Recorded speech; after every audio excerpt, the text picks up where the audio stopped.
I just thought the cha-ching's on repeat. My bad. I was really excited about how much money he was making. Yeah. So Hassan Reddick, first signing of the day, and we christen this legal tampering period, which is kind of funny. This legal tampering period, like, no, okay, so no one talked before this moment, but yet Hassan Reddick worked out a 1-year, $13 million deal. Kind of wild. That's it. We'll keep Evan Brown did sign right before, but he re-signed with the Arizona Cardinals. We were trying to put all sorts of guards in that team, but Evan Brown's going to stay there. 2-year, $11.5 million deal. Another guard signed with Tampa Bay. That's Ben Bredesen. 2 years, $22 million. This is important in paying attention because of Mekhi Becton's market. Mekhi Becton is supposed to be the top guard on the list for everyone right now, and these deals coming out are really going to kind of frame what his deal will look like. So very important to keep an eye on what these guys are signing for. Let's go back here to the slides that we had. Move on to Ronnie Stanley. Yeah, Ronnie Stanley is going to re-sign with the Baltimore Ravens. Obviously, an incredibly important signing for them. As we got another signing here, guys. Let's move back over to Twitter here. Chris Godwin, top wide receiver on the market, no longer available. He's back with the Bucs. Justin. They said let's let you get into free agency, and then we're going to sign you as soon as it starts. 3 years, $66 million deal. Says chance to make 24 deal done by Tory Dandy. So $44 million guaranteed. Chris Godwin gets signed. Good for him. He's going through another injury, rehabbing another injury, which sucks for him. But excited for that. Finally. Hey, thanks for joining the show, piece of shit. Yeah. There he is. There's Angel. We got it. Clutch. I can't hear you, man. Chris Godwin, 3 years, $66 million now back with Tampa Bay. Of course, it's important for Tampa Bay to keep that group together. It just worked with Chris Godwin, Mike Evans, of course, Mr. Consistency, and then even Jalen McMillan, the rookie last year, kind of showing out, stepping up into that Chris Godwin role at the end of the year. Angel, we got you yet? Yeah. Yeah, you got me?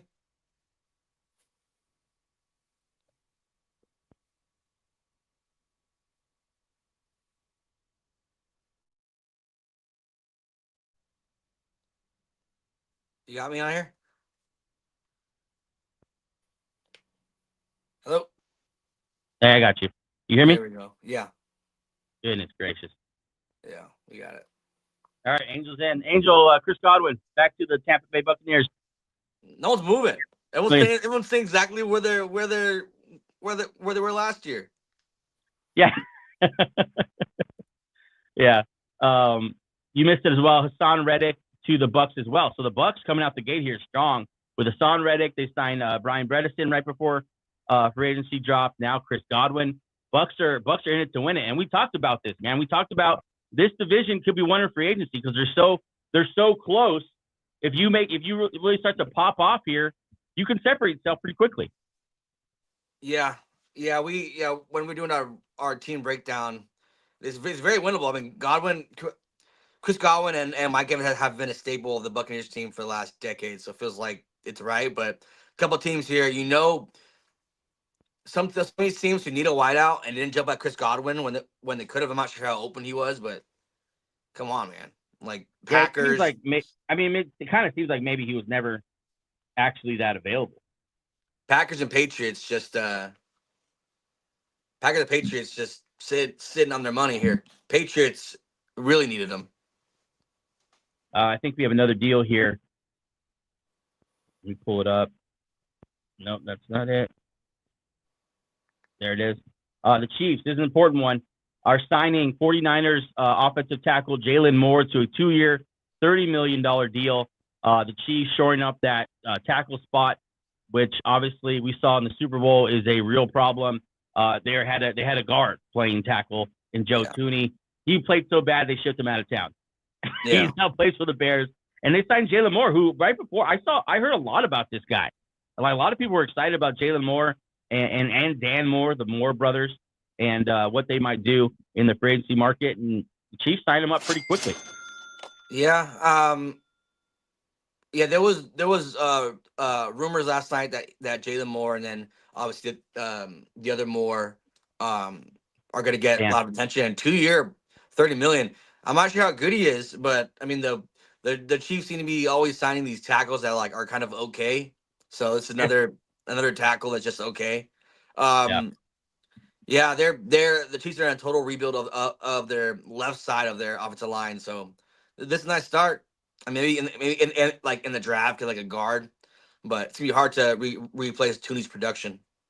Yeah, they just keep throwing young players at that offensive line. You think Kingsley Sumatia, and then now Jalen Moore. They obviously tagged, and then they worked out a deal with Trey Smith, didn't they? Yeah. They tagged him. So he signed the tag. That's what happened. I knew I Yeah. saw something come across my timeline. But yeah, we're gonna keep just refreshing Twitter here because this stuff just seems to drop. I mean, we talked about this, but you were not in the area. Khalil Mack signing back with the Chargers, 1 year, $18 million deal. When he was on the Pat McAfee show, Jim Harbaugh, when Khalil Mack was brought up, said, "Pay that man." So you had an idea that they wanted to bring him back and run him back in San Diego. It works. He lives in not San Diego, Los Angeles, and Khalil Mack back with the Chargers. Does this mean Von Miller's the top like veteran pass rusher on the market? Probably. I mean, Khalil Mack was like people aren't giving enough respect to your boy Montez Sweat. No, not Montez Sweat. Not Sweat. What's his name? The Eagles linebacker. I'm blanking out. Montez Pass Sweat. rusher. Yeah. Yeah. Okay. Not Him Montez and Sweat. Josh Sweat. My bad. Josh Sweat. Josh Sweat. Yeah. Josh Sweat. But yeah.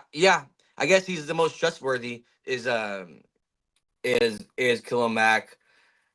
He only had 6 sacks last year, but he's an effective pass rusher at least, or like he creates pressure. So yeah, I mean, Chargers trying to keep their guy. Yeah. $18 million for 1 year. That's kind of hefty price. Yeah, I think he was playing for like 30 last year, so they lowered it a little bit. Right. When I was touch of their cap. I mean, we haven't heard anything yet about Joey Bosa, so I guess we'll keep an eye on that as we continue to just kind of peruse Twitter here. Adam Schefter says a new blindside projector for Mahomes. Of course, talking about Jalen Moore. We need to learn more as much as we can about this guy. 21 million of the 30 million guaranteed. That's pretty good price. But I mean, you gotta imagine he starts right away for them. I don't know. Yeah, probably does. Man, Hassan Reddick to the Bucks. That's interesting. Yeah, the Bucks came out firing, man. Hassan Reddick, like Chris Godwin's back. They got a new. They got their guard back as well. I love it. I love what they're doing. Yeah. I'm waiting for the Milton Williams deal to go down. Yeah. Okay. So as we're waiting for new stuff to drop, I was going through everything that happened yesterday. Ronnie Stanley back with the Baltimore Ravens. This obviously was super important. I didn't think it was going to get done. You had a lot of faith in the organization to bring back one of their franchise cornerstones for the last couple of years. Talk about Ronnie Stanley staying on the Ravens. Yeah, I mean it was they're too good. They're too well-run company or front office to let someone like this go. He probably was seeing a lot of interest. Ravens probably knew like he'll be signed immediately, like a left tackle. Right. Yeah, he's old-ish, but but tackles last a lot longer now. So yeah, he probably had a huge market waiting, and the Ravens knew it. And why not sign him to avoid a total panic mode? Because you're losing like. If you were to let him go, you would have lost about 4 linemen in one offseason. 3 of which were like starters. Not ideal.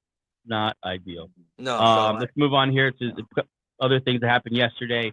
The Commanders, in their attempt to win the 2021 Super Bowl, bring back Zach Ertz once again. No, I joke. Zach Ertz was so good for them last year. Not solid. At times, their best receiver, or most consistent, most productive. Terry McLaurin clearly is their best receiver. But their most productive receiver at times was Zach Ertz. And so I don't love them bringing back all these older players, but this one I probably agree with the most. Yeah, he obviously works well with Jaden Daniels and Kingsbury there as OC. So yeah, it's okay. I would like to see him get another younger guy, maybe this side of 30, but the young side of 30, but Ertz, it's more of a like a tone setting signing. Like we have a lot of pros on this team, many pros. Here we go, Ains. We got a signing here as the top center Oh on the God, market right now. Drew Dahlman is going to the Bears, becoming the highest jeez. paid center in the league right now. Gets a 3-year, $42 million deal, $28 million guaranteed. They signed him. I mean, listen.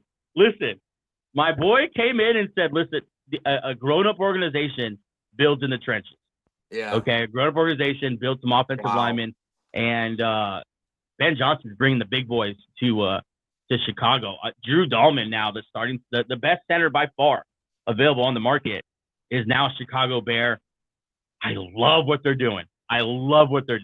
Yeah, this is an old school and old school approach that Dan Campbell has handed down to his now uh, protege there in Chicago. I Yep, mean, John Jackson, Tooney, and Dahlman in about, of course, in like the series of 1 week is pretty damn good. Dahlman, he's not great. He's a very good center. And I think this is just you make him the highest paid, so you can guarantee that he'll sign there. Um, yeah, I love it. I love building the trenches, and they've attacked it so aggressively. This also means that Tevin Jenkins is not coming back. Now right. Joe Jackson moves over to right guard, Tooney moves to left guard, and then Dahlman right there in the middle. So Wow. so Tevin Jenkins is now a free agent, 26-year-old guard. Whenever he goes, but yeah, Dahlman. And remind me who they have at tackle. Oh, they still have. Oh man, put him on the spot. I can't. Jones, right? Braxton Jones. Yeah, Braxton Jones. Yeah, who's Yeah. been? Yeah, Sorry. he's both of their tackles. They're like, yeah, both their tackles. They're okay, but I don't know if it was because of their coaching or there's a bad team. So hopefully they elevate their play here because it's very clear that the point of emphasis for this new team is offensive line.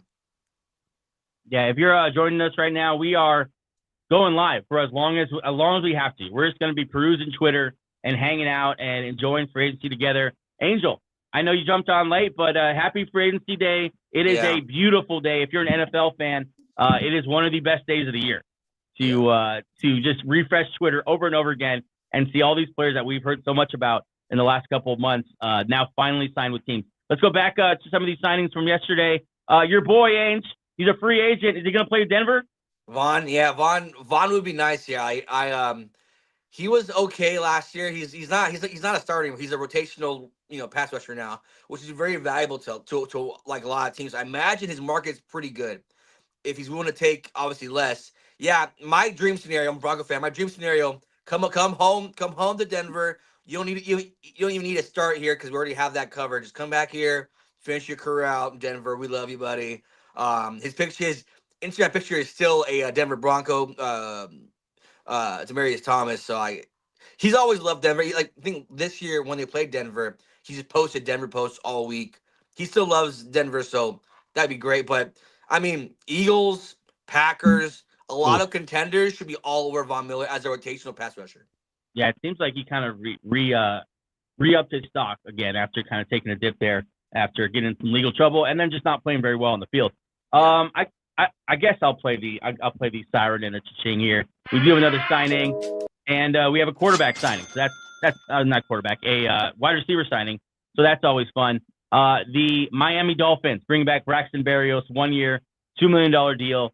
I messed that up. Braxton Berrios signed with the Texans, 1 year, $2 million deal to join the Houston Texans. So they're kind of just rebuilding their wide receiver room.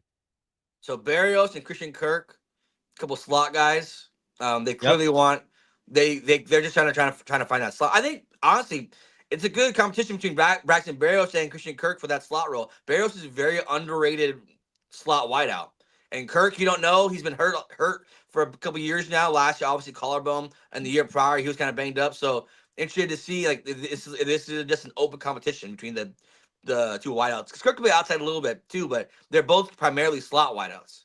Yeah, man, I've been excited to see where Braxton Berrios goes. I feel like he's obviously not one of the best receivers in the league or anything like that, but I feel like he does he's like a winning type player and just hasn't really been on that kind of team yet where they've competed at late into the season. Yeah, shout out to I think Miami Dolphins. Yeah. yeah. Yeah. Shout out to my Dolphins. Just Miami let Dolphins are everybody doing go. shit with them. Yeah. Let's get back over to the signings from yesterday. We talked about Vaughn, Baron Browning, another one of your boys, Former Bronco. former Bronco, of course, re-signing with the Cardinals. Strong move, good young player, and we'll keep an eye on him. Let's move along here. Myles Garrett. This is the big one. Obviously, we'll talk about this for a second as we're waiting for news to drop. Again, if you are just joining the stream, we had a rocky technical start, but we're here now. Hey, listen, we're here now. It's a safe place. It's a first time doing it, but I'm happy to be here. It did not go the way I thought. I'm operating literally from my phone because of the damn computer wouldn't work. So okay, let me just go to my phone. But yeah, we're here. Yeah. It's a great day. It's legal tampering, which just means anyone can just do it and do whatever they want. Happy Free Agency Day to everyone. If you're joining us, thank you so much for joining us. Welcome to the show. We are football nuts, football nerds, whatever you want to call it. And so we treat today like Christmas morning. Yeah. Absolutely love Free Agency. Make sure you subscribe to the channel and just hang out with us for a couple hours. We're just going to be talking NFL Free Agency, perusing Twitter, talking about what has happened over the weekend. Should be a good time. Get your coffee, get your water. If you're at work, sorry. Sorry.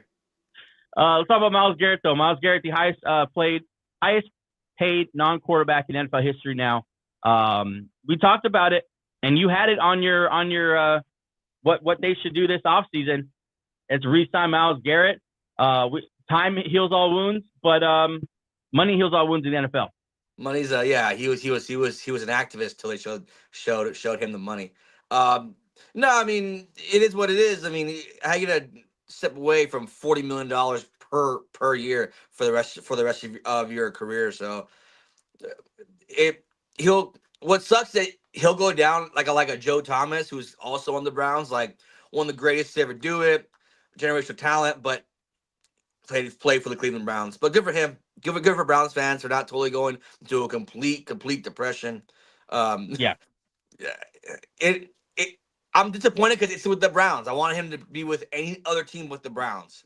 I mean, all the contenders were lining up. They were all lining up like we're about to get Myles Garrett, and we're about to see Myles Garrett play playoff football. Yeah, but now you'll see him again with a 5-12 record, 5-11 record. Next season, there'll be a trade rumors too, but good for Cleveland Brown fans. I'll say that. Good for them. So Max Crosby re-ups, gets a ton of money from Las Vegas. Myles Garrett resigns. I mean, any chance where he gets a hat trick and Trey Hendrickson doesn't leave either? Like Trey Hendrickson is actually leaving, right? We believe that. We saw he was visiting. He was doing a hospital visit yesterday as part of his charity, and he was in a Bengals jersey yesterday. Okay, there you go. So I got a little story here, kind of not breaking, but Adam Schefter just talked about the Justin Fields situation, and it is interesting. Justin Fields, Adam Schefter is saying that he will not commit to the Steelers unless they say you're going to be the QB1. Which good for you, Justin. Good for you, bryer. Screw you, Tom. He has to be sick of this crap. He's like, no, I'm not going back, and then you bring back quarterback, then I'm in and out. No, I totally agree with you. I don't even care. This is a career save. He's like, I'm not a backup quarterback. I'm a starting quarterback. Yeah, exactly. Like if they probably paying like 1 year 10 or 15, like no, bro, I'm a starting quarterback. Yeah, good for you. It sounds like he's not coming back to the Steelers. It sounds like the DK Metcalf thing did not affect his stats at all, which is good. Like good for you, buddy. Yeah, thanks for committing to another starter. That's not me. But, yeah, I mean, Justin Fields, you got to think, like, for the Steelers, like, at this point, what else? If you're not going to commit to him at this point, then you probably should just move on because you're obviously not very impressed or, like, you obviously don't believe in this guy that much unless it's just more negotiating tactics. But I get it for Justin Fields, man. That has to be annoying. I wanted to bring up this tweet because we talked about the Bears' offensive line. We got some Bears fans watching the show right now, and look what they've done to their offensive line, man. I mean, the beginning, you don't need. First of all, that pick now is completely open to anything other than offensive line in a deep offensive line draft. So players might be falling here, and they're gonna get to pick the cream of the crop. Yeah, I mean, I was listening to a podcast, and they said, "Is Ashton Genty too crazy?" But listen. Maybe not. Maybe DeAndre Swift. he's talented, but he's not really a starter. I think at this point, you allow yourself to pick the sexy pick.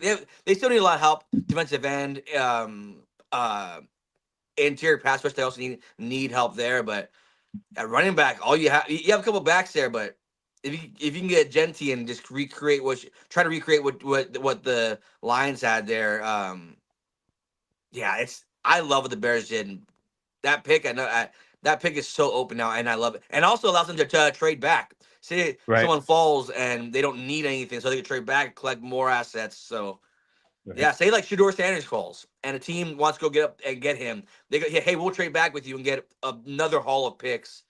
This leaves them open for a lot of stuff, and the offensive line, that's pretty good. Let's go back now to the stuff that happened over the weekend. Jaron Reed re-signing with the Seattle Seahawks. They also brought back Dearness Jones. I'm sure that's in the news as well. But we'll talk about both of them. They kind of just lock up some of these young, really solid players on their defense. And congratulations, Derek. It was a rough weekend for the Seahawks fans. What's funny is that Jaron Reed's 30 years old, and they would have signed him and signed 27-year-old DK Metcalf. That's true. And they're in a rebuild. So I don't. Are they in something? I don't know what they're doing. They're doing something. Yeah, good for Jaron Reed though. He's been solid. We got a signing here. Sorry to cut you off, but we have a signing. B.J. Hill is signing a 3-year, $33 million deal with the Cincinnati Bengals, $16 million guaranteed. I don't understand. Anyone but Jamar Chase, T. Higgins, and Trey Anderson. They refuse to sign anybody else.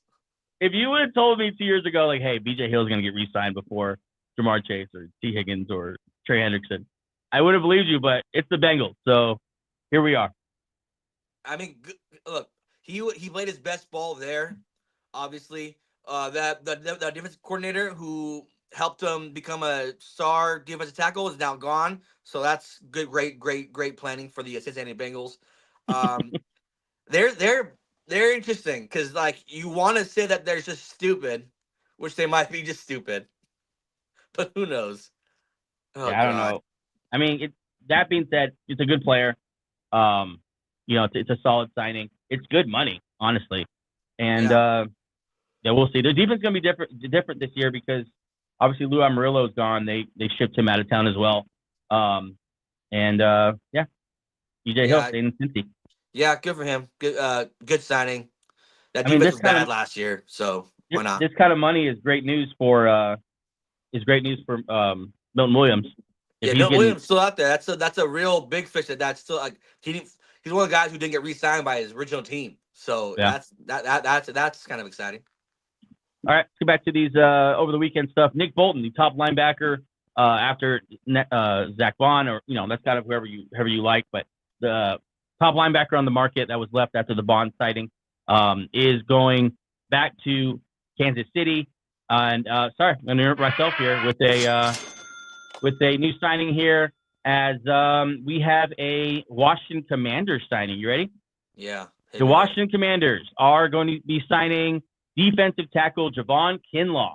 He follows Adam Peters, who obviously is from the San Francisco 49ers organization, follows him back to Washington, and they have now effectively replaced Jonathan Allen with Javon Kinlaw. Kinlaw was bad last year, so I'm not too impressed. He was not good last year.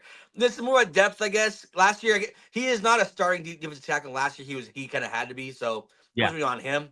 But yeah, it's a nice depth. It's just a depth piece. I mean, another old guy though. They just I'm being sarcastic. They replaced Jonathan Allen with Jerzon Newton last year. Yeah, that's kind of their replacement. Of course, they still have Deron Payne, so there's just depth behind. But I mean, I don't know. I talked about the Jonathan Allen thing before you got on when I inexplicably had to do a solo show for a little bit there. But Jonathan Allen leaving, going, and he's visiting with the Vikings. You see that? Yeah, saw that. Jonathan Allen. He's gone. Yeah. Kinlaw just says that's just a nice depth guy. Washington, we'll see. We'll see. You want to believe in them, but some teams they have interesting ways of replacing superstars. So yeah. So back to the weekend stuff here. We talked about Nick Bolton, Aaron Jones. This was kind of surprising. I thought Aaron Jones was going to hit the market. But Minnesota wanted him back. They paid up for him 2 years, $20 million, 13 guaranteed. I'm sure this is pretty much a 1 year deal, right? Yeah, 1 year deal. He was nice last year. He had 1,000 yards over there, and obviously he was a little hurt, but he's always hurt. But when he's healthy, he's one of the most explosive backs in the league. So yeah, solid sign to make it easier for whoever the quarterback is there next year. We got a little. Hold on, let me pull this up. Yeah.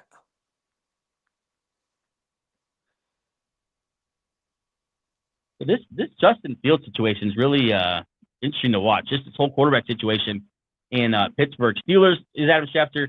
Steelers continuing to talk to Justin Fields, Russell Wilson, but Aaron Rodgers has emerged as a quarterback option in Pittsburgh.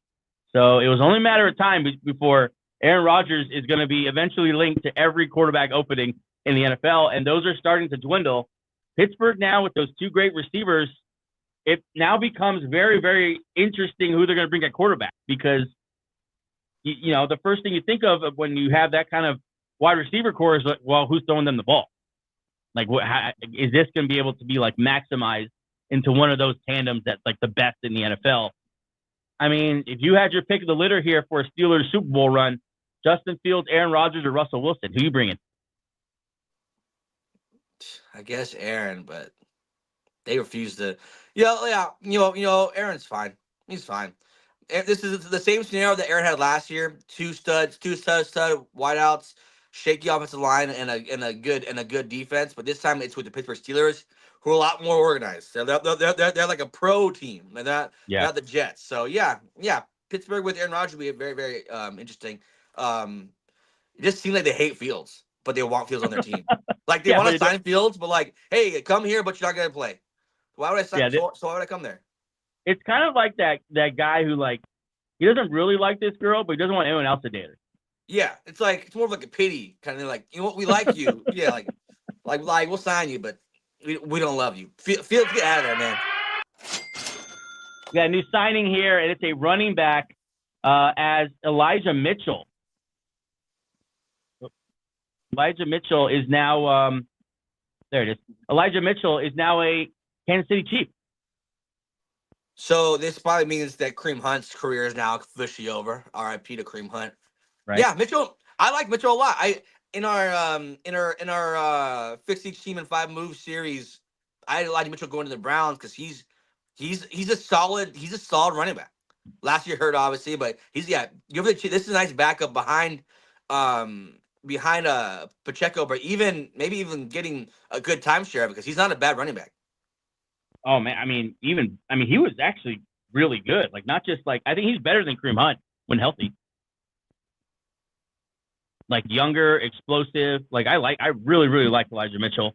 Yeah. And the health is just kind of the thing for him. Like, if he stay healthy, then he's going to be really good. But I think a really nice flyer for the Chiefs, because when Pacheco went out, if they hadn't found Kareem Hunt, they would have been in really bad shape. Pacheco came back, didn't look great. Not to mention, Pacheco has dealt with injuries every year of his career so far. He's such a violent runner. Yeah. Like, I think getting someone like Elijah Mitchell, I think this is one of those underrated moves that will pay dividends in December, or like November, like when they have to start this guy for 4 or 5 weeks in a row. Yeah, it's hard to find a running back as good as Elijah Mitchell when you're hurt in the middle of like the NFL season. So yeah, good on them. He's not old. He just hurt last year, but yeah, this is great. I mean, worth 3.5. So he probably got guaranteed like half of that. So it's not a big, it's not a big like money towards him, but it's what these pro teams do. Like these well-run front offices, they get guys like this for nothing, who can potentially, like, if he has to cover for 4 weeks, say Pacheco gets hurt next year, you could totally see him doing that and being effective too. Yeah, for a deal with up to $3.5 million, someone who could legitimately be the running back all the way up into a Super Bowl type run in that offense. Like that definitely worked. Let's go back to the weekend's moves. Cody Ford going back to the Bengals as they continue to sign everyone but their stars. But as they continue to hold out on their stars. Cody Ford is a must. You must bring back Cody Ford.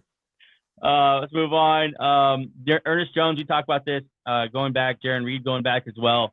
as Mike McDonald running back with his boys, and everyone on the offensive side, Yeah. get packing. You're the problem. Hey, you're the issue. It's not my guys. It's you. It's not my guys. Look, the Seahawks. Look, positive outlook. Ernest Jones is a good young linebacker. I don't understand why he bounced around so much last year. He's a good linebacker. He can grow into that system. But yeah, it's cool to see him find a home. Seattle on the other side of the ball is just we don't know what. But defensively, we get they're at least trying to make that strong. So maybe they bring a new quarterback in. They could just rely on the defense a lot. The Rams signed Devontae Adams, 2-year deal. Let's take a minute and talk about this. As one of the best receivers that was supposed to be available today, it was never made it. Devontae Adams going to go play for the Rams, the Cooper Kupp replacement. Is he older than Cooper Kupp? I think he is. Maybe. I mean, at this point, he has more juice than Cooper Kupp, right? Yeah. He's been healthier recently, and that's all that matters. And I think I think it's the right move. I think they definitely have a better wide receiver core today than they did yesterday. And I love Cooper Kupp, but you couldn't rely on him to be healthy for very long. And Devontae Adams has been healthy, has been productive, and I think is a great number 2 to Puka Nacua. And just another guy to learn from. Puka Nacua seems like the type of guy who's just going to soak up all the veteran information he can. And so he's now he studied under Cooper Kupp. Now he's going to study under Devontae Adams, one of the best route runners the league has ever seen. And hearts are breaking in Green Bay. Rams side, they've always liked these wideouts who are good. I mean, they're top 2 routes. You got to be able to run effective routes and to run block. He's good at both. So, this is a nice signing. Green Bay and New England, I'm looking at them right now, letting these wideouts just fall through their fingers here and not addressing that issue, which they both teams had. More New England, all that cap space, not doing anything. We're just sitting on it. They still can't get anyone to sign there. But Devontae, but Devontae's a nice wideout. Last year the Aaron Rodgers thing was just awkward, but he was still effective. And I think him behind Puka Nacua, that's a very good one too. Let's move on here with the next signing over the weekend.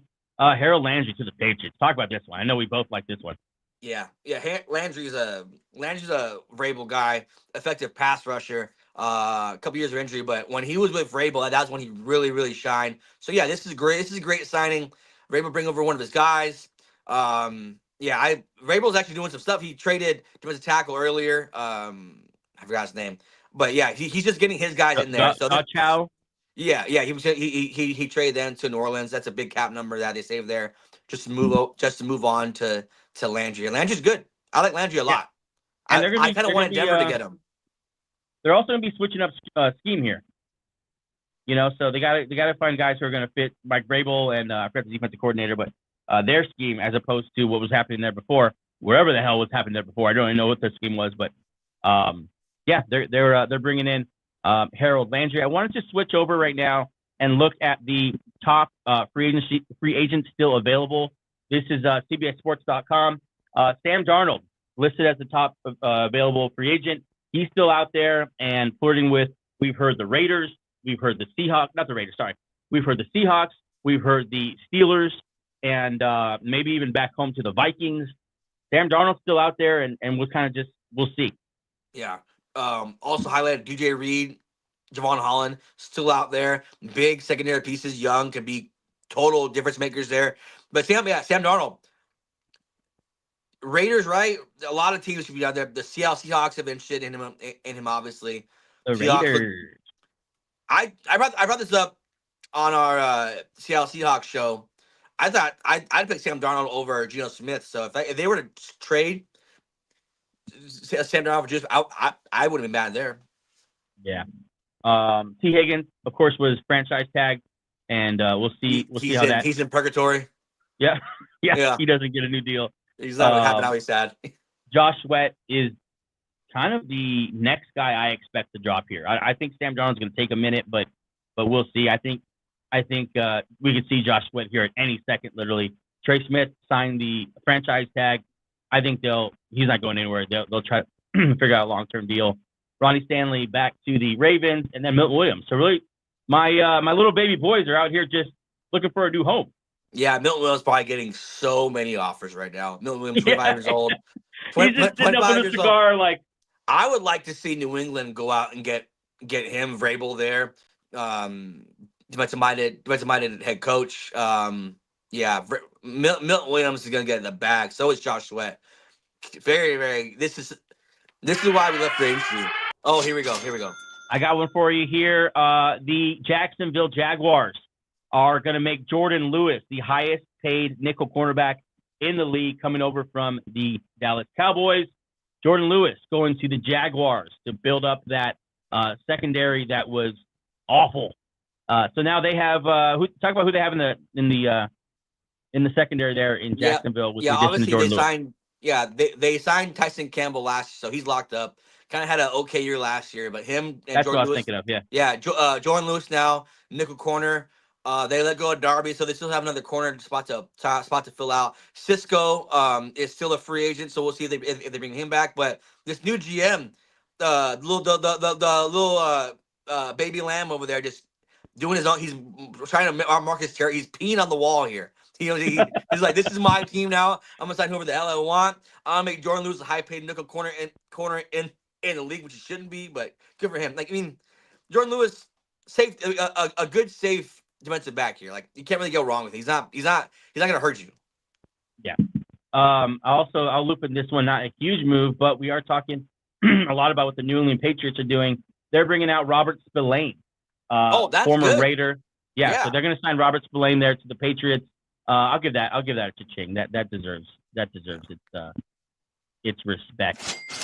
Patriots doing more than they did last year with all that cap space. Still, I don't think have made that huge sign. I do like Harold Landry, but Spillane, Landry. Let's keep building now. Let's keep building. Yeah. Spillane's been a good linebacker for the Raiders.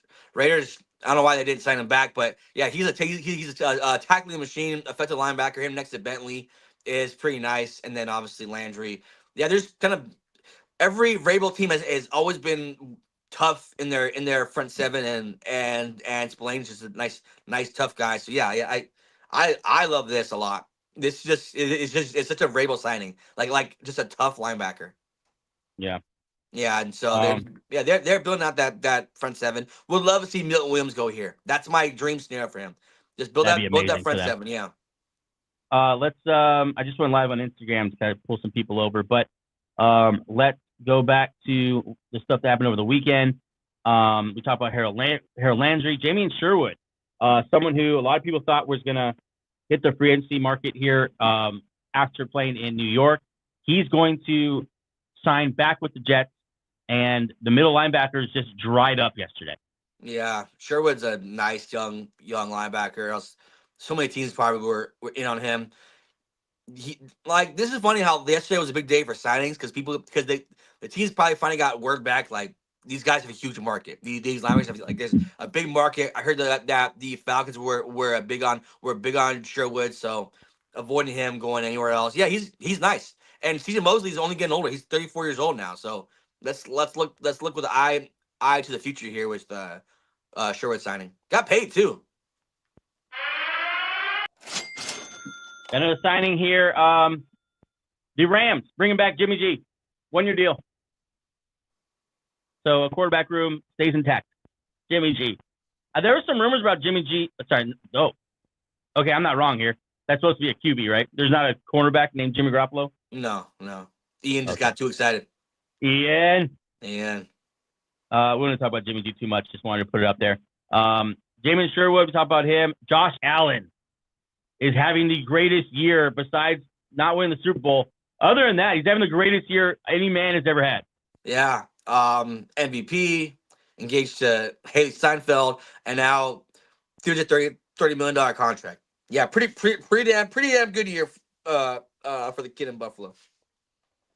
Let's move on here. Josh Allen, I'm sure we'll talk about more about that in the future. They reward him for winning the MVP, for doing everything he does for that organization. I have no problem with them paying Josh Allen whatever you can. Yeah, keep him there long term. DK Metcalf to the Steelers. We haven't talked about this yet on our show. We talked about this a lot in person. Just give me your thoughts on Metcalf to the Steelers, I guess. Yeah, let's start with Seattle side. They just didn't want to pay him a big money contract. I guess. I mean, Jay Ascendant is a good ascending player, so they see him as wideout one now. They want to pay. They don't want to pay Metcalf. I don't really get it. He's young enough to be part of a rebuild, but maybe he just didn't like it there. Pittsburgh finally gets their wideout. Wideout one for sure. He's better than George Pickens.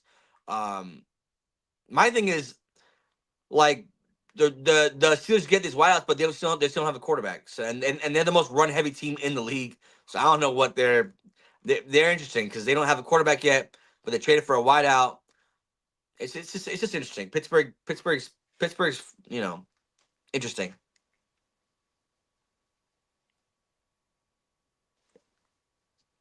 Jake Matthews staying. Sorry, I was muted. Jake Matthews staying in Atlanta. They re-up on the tackle there. New quarterback coming into town. It's always a good move to protect your good young quarterback. And Jake Matthews gets paid. Yeah, he's gonna be a Falcon for life. Good for him. Yep. Moving on, DJ Jones, your boys.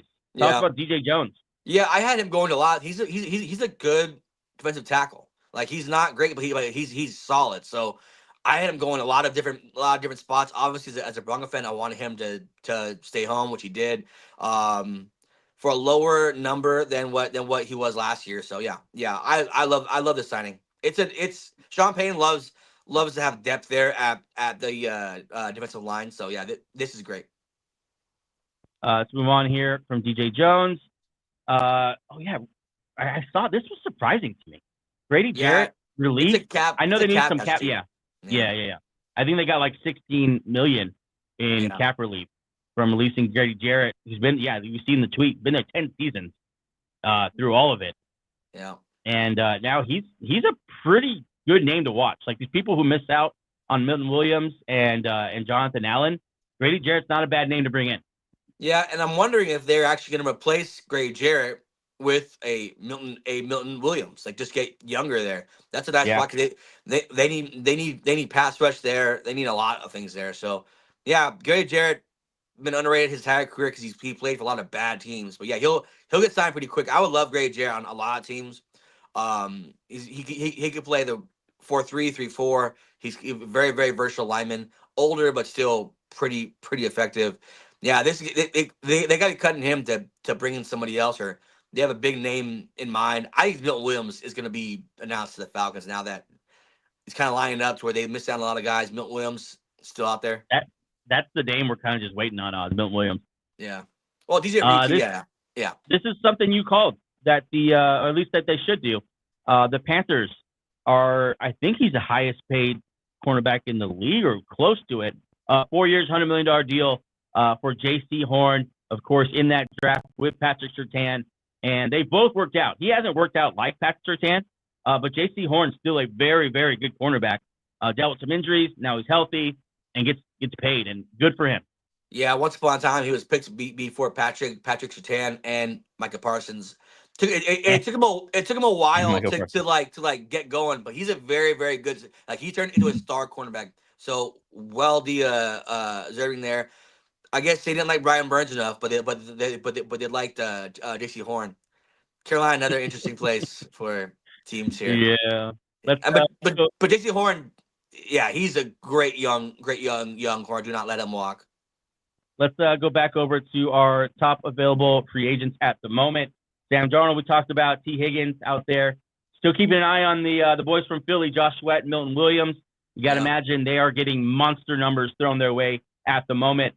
We'll see what happens with them. DJ Reed out there still, and Javon Holland. Yeah. I think those contracts will actually be bigger than the defensive linemen from the Eagles that are available. Who else is out here? Carlton Davis. Yeah, Will Freeze. I hope the Colts need to keep him, but if he hits the market, I'm sure someone will pay him. Justin Reed, Cam Robinson, a lot of big names still available. Again, if you are watching here on YouTube, welcome to the channel. Welcome to the free agency live stream show. We will be live streaming for hours, talking about everything happening in the NFL world, all the different signings, so much going on. We did have a a slow technological start, but we're rolling now. Stuff's happening. We'll be just perusing Twitter for the next couple hours, just like we would do if we were sitting at home. Except now we get to do it with all of you. I'm just gonna go on Ian Rappaport's timeline here and scroll back a little bit about some of the stuff that's happened earlier in the day because news started dropping pretty quick. Again, Jaylen Warren. This is the one I want to talk about. Jaylen Warren did receive a second round tender, $5.3 million. I think that means if anyone were to sign him, they would have to pay the contract and a second round pick. Yeah, and then Pittsburgh gets the right to match any offer. So I don't think he goes anywhere. The team has to really, really like him to get him off Pittsburgh. That's a high tender, second round. Yeah. I mean, he's a good running back though. So I don't mind Pittsburgh thinking so highly of him because he's a good running back. Maybe this year they finally say like, let's just give him the ball and see what happens. I was gonna say, does this signify like his like, is he the starter now? Is like this like, hey, this is our confidence in you. We're gonna put a second round tender because I think that's gonna affect how much they're gonna have to pay him now, putting such a high tender on. And also, it's kind of like it's a clear shot. Like we're not gonna bring back Najee. There's like no hints at all about them. So Najee is probably gone for sure. And this is a deep. Yeah. It's a deep running back class. I can see them drafting as a running back in like the second round and just pairing him with Jaylen Warren. Yeah. Look here. I'm trying to get. We'll go back to that. Let's go back to what happened over the weekend here. J.C. Horn signs Jaylen Warren, of course. Khalil Mack. We talked about that. Buccaneers signed Brian Bredesen, the guard. Safe board. We talked about that. You like it. Solid. I mean, if he walked by me in a market other than just marveling at how enormous he is, I would have no idea who he is. Yeah, if he had a shirt that said I'm Ben Bredesen, I play for the Tampa Bay Buccaneers, I'd have barely know him even off of that. But now if he was walking next to Baker Mayfield, then I'd know. Yeah, then, you're for that picture that we showed on our live stream. Number 68. So that's the weekend's news. Let's go back over here to Twitter and see what's happening. There it is. I'll refresh with you. Here we go. So I love that Patriots and Spillane signing. 3 years, $33 million. Wow. Yeah. He was a Raiders he was a very, very good, solid player. That's big time there. Yeah, there's a couple free agents I'm looking for. I'm looking for DJ Reed. I wonder if maybe Atlanta freed up space here to pair DJ Reed with AJ Terrell. Yeah, man, Kinlaw got 3 years, $45 million. That's a lot. That's a lot. That's not great. You wouldn't want to pay Jonathan Allen that? I don't understand. I don't understand. Kinlaw's not he's not a starter. He's a backup. Jonathan Allen is a legitimate starter. What has Javon Kinlaw done to deserve 3 years, $45 million? Go in the comments real fast. I want to see them. Comments. It's the Redskins here, I'm telling you. Probably not. Oh, wow. 49ers need defense. Well, listen, Commanders fans, and I get it. Be excited about your team. I'm not crapping on that. But this guy did kind of encapsulate what we're thinking. Laugh my ass off. What an overpay. And then this is exactly what the Commanders fans are thinking. They just keep grinding. Amazing. Look, signing guys does not mean you're grinding. It means you're signing guys. Look, good for Kinlaw, but there we go. A little update on the Jordan Lewis thing. 3 years, $30 million. Yeah. It's just funny how they would pay him that money so quickly and so willingly. There you go. One of your boys here. Giants are signing a cornerback, Paulson Adebo. Oh, that's a fantastic signing. Yep.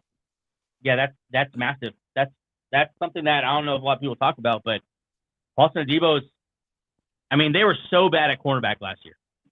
I mean, they had a couple guys that were nice, but not like a number one. This guy could be a number one if things go really, really right, but he's a solid number two. So yeah, I mean, this also in the NFL draft lets them a little more leeway if they don't pick Travis Hunter at cornerback. They still have Paulson Adebo here, but if they even draft Travis Hunter, now they have a deep cornerback room. So yeah, I love this. This is probably one of my favorite signings of the day. I liked him because he's one of the.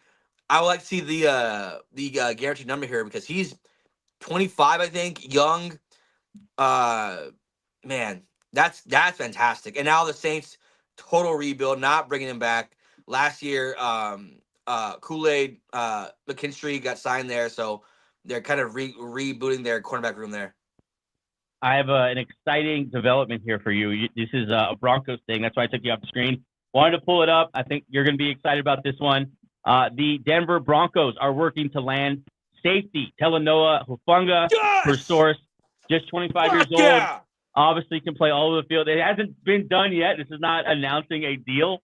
But Hufanga is someone I know as a Bronco fan you were so excited to possibly get. Talk about Hufanga up there in the Mile High City, baby. Oh my God. Okay. Last year, obviously, we signed Brandon Jones. Obviously, not only Broncos wouldn't know this.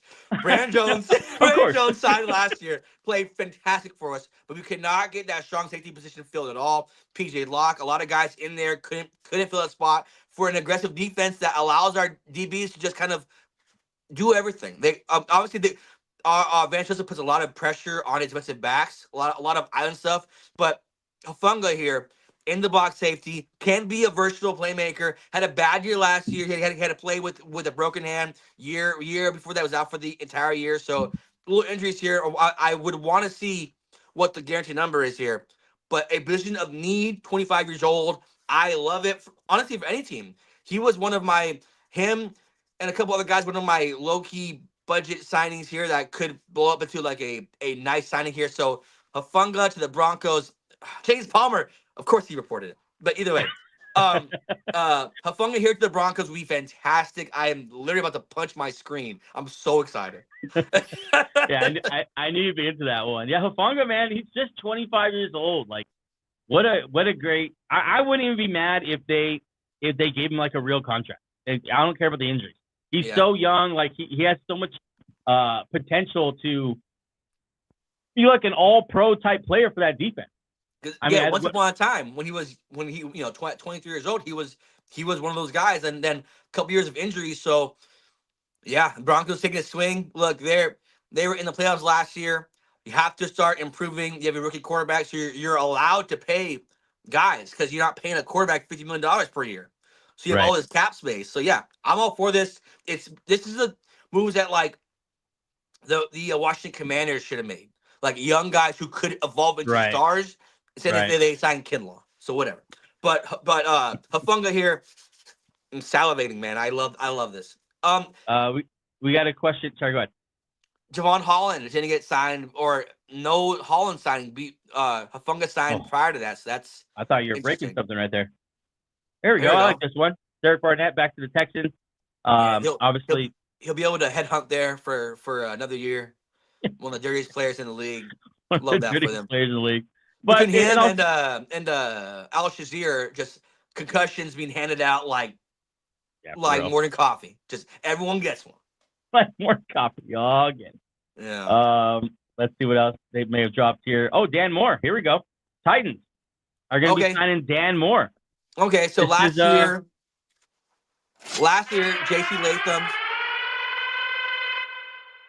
So last year, J.C. Latham signed there as a left tackle. I wonder if that means Dan Moore is their right tackle. That's a big contract.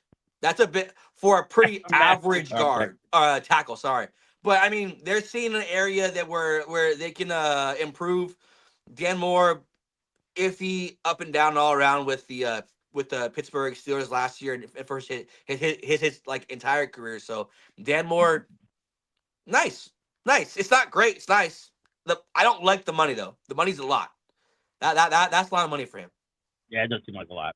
That does seem like a lot of money for him. But yeah, I mean, but when you're bad, you have to pay people like this because please play for us, please. I feel like these people are kind of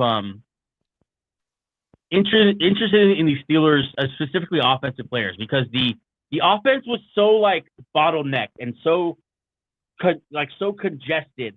I feel like no one really got to show like what they were all about. Like, you know, Jalen. What is like? How good actually is Najee Harris? How good is I can't think of Jalen Warren? Yeah. Like, I mean, I feel like these players are gonna get deals, and kind of people are giving the benefit of the doubt just because they're in that Steelers offense. They're not gonna kind of judge them on the production per se. Maybe they just watch tape and go off that. But yeah, Dan Moore going to the Titans. Their offensive line in the last couple of years has really started to turn around here. Skaronski. Yeah. Now you got Dan Moore. You got the center coming over last year. Cushenberry, yeah. Cushenberry coming over from the Broncos last year. And a team that wants to run the ball. They of course invested into Tony Pollard. They still have Tajay Spears, the other running back.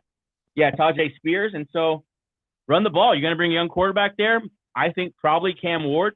And load up that offensive line and control line of scrimmage. Make it easy for your young quarterback. Run the ball. Always a great plan in my book. Yeah. This is the last 2 years they've been very, very aggressive with building with rebuilding this offensive line. It's kind of since Taylor Lewan left and that kind of Ben Jones, that era of Titans offensive line, they've been trying to rebuild it for the last 3 or 4 years. So yeah, this is a nice step in the right direction. The money is a lot, but I like the emphasis on we're gonna build this O line even if we overpay, because Cushenberry got a big contract last year, a bit of overpay, but your offensive line is better. This is a bit of overpay, but your offensive line after today is better. So I like the steps for the steps towards getting this offensive line fixed. Let's go back here to the top free agents available. Let me refresh this real quick. You see Sam Darnold still up there. Still waiting on Sam Darnold news. It's been completely quiet this morning on Sam Darnold, which is always like eerie for the top free agents. Yeah, because you don't know who he's talking to. T. Higgins, I mean, he's not going anywhere, right? I think they're going to sign him. Purgatory. Still waiting on Josh Sweat. Still waiting on Milton Williams. DJ Reed's another name. DJ Reed and Javon Holland, man. Like, talk about needle movers. Like let's cut. Like, where does this cut off with the needle movers? Maybe like Colin Davis is nice. Will Fry just free. After Bolden, or where would you cut off like the needle mover type players? Probably after Bolden. Like, there's some of the guys that are nice starters. Yeah, great players. Hey, your boy Becton, I thought the Eagles would lock him up quick, but he might want to get the bag here, Becton. Yeah, I think I think he will eventually end up with the Eagles, especially with the numbers that are coming out this morning, what these guards are getting. They're not getting massive money. And so I think the Eagles should be able to bring him back on like a 3 or 4 year deal, somewhere around, maybe just under 10 mil a year, something like that. But yeah, shout out real quick in the chat, Broncos battles, Bronco fan. We're gonna get Funga. We're going to Super Bowl next year. All right, sorry, Joey, go ahead. Yeah. I got Bronco fan, man. I'm very excited right now. Thanks for everyone in the chat. Thanks for everyone hopping on. We are now an hour in already to free agency live stream, and so much has happened already. And yet, looking at this list, even so much still to go. Looking in the chat here, we do have a couple questions from Derek. Do you think the Pats have a real chance to get Pickens? Or I've heard Godwin being high interest. Yeah, Godwin did already get signed. What's up? I had it because Pickens is up for a deal, so I'm wondering if they wanted to sign and trade for DK, get that done, and then Pickens will be available. Because Pickens, he's a character guy, but even though he's like on the field character issue. Like, he's dumb on the field. I haven't heard of anything. I think off the field. Yeah, Pickens maybe yeah, because they wanted to get DK done, signed, whatever. DK is like a very mature version of George Pickens, so they want to get that done and then deal with Pickens later. But yeah, Pickens could be available. I totally see that. Yeah, you heard a lot about the potential DK Metcalf and George Pickens blowout, sideline blowouts during the game that they might be dealing with next year, because obviously two of the most like emotional, volatile type players as far as in that sense, great players, but obviously like very emotional players in their career so far, and so that should be fun. Let's go through once again. I know we're getting a lot of new people kind of cycling through right now, so I want to make sure we go through this again. That is the news from this weekend. Let's kind of just go through it real quick here. Oh, I'll go backwards. Where's the last one? There it is. So we got the Buccaneers bringing back the guard, Ben Bredesen. They then bring back, they sign Hassan Reddick kind of as soon as free agency opens. Bring back Chris Godwin, 3 year, $66 million deal. And so the Bucs kind of got this thing going on free agency. Khalil Mack back with the Los Angeles Chargers. I saw him mocked to all sorts of different contenders as maybe that final pass rushing piece. And no, he'll stay in LA. Jaylen Warren gets a second-round tender, now meaning most likely he will be the Steelers starting running back next year if they do not retain Najee Harris. Panthers signing J.C. Horn, the young cornerback, this is his first contract, right? Yeah, first contract. Took him a while to get going, but a true star quarterback. Good for him, man. I'm so happy for him. Falcons releasing Grady Jarrett, the veteran D tackle, was with the organization for 10 years. I think he'll end up on a contender. That's the kind of player he is. What's up? The Eagles should go get. He'd be amazing on the Eagles. I would love him on the Eagles. Rotational pass rusher. Oh my God. I wonder what his number is going to be. I mean, he's hurt a lot. I'll tell you that. But when he's on the, here we go. We have a signing here. It's a big one. The Patriots are signing Carlton Davis, cornerback, formerly of the Bucks, and then of the Lions. Carlton Davis gets a 3-year, $60 million deal, $34 million guaranteed, and Mike Vrabel's doing the damn thing, baby. I love what Mike Vrabel's doing.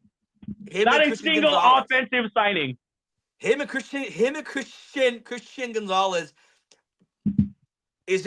That's one of the top 5 cornerback duos. That's nice.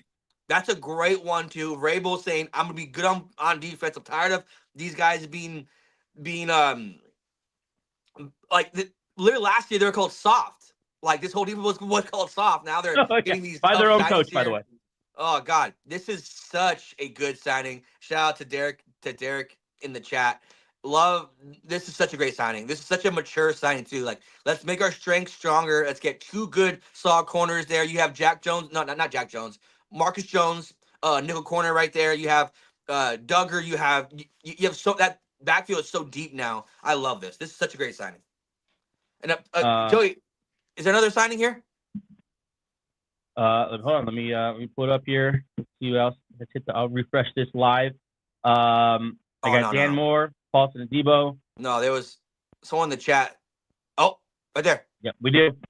The Panthers are the winners of the Milton Williams sweepstakes. The Panthers have signed Eagles star free agent defensive tackle Milton Williams. Good for you. Hey, what Panthers? Welcome to the show, baby. Milton Williams, Derek Brown, J.C. Horn. You start building pillars of your next era of like defense here. I love this.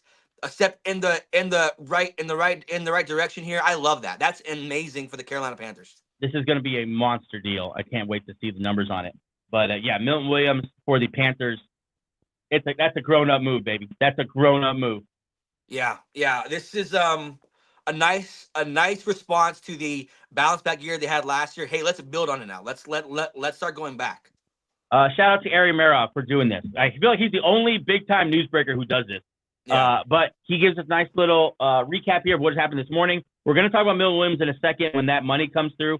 I'm not sure what that number is. Any guesses? I'm guessing 3 years, $63 million. It's 63 mil guaranteed? No. Maybe it's probably 40, around 90. 42 of that guaranteed. You think 90? It's gonna be huge. Wow. All right, let's recap what has happened today. Chris Godwin back with the Bucks, 3 year, $66 million deal. Dan Moore, the tackle formerly of Pittsburgh, to the Titans, 4 years, $82 million deal. Right now, the winner of the biggest contract awarded so far, Dan Moore. Yeah. So that's shout out Dan if you guys out of your bingo card. card. Dan Moore's agent, man. Getting paid today. Carlton Davis to the Patriots, which, God, love that. Absolutely love that. Carlton Davis to the Patriots. Hassan Reddick to the Bucks as he tries to kind of rebuild his image there. Drew Dahlman, 3 years, $42 million to join the Chicago Bears. Joe Thuney, Drew Dahlman, Jonah Jackson, now the interior offensive line for that Bears offense. Good job, Ben Johnson. God. Paulson Adebo to the Giants, 3 years, $30 million deal. You haven't really heard about him, but I'm telling you, that's a guy. That's a guy. Javon Kinlaw, 3 years, $45 million. Yeah. Don't worry, Jalen Allen. We got Javon Kinlaw coming to take your spot. No worries. Let's move on. What a stupid sign. Jalen Moore. tackle to the Chiefs as they continue to just throw mid tackles at that spot and hope something works. Yep. Yeah. They're just trying to make it work. Let's jump into chat a little bit. Bronco Battles. Hey, man, shout out to Bronco Battles in the chat doing his thing. Man, this Panthers defense would be crazy if they had Brian Burns type of guy at the end. Yeah. Yep. That would be ideal. On this show, we've been so pro Brian Burns, and for whatever reason, they didn't want to sign him. But all that being said, Milton Williams, Derek Brown, a nice 1-2 there in the middle. That's a nice disruptive pass rush in the middle. He also says that Debo, probably one of the most underrated corners in the league. We're right there with you, man. We love we've been Debo. Yeah, we've been on the Debo train for a while. Yeah. Let's finish this recap here. B.J. Hill back to the Bengals, 3 years, $33 million. Jordan Lewis, highest paid nickel cornerback in the game at the moment, to the Jaguars. Robert Spillane is going to go play linebacker for Mike Vrabel there in New England. Jimmy G to the Rams. Braxton Berrios to the Texans. Elijah Mitchell signing that deal to the Chiefs. And you've got to imagine that's going to pay huge dividends at some point. Yeah. Because I don't care if they lost Super Bowl. The Chiefs is the Chiefs. And then Derek Barnett back to the Texans to rack up the unnecessary roughness penalties with his boy Azeez Al-Shahir. I'm guessing at this point now the numbers have to be out on that Milton Williams deal. That's the paycheck. What's the Carlton Davis? Oh, we got that. What's this one? Oh no. Aaron Rodgers, according to @Gary Dolchit. Let's see who this guy is. Yeah.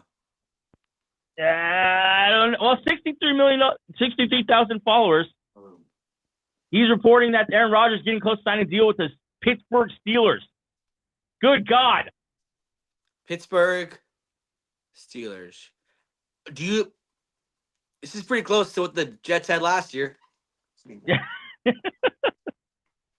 No. Hey, Joey, give me 1 minute. I'll be right back. I'm gonna try to switch cameras here. I'll be back. Okay, I got you. Hold on. Let me remove you here. Angel will be right back. It's been a crazy morning. If you are joining us, first of all, welcome to the channel. Thank you to everyone in the chat. We're gonna be here hanging out a couple hours because we love the NFL. If you love the NFL, then that's probably why you're here on a Monday morning, looking at what has happened in free agency so far.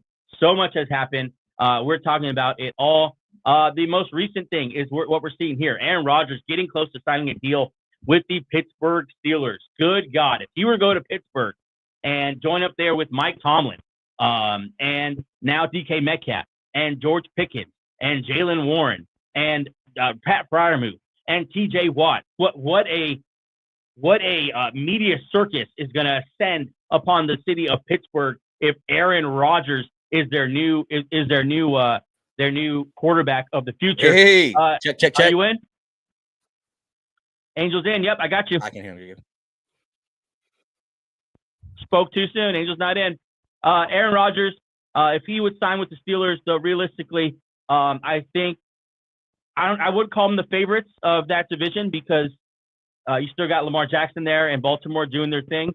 But they're right up there. I mean, they are, I think, above the Browns for sure. Oh God, the Bengals. That would be cool to see Aaron Rodgers and Joe Burrow twice a year for the next maybe 1 or 2 years only, but twice a year go at it. That would be awesome to see if that were to happen. We'll keep an eye on that. Aaron Rodgers to the Pittsburgh Steelers. A lot's happening too with that Pittsburgh Steelers quarterback organization. Where is Justin Fields going to end up? That's kind of what I wanted. That's what I'm keeping an eye on. It seems like Pittsburgh just isn't in on him. And if you're not in on Justin Fields by now, just let the little birdie fly. You don't want him. You don't believe in him.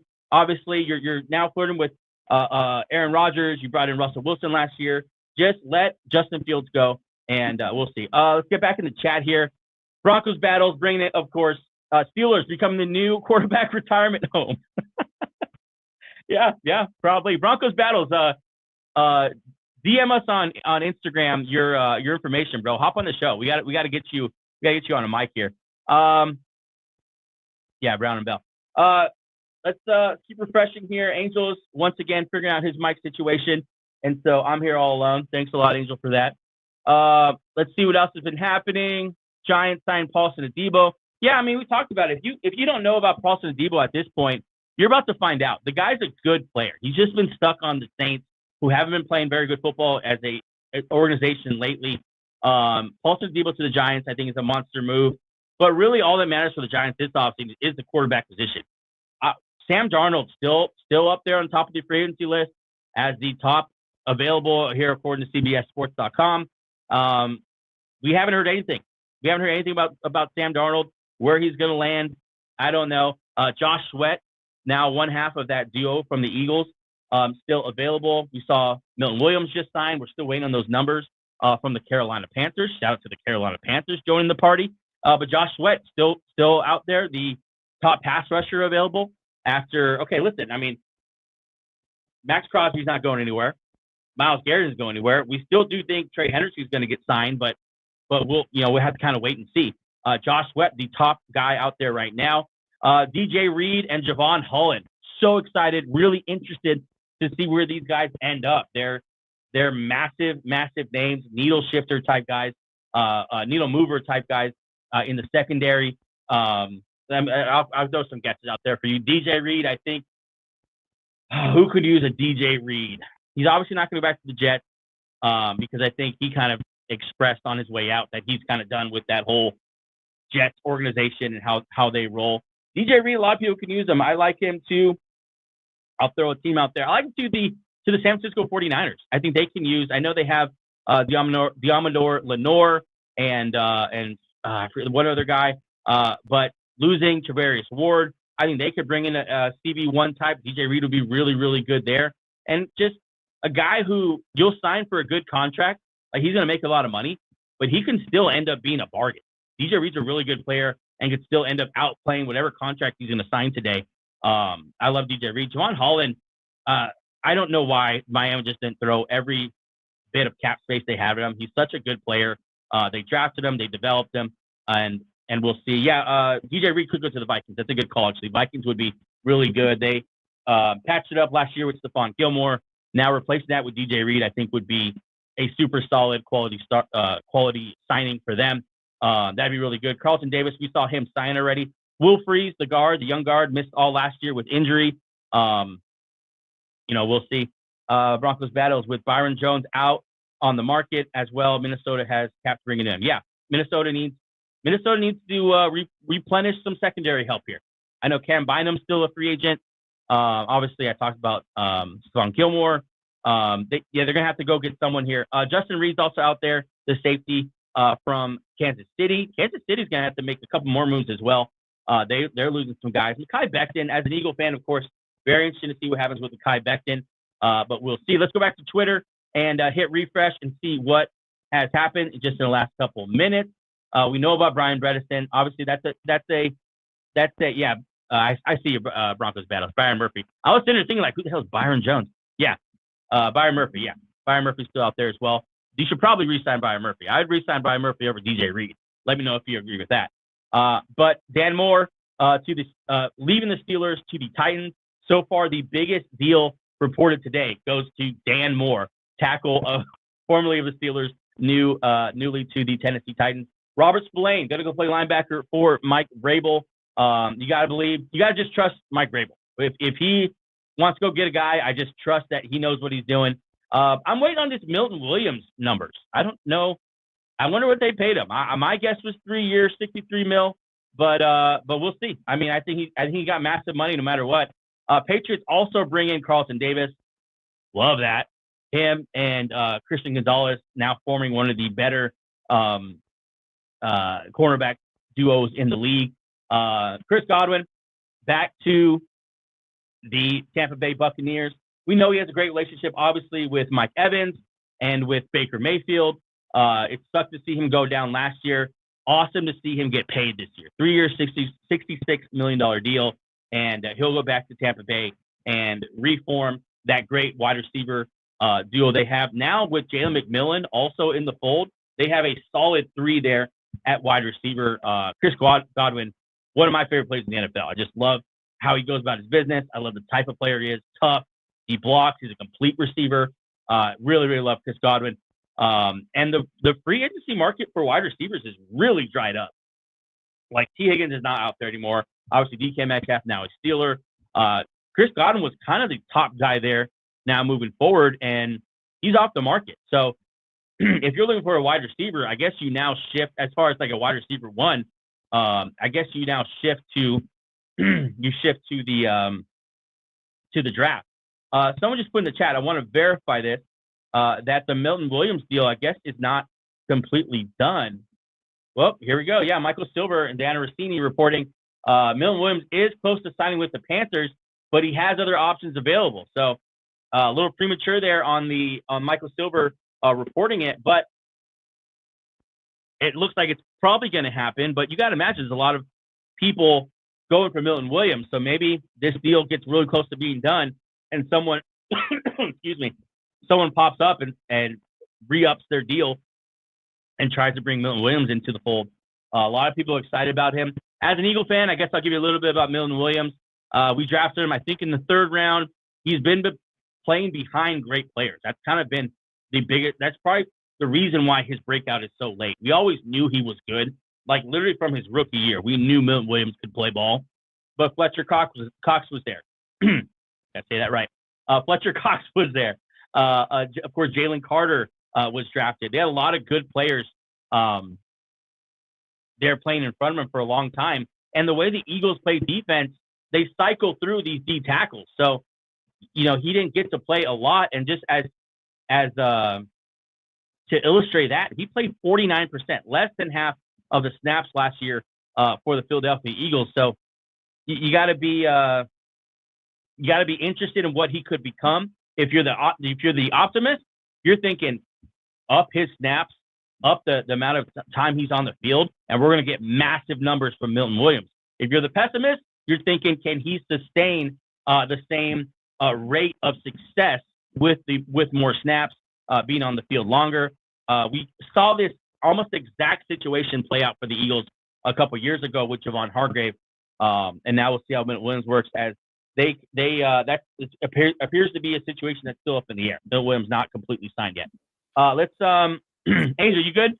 Can you hear me? Yeah, can you stop leaving by myself, you piece of shit? Okay, so you can hear me. Yes. Okay, cool. Yeah. Wait, hold on. Joy Taylor news. As a 2-week hiatus, Joy Taylor expected back. Yes, we got Joy Taylor back. Yes.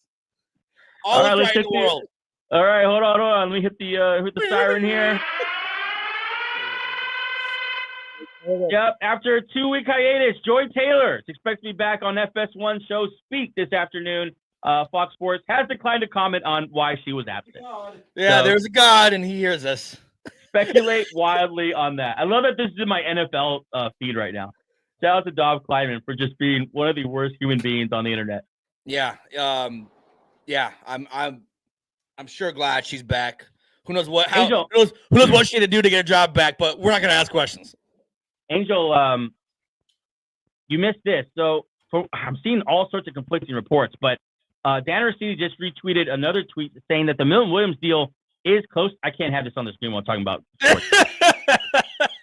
The Milton Williams deal is close to being done, but not officially done yet. Other teams, I guess, making a last-ditch effort to bring Milton Williams in. So we'll keep an eye on that. I don't know. Milton Williams, that's interesting. I mean, technically, this is not a signing. Remember, this is just tampering. Right. So they didn't sign anything yet. So we've seen players switch back and forth. So maybe this is just a negotiation tactic. Like, hey, this team's ready to sign me.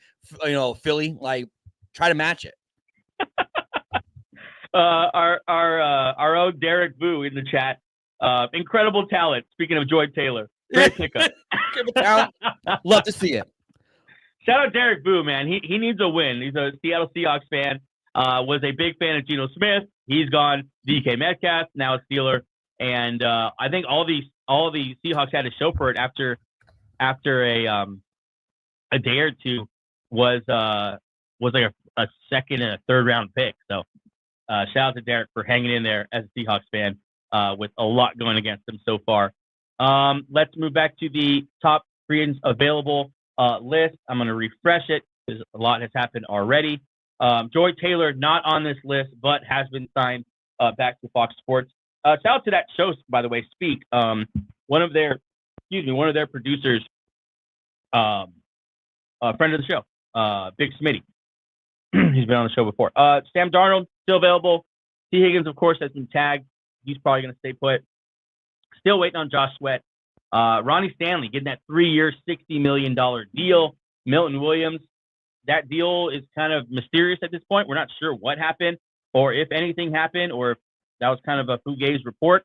But we'll tell you as soon as we know. DJ Reed still out there. Drew Dahlman gets the bag from the Chicago Bears. Love what Chicago Bears have done in free agency so far, building up that offensive line. Okay, let's go back to Twitter here because a couple things have popped up on the timeline. The Texans are signing defensive back Tremon Smith, 2-year deal, $7.5 million. Highest paid core special teams player in the NFL. So they bring back a core special teams guy. Let's get this Jeremy Fowler tweet on Grady Jarrett. Grady Jarrett offered a reduced deal, but felt more confident on his market value than what they offered. So Grady Jarrett kind of betting on himself here, and he's going to leave where he's been for the last 10 years. That's how much he believes in it. So that's true. If Kinlaw got $15 million, Grady's going to get 30. Yeah, I mean, I think that kind of answers our question. Like, what's the number going to be on this? I think then he's not looking to get any deals. I think he's trying to go get the bag. Yeah, Kinlaw just you know what? Well, you know what happened with the Milton Williams thing? He probably saw like Kinlaw sign for $15 million. It's like, nope, hold on, my price just went up. If Kinlaw went for 15, I want to go for at least 25.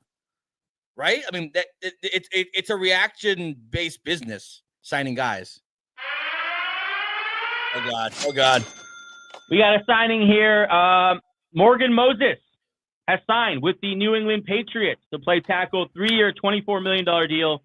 28.5 is the total. The maximum value. Patriots add an experienced, reliable veteran in front of Drake May. Morgan Moses is going to play tackle there for the New England Patriots. I mean, he's getting along in the tooth. How old is Morgan Moses? 34. Yeah. I hate saying that because I'm about to turn 36 in a week, but yeah, he's an older for an NFL player. But still, I mean, getting a 3-year deal here from the Patriots, and I mean, this is what you wanted to see the Patriots do: come out here and spend money, spend on great players. You want to see the Commanders do this too, but this seems more like a Commanders type signing the 34-year-old tackle. Yeah. This is Commanders were like, oh damn it, they got this guy from us. No, this is good because Patriots, look, they have a lot of holes. Okay, so this right tackle, they have one good lineman, and that's about it. Obenwaya, I forgot how to say his last name, but he'll kick into the right guard, right tackle here for New England. Yeah, great, love it. There's Gabe. Hey, Gabe. You're not that quick. How they get it? What do you think? Just float through and no or no? Broncos battles in the chat. He put 3 years, $34 million. Tag what player you're talking about. Bronco battle. Let's restart. Oh, never mind. Texans. Chill. Your boy. Yeah. We tell us about Tremon Smith. Yeah. What an in-depth player. Let's dig into the career of Tremon Smith. Career Bronco legend. No, he's just. We're putting our money towards Hufanga, so this is a casualty. And sorry, Tremon Smith. Catch you later. I mean, you still have Riley Ross and the Defensive Player of the Year, Patrick Surtain. So yeah, you're fine. Morgan Moses here. I love this. This is a great pick. They're trying to build that offensive line slowly.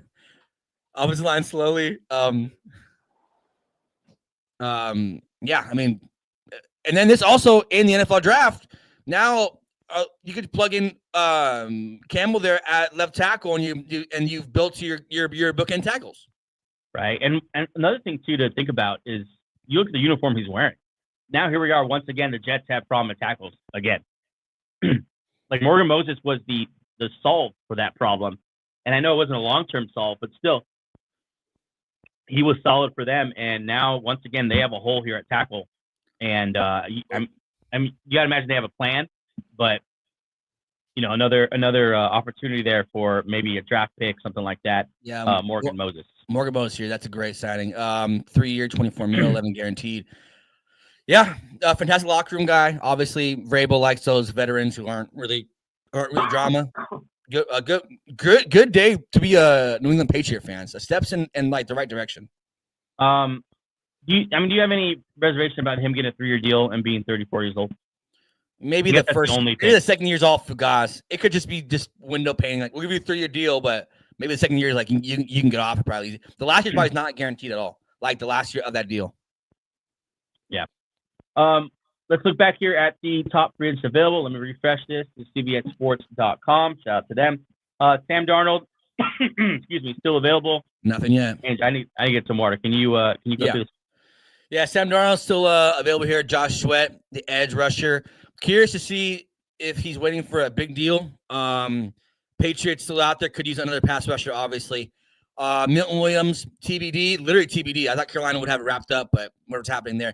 DJ Reed is surprising because he probably was better in my mind than Carlton Davis, but they're the same age. So maybe there's something here that we don't know. He is 5'9", so not the biggest corner, but I don't understand why he's still not signed.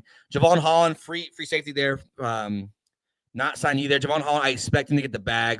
He's have a big. I expect his market to be huge because young, 25 years old, can be a building block for a next generation of someone's defense there. Carlton Davis obviously signed. Will Fries, whatever the hell the guy's last name is, still available. Top guard. Patriots should be in on him too, but yeah, a couple guys here. Top guys. That's kind of like where the top tier stops for us. Like these are the top tier kind of free agents. Maybe you think Justin Reed's in there too, but you think about some of the teams that have all the cap space this year. You expect them to be throwing the bag at these type of players, and yet I don't see the Washington Commanders on this list so far. Well, because they gave all the money to Javon Kinlaw, Joey. Come on now. That's what I'm saying. As far as signing like some of the best free agents available, you don't see now. They lose out on Milton Williams now and Josh Sweat. I'm not sure who else. I mean, I guess they can in theory go sign Javon Holland to play next to Jeremy Chin or DJ Reed. Yeah, Jeremy Chin is one of their guys that blew up last year, and they didn't sign him yet. Dante Fowler, another 10-sack guy for them last year, haven't signed him yet. So I don't know what they're kind of waiting on. Interesting tactic there. I don't know. It's interesting. I mean, besides quarterback, who has the better roster, the Patriots or the Commanders? It's getting pretty even. I mean, quarterbacks, obviously, you have a star quarterback. Besides quarterback, yeah, I'm trying to think of the work you should be doing today. Because those are kind of two of the teams that I kind of see, like, obviously the Commanders made that playoff run. But as, like, an organization, I feel like they're generally in the same area as the Patriots. They got the good, young quarterback, and now let's build around it. Yeah, I guess. Yeah. It's just the yeah, both teams should be aggressive. One is and one isn't. One's being aggressive, but in the wrong way. They're signing older guys: Bobby Wagner, Zach Ertz, Kinlaw, and then other teams were getting Carlton Davis. I know Morgan Moses is older, but still like useful. Yeah, it's interesting. You want to see teams like the Commanders be aggressive in the right way, but let's look at what the Patriots have done so far. This is now the new Patriots defense so far. With still, we're only an hour, almost 2 hours, coming up on 2 hours now into live stream for free agency. And this is what they've built already. You got Christian Barmore up front here. Let's see what else they add. They did add Harold Landry to rush the quarterback. Keon White, that monster of a defensive end that they drafted. There on the ends, Robert Spillane, Jawan Bentley, not a lot of people know about. Nice linebacker they have there. Jelani Tavai. Played a lot for them last year, racked up a lot of tackles. And then Christian Gonzalez, Carlton Davis, and Marcus Jones in the slot. That's very good. Woo! That's very good. Good luck. Yeah. And then Kyle Duggar and Jabril Peppers. So far, this Patriots defense is looking like it's going to be one of the best units in the league next year. Yeah, and then obviously put all this in the hands of Vrabel. Yeah, I could see this being a total top 5 unit next year, making it a lot easier for Drake May to not have to outgun everybody, rather just play Josh McDaniels football, which is like slow, methodical offense. And whoa, win the day. A huge signing just happened here. Don't look at your phone. I want you to be surprised with everyone else here, as one of the top free agents on the board has signed a deal. I'm pulling it up now. Give me a second. I'm pulling it up. Give me a second. They play the horn here. Massive news out of the NFL as you put up. There it is. DJ Reed is signing a 3-year deal with the Detroit Lions. DJ Reed. Woo! Pretty good. So long, Carlton Davis. Hello, DJ Reed. Wow. Yeah, DJ Reed to the Lions. That's great. 3-year, $48 million. Picked him over Carlton Davis. What was the contract for Carlton Davis? Not to put you on the spot, because 3-year, 48. I wonder if they just don't want to pay Carlton Davis that. Let me. That's probably in here. Let me work on that real quick. Carlton Davis. Let's see if they've updated it on here. CBSSports.com. Carlton Davis received a. I'm sure he's not too far on this list. No, you missed it. It's further up, Joey. There it is. Yeah, 3 years, 60. So they got cheaper. They went cheap. I'm not sure Carlton Davis is better than DJ Reed. Yeah, it's they got a better corner for cheaper. So I mean, he's literally. I mean, look, he's up here at number 8. Carlton Davis down here at number 13, and they're going to pay much less for DJ Reed. I think what a great signing for the Lions. Yeah, fantastic. That's how they've attacked this corner position so aggressively in the last 2 years. So good on them. Good for the Lions, trying to make sure that they don't lose assets without replacing those same assets. So love it. That's such a great find. That's such a great signing. Probably the best of the day is that one. We got another signing here as my boy, the Philadelphia Eagles are on the board, baby. Bringing back cornerback Isaiah Rodgers. Not sure why you don't have an Eagles uniform here. No, he's not. He's not. He signed with the Vikings, Joey. Oh no, we lost him. Joey. Shit. Damn it. Eagles lost their starting cornerback. This is bad for the Eagles. Okay, I'm not going to overreact to it. This is who I wanted to replace Darius Slay, who's now a free agent. I wonder if Darius Slay comes back now. But let's talk about Isaiah Rodgers on the Vikings. Listen, Isaiah Rodgers he was basically a starter last year for the Eagles. Darius Slay rarely finished games, and so Isaiah Rodgers would jump in often and finish games or just play long periods of games, and the Eagles defense would not miss a beat, and he'd be tested. You know, like any cornerback that enters a game mid-game, they immediately get tested. Isaiah Rodgers stood up to all that testing mid-game and started at times. Of course, he was a solid cornerback for the Colts before joining the Eagles. Got suspended. I think he used the gambling thing, right? Yeah, gambling thing. Yeah, so. And now he's tied with the Vikings. They get, I think, a starting level cornerback. I wonder what this means for Byron Murphy. I wonder what this means for the whole cornerback room, because the Vikings cornerback room needs to be completely rebuilt. Yeah, this might mean that Byron Murphy just kind of got outbidded, and they needed a cornerback here. Yeah, Rodgers is good. He's a very solid. He's a solid corner, and that defense that demands a lot from their cornerbacks. Yeah, that's pretty nice here. Isaiah Rodgers obviously getting the bag after his Super Bowl run here with the Eagles. Nice pick. How that works. Let's go back here to DJ Reed to the Lions. Carlton Davis is going to cost about $15 million more overall, and DJ Reed, I mean, love it. I don't know. It's a cheaper. What's the name of the other quarterback? The one that Rakeshaw. Yeah, Rakeshaw there. It's just funny how. I guess some teams would like a Carlton Davis more than a DJ Reed because he got signed first. I don't know. I mean, you put and you're kind of wondering. You're wondering too, Joey, if they were waiting for the Carlton Davis news to break, and then they signed, because maybe teams viewed Carlton Davis better than they viewed DJ Reed. Shout out to Aaron Merrill once again doing this for us. We're gonna go through it quickly here because the list is growing. We are just under 2 hours into free agency, and this is all that has happened. I'm already losing my voice. Not a good sign. Chris, actually, Angel, why don't you go through this? Okay. Chris Godwin resigns with the Tampa Bay Buccaneers, 3 years, $66 million. Great signing. Khalil Mack back with the Chargers there for a 1-year deal. The Panthers have made J.C. Horn the highest paid defensive back in NFL history. Good for you, buddy. The Falcons have cut defensive tackle Grady Jarrett. Chiefs have signed another average tackle, Jalen Moore, 2 years, $30 million. The Patriots have traded DG. I won't even attempt his name. I'm not going to try for a 7th round pick. I know who the guy is. The Falcons have extended Jake Matthews, a longtime Falcon. Good for him. Chargers cut Gus Bus. Still waiting on the Chargers to sign Najee Harris. That's still out there. Huh? A little bit of rumors there. Yeah. Hassan Reddick signed with the Bucks. And the first signing of the day, really. Dahlman signed with the Bears, solidifying that offensive line for Chicago. Braxton Berrios to the Texans. BJ Hill to the Bengals back there. Anyone but T. Higgins. Anyone but Jamar Chase. Anyone but Trey Hendrickson. But BJ Hill, sign me up. Cincinnati's doing their thing, dude. Commanders. Oh God, Commanders here.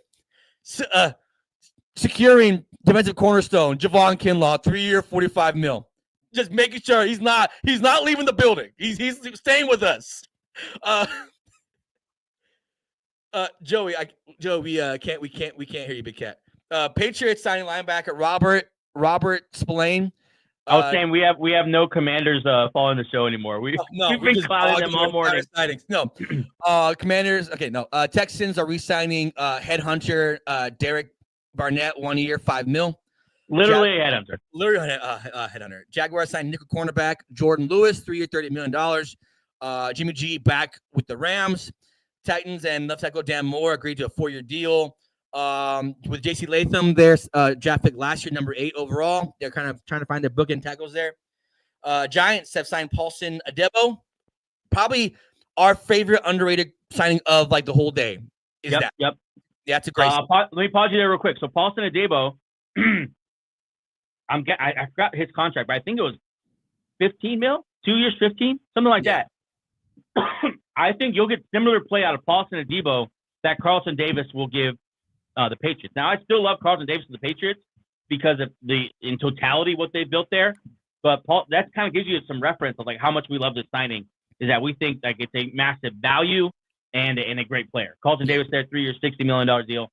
I'll finish it out for you. DJ Reed finalizing with the Lions, and then Morgan Moses to the Patriots as well. Patriots spending that money, love it. Yeah, if you have it, spend it. So yeah, I'm down for it.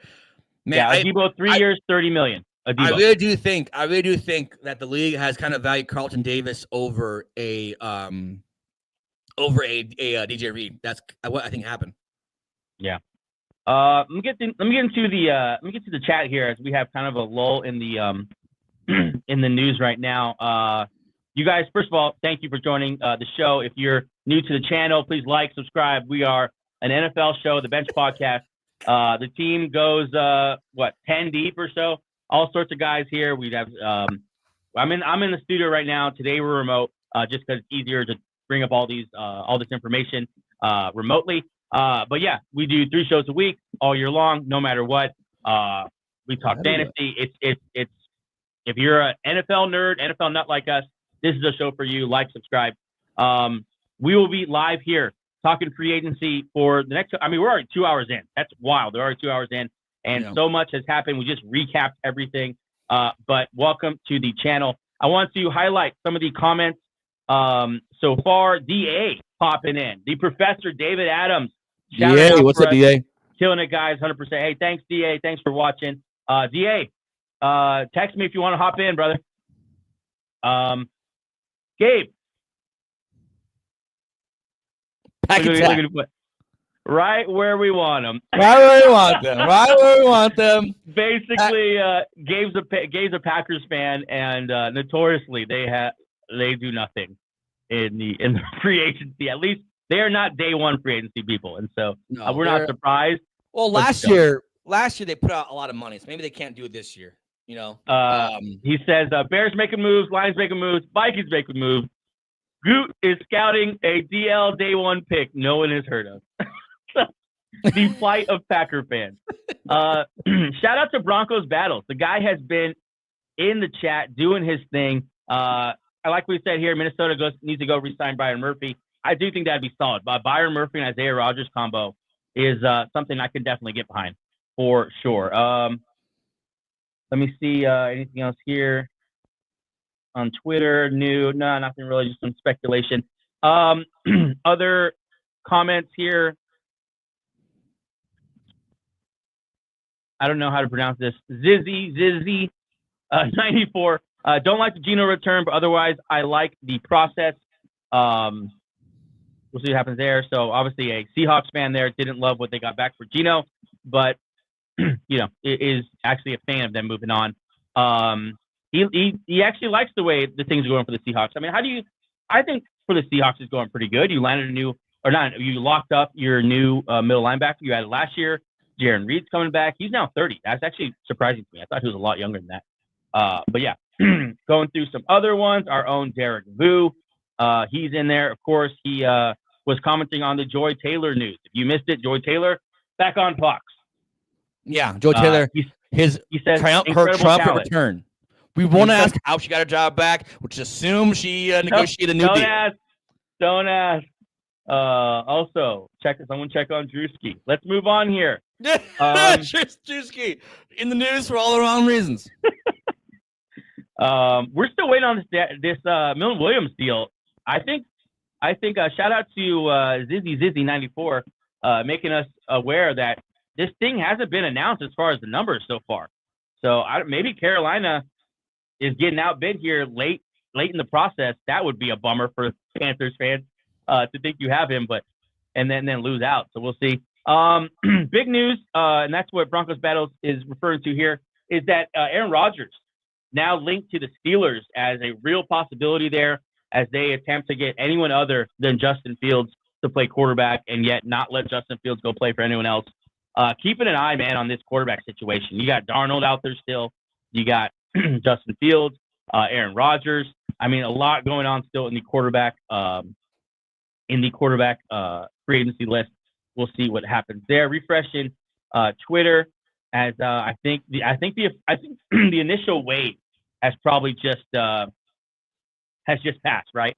Yeah. And now we kind of like, all right, these are all the guys who the deals were done, and I think now people are in meetings as we speak, negotiating whatnot. And it is a reminder, no one actually has signed, so all these deals can be gone back on because you can't actually sign pen to paper until Wednesday.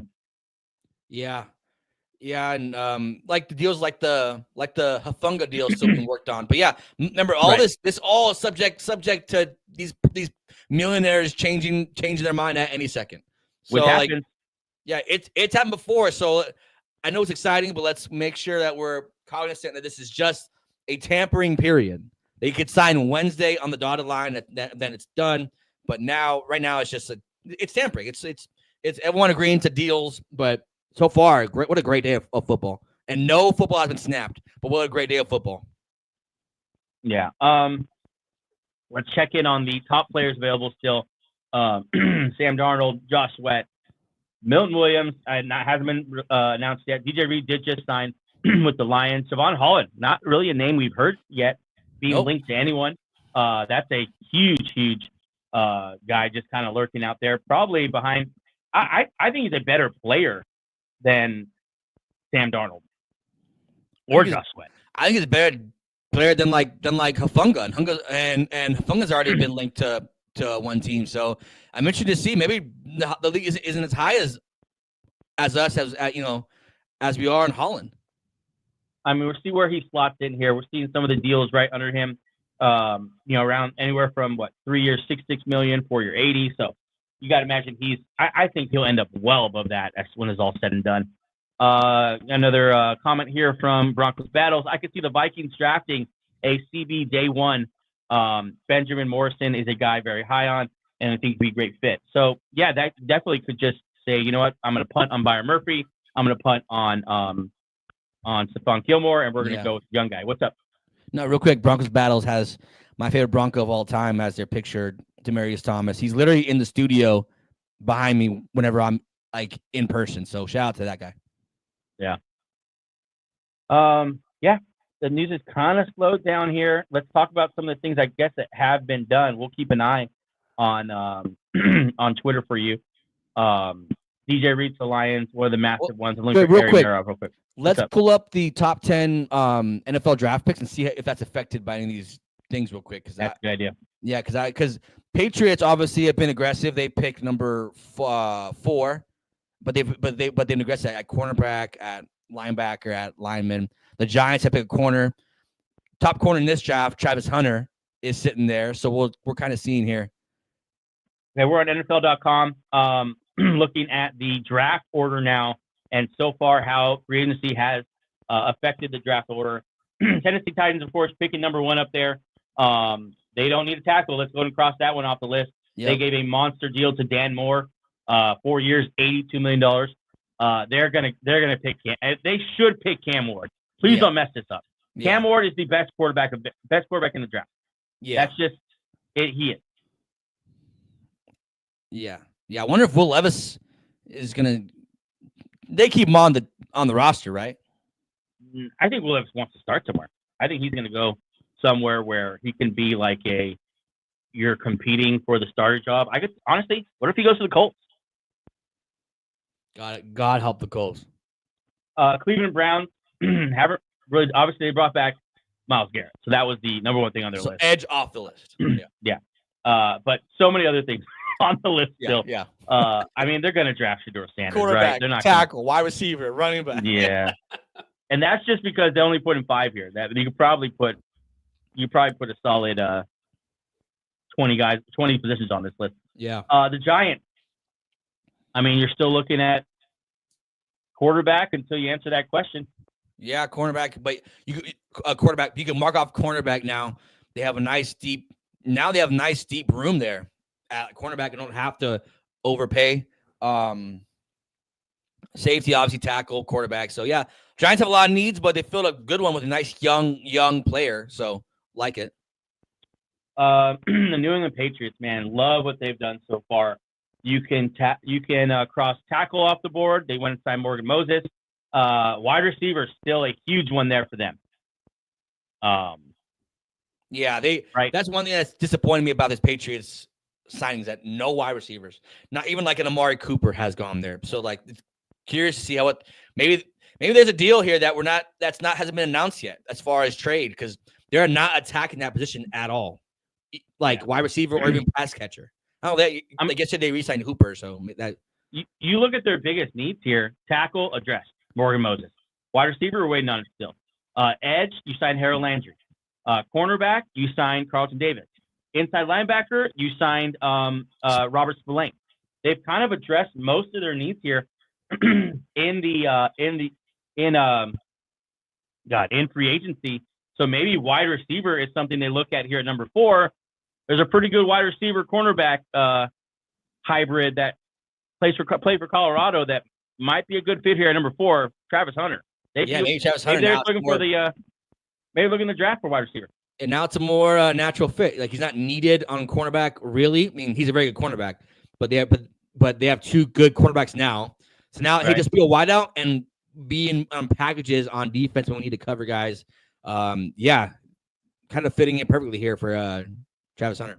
This is why we're gushing over what the Patriots have done so far. I mean, 4 of their top 5 needs met within the first hour of free agency. Yeah. Like, just that's incredible work by the Patriots. Jacksonville Jaguars, cornerback, they did address that with escaping me. Jordan Lewis. Jordan Lewis, yeah. Jordan Lewis gets signed. Safety, they're still looking. We haven't heard anything so far. Of course, a number of other needs there. Las Vegas Raiders, quarterback is off that list now, but they're still looking for a wide receiver. They need a running back badly. In the worst way. No Najee Harris cornerback, yet. Defensive tackle as well. Yeah. I haven't checked in. I should probably check in on the. Can you check in on the health real quick? Just tweet or look on Twitter of Jonathan. What's his name? The D tackle they got from Miami. Oh yeah. Obviously, he missed most of last year. Christian Wilkins. Looking here at Twitter, no new news here. Let's see of any of the rumor mill. Of course, that is going nuts. We're trying to stick to straight facts, but I mean, some of these organizations are going to be wild. Howard Eskin here, a reporter from Philadelphia. The Panthers will be signing Williams, and he will make a reported over $20 million a year. So nothing officially reported yet, but we're getting little bits and pieces like this. Milton Williams, $20 million a year. I mean, that's a 3-year 60 or a 4-year 80. That is big money for Milton Williams. Yeah, Milton Williams, you got the bag. Shout out for Kaylee Van Ness. Yeah, real update on Christian Wilkins. Obviously, last year was a Jones fracture, but by all reports, he should be back. Okay, cool. Let's look at the top free agents now. Again, available.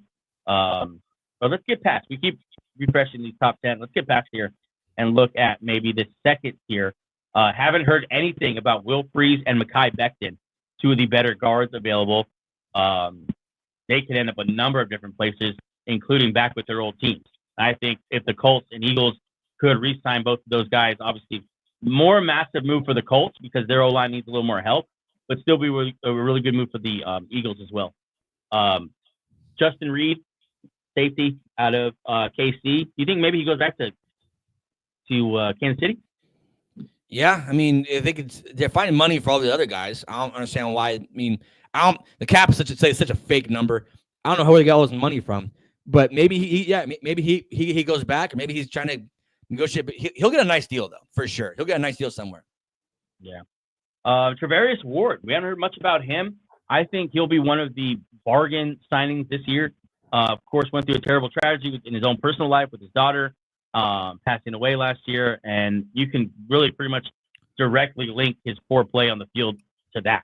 Yeah. Then he said that he didn't want to play on the West Coast or in California so you can mark off all those California teams. Obviously, that's not why that's not important at this point, but just so we have a little context, he's not coming back to San Francisco, but not going to Chargers, not going to the Rams. So Ward, when he's healthy, he's when he's in the game, he's one of the better cornerbacks in the league for sure. Talk about Mekhi Becton. Alaric Johnson was tied up. You imagine, 3 years, $57 million. I think he would probably got more of that on the open market. Like, he would have been the only young tackle available at the moment. Yeah, Larry Johnson would have gotten the back from anybody. You would think New England, if they were to dish out that money for Morgan Moses, was ready to dish out the money for him. But Rams doing a good job.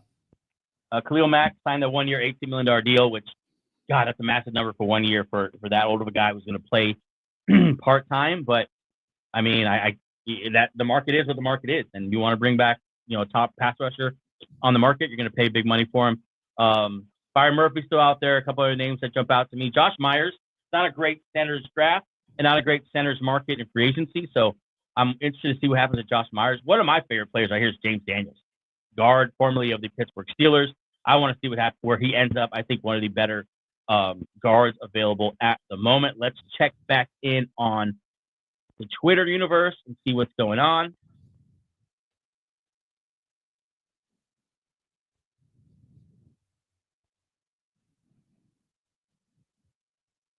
Kind of slow still slow. Yeah. This is that first wave kind of just ended here. Hey, go down. Let's get some of these bargain bin guys. Let's put them on teams here. I thought Tevin Jenkins would have more of a market. 27-year-old guard. Yeah, he has injuries, but he's still talented. I thought he'd have more of a market. Like the Patriots should be in on him. I could think like the Giants maybe. Then Josh Myers, the enigma of a center that we don't know if he's good or not. James Daniels, your boy, guard, 27 years old, still out there. And then like these defensive backs, Rasul Douglas, veteran safety, a veteran corner, still out there.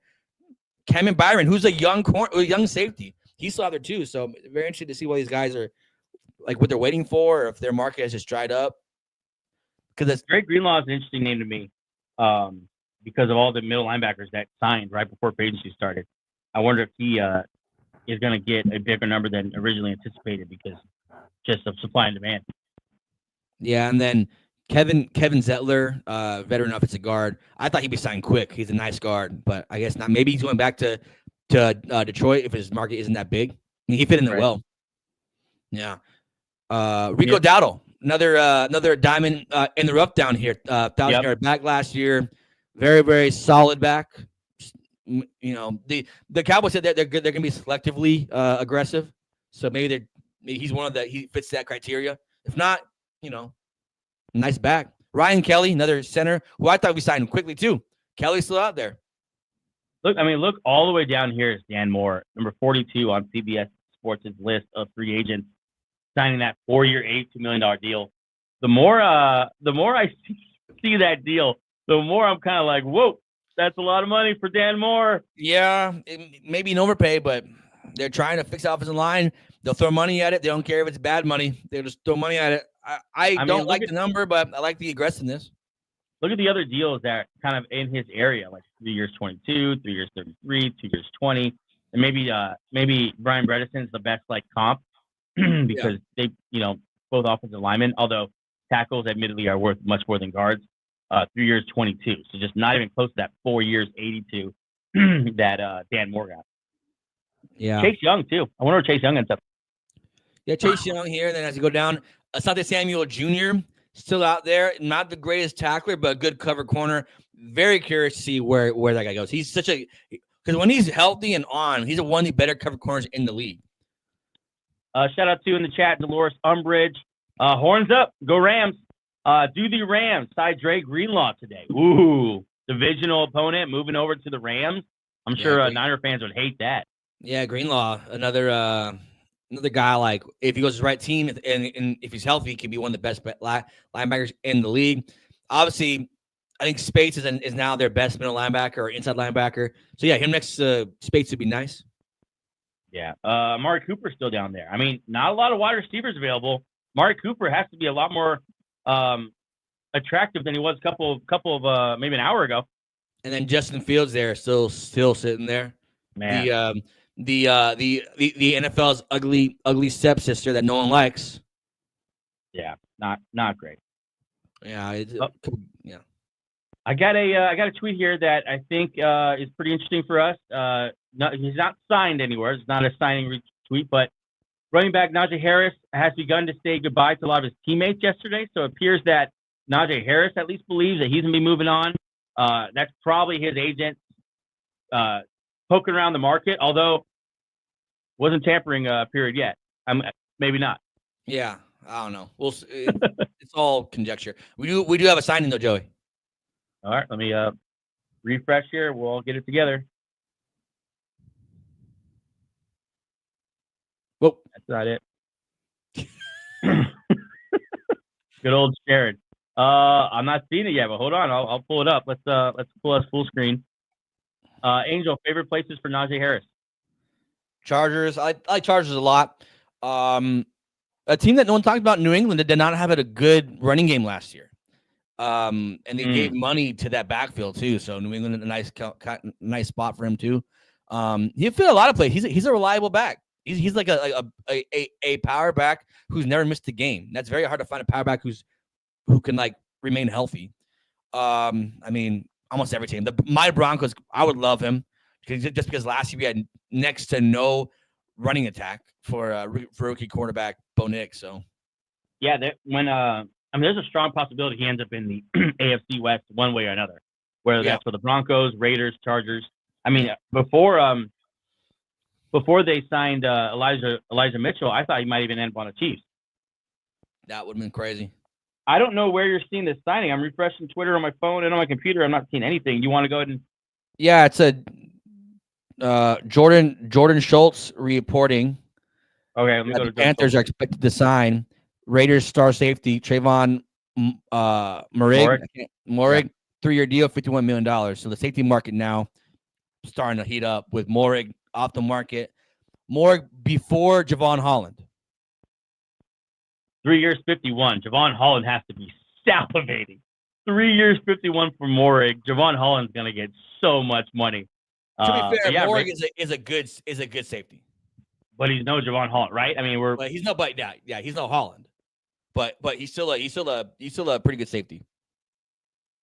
Yeah, he started 64 games, 4 years in Vegas. Raiders are just completely letting everyone go.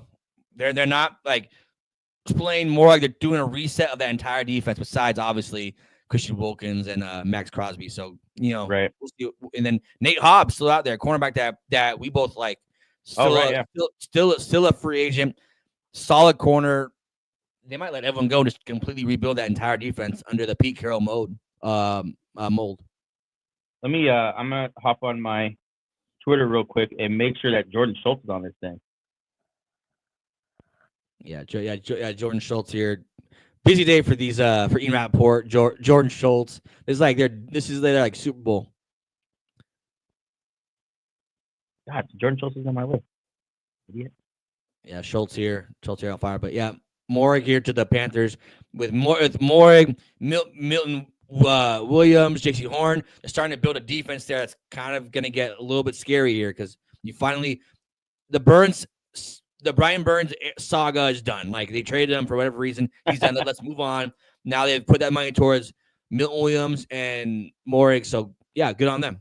And then J.C. Horn obviously signed earlier this morning. So good for them. Yeah. The Panthers, just like they did last year, pretty active. I mean, last year they're obviously a little more active, but they're trying. I know they're still trying to lock up Milton Williams. You haven't got a number on that yet, so we'll wait before we actually put that in cement. But Trayvon Morrig, Milton Williams, apparently, they start to build up that defense that was obviously really, really bad last year. And I mean, we'll see. It's all about God, what's his first name? Bryce Young. Yeah, Bryce Young. It's all about and like we always say, when you're on a rookie cornerback here, quarterback. Whoa. Okay, hold on. I saw that. I saw it. Hold on. Massive news here. Massive news. Holy shit. I love free agency. I'm not gonna say anything. I'll also let you break it down for me. Let me pull it up real quick. I'll go ahead and throw the sirens on. And the cha-ching, because one of the top free agents available is now signed. The New England Patriots have signed the biggest defender, quite literally, on the market. Milton Williams is not going to the Carolina Panthers. He's going to the New England Patriots, getting $26 million per year, deal done by Clutch Sports. Mike Vrabel just sunned the Carolina Panthers. Milton Williams, what a day for the Patriots. What a day. They're the winners here for agency. Attacking the Carlton Davis, Milton Williams, Robert Spillane, just to get that. And that defense unit was not bad last year. Like, they have talent. They were just poorly coached. So Milton Williams, and remember what Milton Williams is. He's a 3-4 end. When Jeffrey Simmons was playing with Mike Vrabel, that's when he had his best years. Milton Williams maybe might have his career year this year. Maybe this is when he has his best year because Vrabel with all these guys, Milton Williams there. Good, man, New England might win free agency day one. I think they already won it. You would have to go on a hell of a run, someone else to take it away from them. I mean, they've done so much on the offensive side of the football, at least. God, so. I mean, we kept saying it. This rumor to the Carolina Panthers was a little premature. It sounds like just last minute the Patriots just came and paid more. Yeah, Patriots. Yeah, this is why, like we said earlier, they're not signing anything. They're just agreeing to deals. Right. Said, hold on, wait a minute. New England got back to me with $26 million. Can you beat that? Maybe Carolina didn't want to beat that. I mean, it's a big number. $26 million, that's a lot of money. But if you have a rookie quarterback and you can spend it, then why not? This is so great. New England, if Drake May turns out to be what we think he's going to be, the AFC might just got a new contender here. We'll definitely get back to the Patriots in a second, but we have another massive signing happening as Jerry Jones is on the board. Jerry Jones signing long snapper Trent Sieg, 3 years, $4 million. Hey. Oh, Jerry. They're being selectively aggressive. They said, let's lock down the long snapper. Yep, that's what. Who's the most important guy in special teams ever? The long snapper. Yes. Yeah. Angel referencing, of course, the Jerry Jones quote. He said they will be selectively aggressive in free agency, and the first selection they have made is Trent Sieg, 3 years. Hey, congratulations to Trent, new millionaire. Hey, shout out to Trent getting $4.5 million. That's more money than I'll ever see in my life. Good for you, buddy. Super Bowl coming goes through Dallas. You know what I'm saying? Jeez, man. We'll talk about the Cowboys, I'm sure, plenty, but I'm not talking about today because they're not going to be part of the chat today. Back to this signing with the Patriots. As Zing, I'm just calling him Z. Biggest winner of that Miller Williams signing is the Eagles, who just got themselves a third-round comp pick. Yeah, it's a good point. That's the thing about losing these great players for the not just Super Bowl champions, but just for good teams. When you lose these players and they go on these massive deals, the league is set up to reward you in some way, and that's with comp deals. So an extra third next year for the Eagles. Traditionally, Howie has used these comp picks to move around in the draft. So maybe Howie used this to move up or down in the draft this year or next. But yeah, good point there by Z. He also says, some of you remember when you see a new, shout out to him for staying in the chat and getting that info out there for us. Man, Patriots landing Milton Williams is still like rocking me. What a move. Yeah, that's New England knows. Look, we're playing the same division as Josh Allen. We need to be able to disrupt Josh Allen.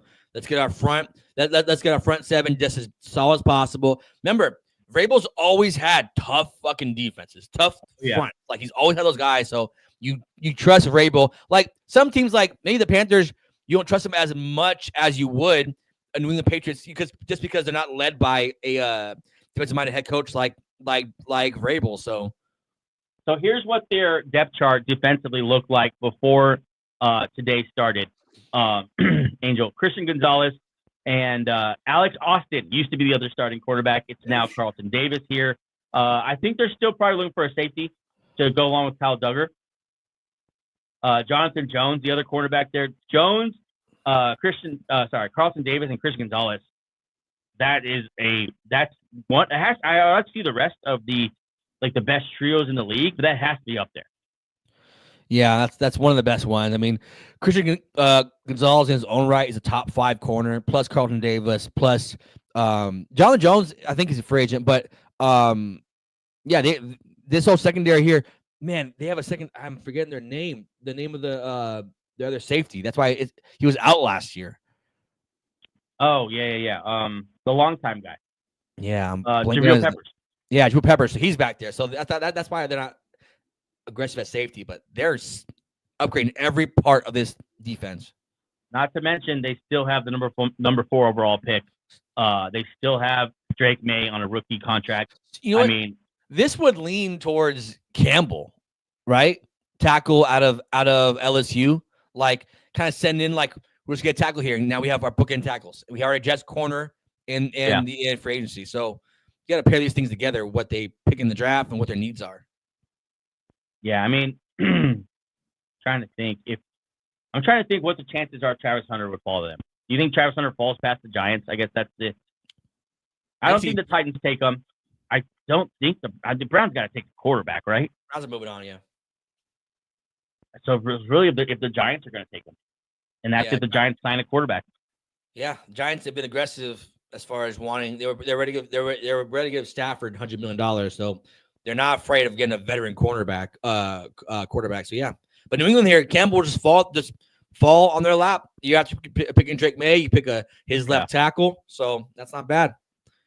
Go back to Twitter here and see anything going on. $26 million a year is massive money for Milton Williams. That's an overpay, and I'll just say that. Like in free agency, you're gonna, for the most part, overpay, but that's the name of the game. That's how you get better. Better players on your roster. So what else are you going to do? I get it. So far, Patriots moves today. Milton Williams, Carlton Davis, Morgan Moses. Don't forget about him. Added over to the offensive line. The other side, they already have one tackle spot locked down, right? New England? Well, they have. Yeah. Pull up the roster again. I keep forgetting the guy's name. Yeah. Yeah. Where's the name? Right guard. That's their best lineman. Cole Strange is whatever, but Amendment is their best lineman for sure. So tackles are both sewn up. I don't even know their tackles, what they do. Lowe and Jacobs, good for you guys for being able to start on an NFL team last year. Yeah. Yeah. I mean, so maybe they might be looking for another tackle then, besides Morgan Moses. So, yeah, maybe that then leans into what you're saying. Then maybe that tackle at number 4 is the way to go. I think they would probably need a tackle more than need Travis Hunter at this point. Yeah. Unless Travis Hunter's going to come play wide receiver for them and just be their wide receiver 1, then I think it's up for a debate.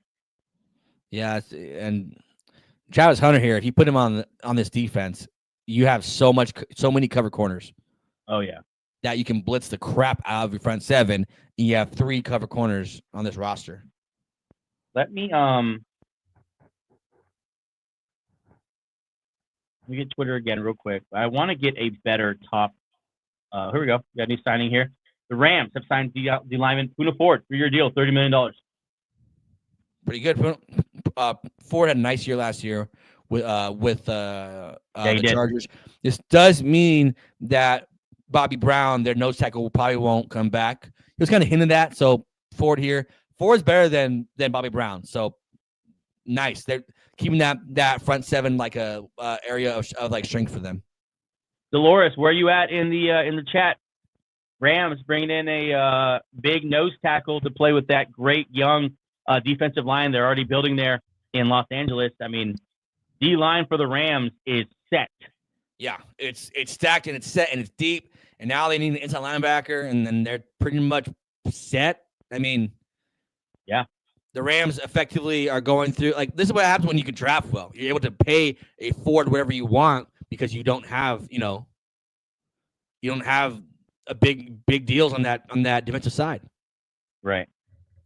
Yeah, and like you said, Puna Ford did have a massive year for the Chargers. I thought the Chargers were going to try to do whatever they could to keep him in town, but he's just going to stay in the same town and wear a different uniform, play in the same stadium, though. Chargers. On Chargers side, though, they lost a pretty good interior lineman after losing Bosa. Yep. So they're losing some guys here up front. Something to watch here with the Chargers. Maybe they be aggressive here and sign Jonathan Allen, maybe, or another guy. Chargers need now. They're running out of defensive kind of stoppers here. We have a quarterback signing. It's no one big, but we will just at least mention it. Nick Mullins, backup quarterback to the Jaguars. I think that mean Mac Jones is gone? Yeah, he's just a free agent now, right? Mac Jones? He's just a free agent. It's a very good bad quarterback. Maybe even a bridge guy. Say like, yep. I don't know, like the Raiders or whatever, or not the Raiders. Sorry, like maybe the Colts bring him in and have him compete with Anthony Richardson or one of those teams. Right. You know, right? Yeah. But Nick Mullins, good for him. Somehow keeps getting these deals. Yeah. Just looking through, making sure I haven't missed anything here. Yeah, shout out to Dolores here. Bobby Brown will get signed somewhere else, but that kind of ended weird over there just because there was a tweet. So it was it was weird. There was some kind of report that came out praising Bobby Brown, saying he was a good run stuffer. And he took offense to that and said, "I'm more than that." And ever since that, he's been kind of sensitive about that kind of area. And that was the end. That was the end of him on a very good team. So yeah, I'm gonna go ahead and right here just listen to the stream. It's whatever. I want to find a better list of the top guys here. Here we go. I like this one. Yeah, so I want to be able to filter. Okay, so shout out to CFF for throwing this up there. Top free agents available right now. T. Higgins, technically a free agent, although was tagged by Cincinnati. In purgatory. Yep. Projected here, did you see this number, Angel? 4 years, $30 million. I think he beats that.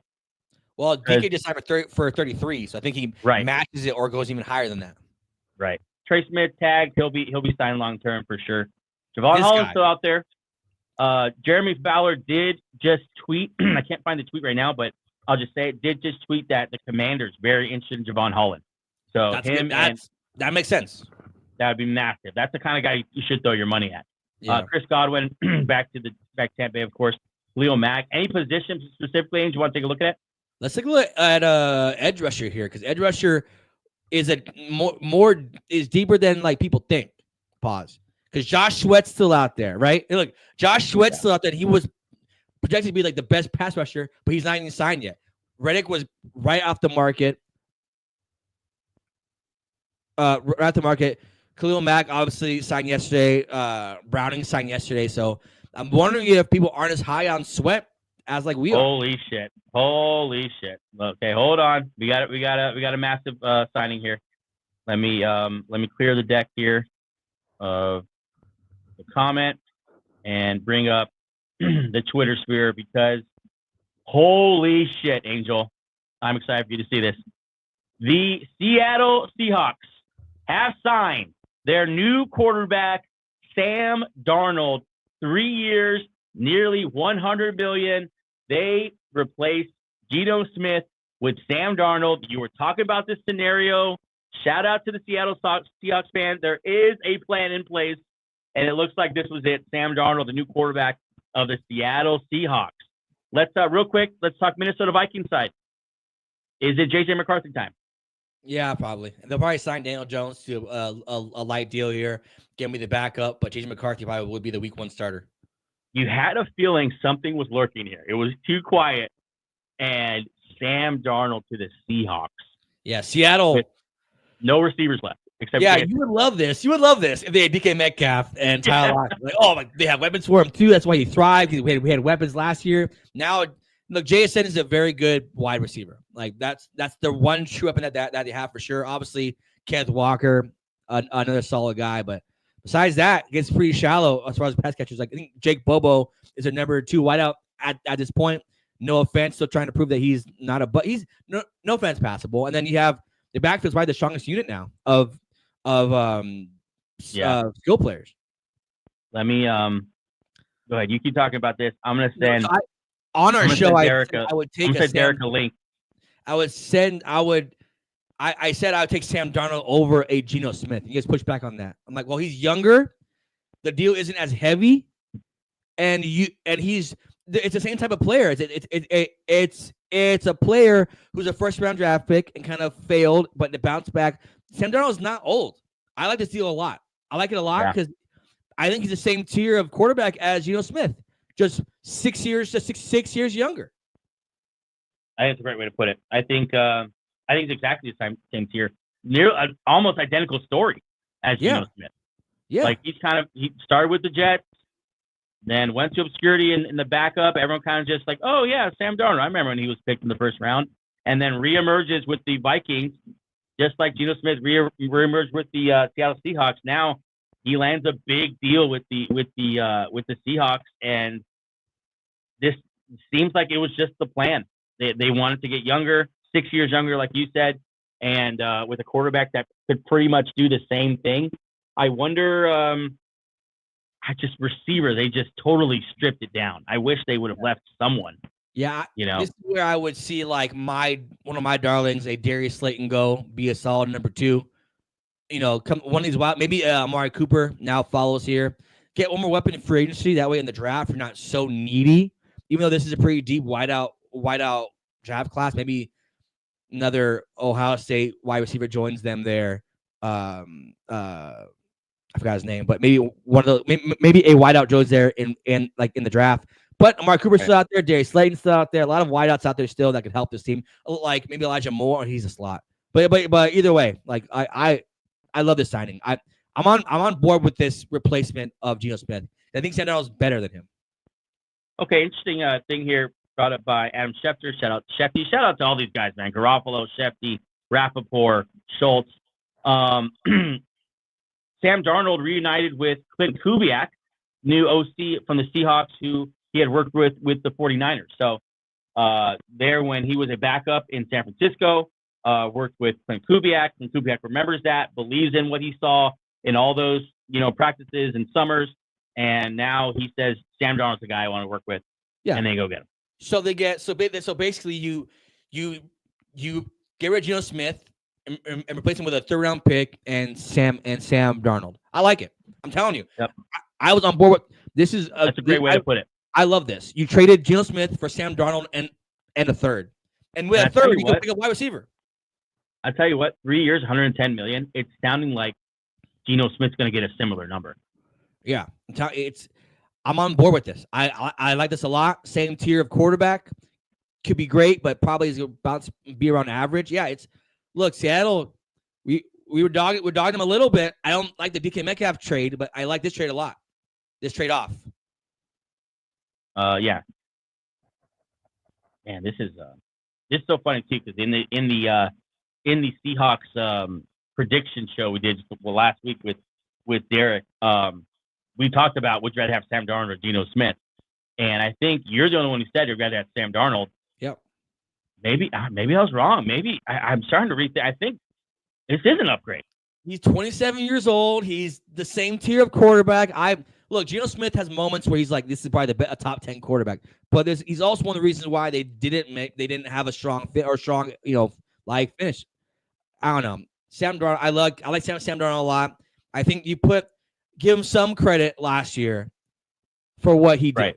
Like, let's not put everything on Justin Jefferson and Kevin O'Connell. Like, someone had to go out there and throw the ball. Someone had to go out there and deliver strikes all year long. He had a bad month, which happened to be the last month of the whole season. But I'm on Sam Darnold.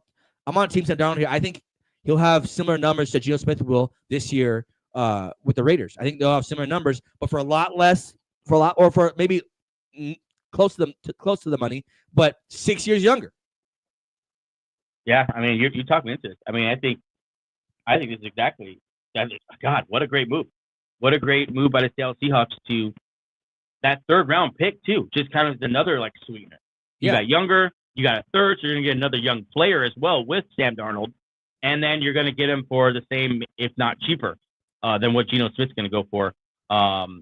Pretty good moves here by Mr. Snyder up in Seattle.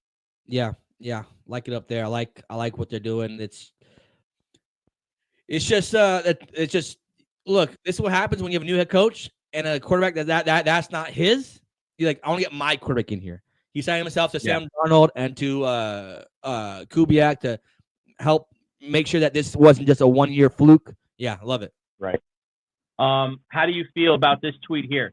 Z chiming in. Shout out to Z and everyone in the chat who's been following along with us.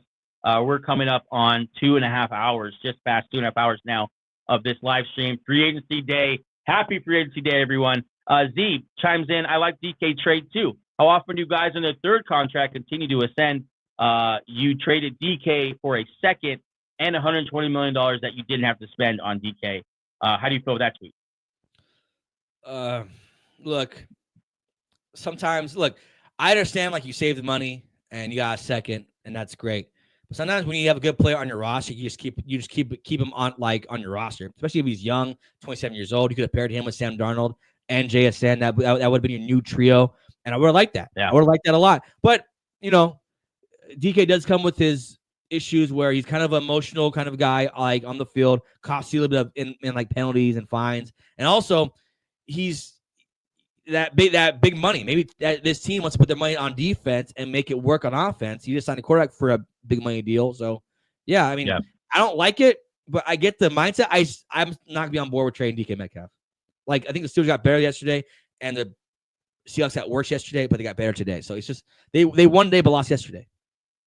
Let's check it on some other things here because some numbers have come out that are pretty massive for some of the recent signings. Jeremy Munt did get signed by the Jaguars, by the way, the tight end. Milton Williams, now I believe, let me check it on this tweet so I'm not just making. Milton Williams, the highest paid player in Patriots franchise history. 4 years, $104 million. So over $25 million a year. Yeah. Right there, but down below, Tom Brady had made $25 million per year when he was playing for them. Now Milton Williams makes that. I mean, good for him. But also, the money's changed, so that's not really fair. This is the key right here.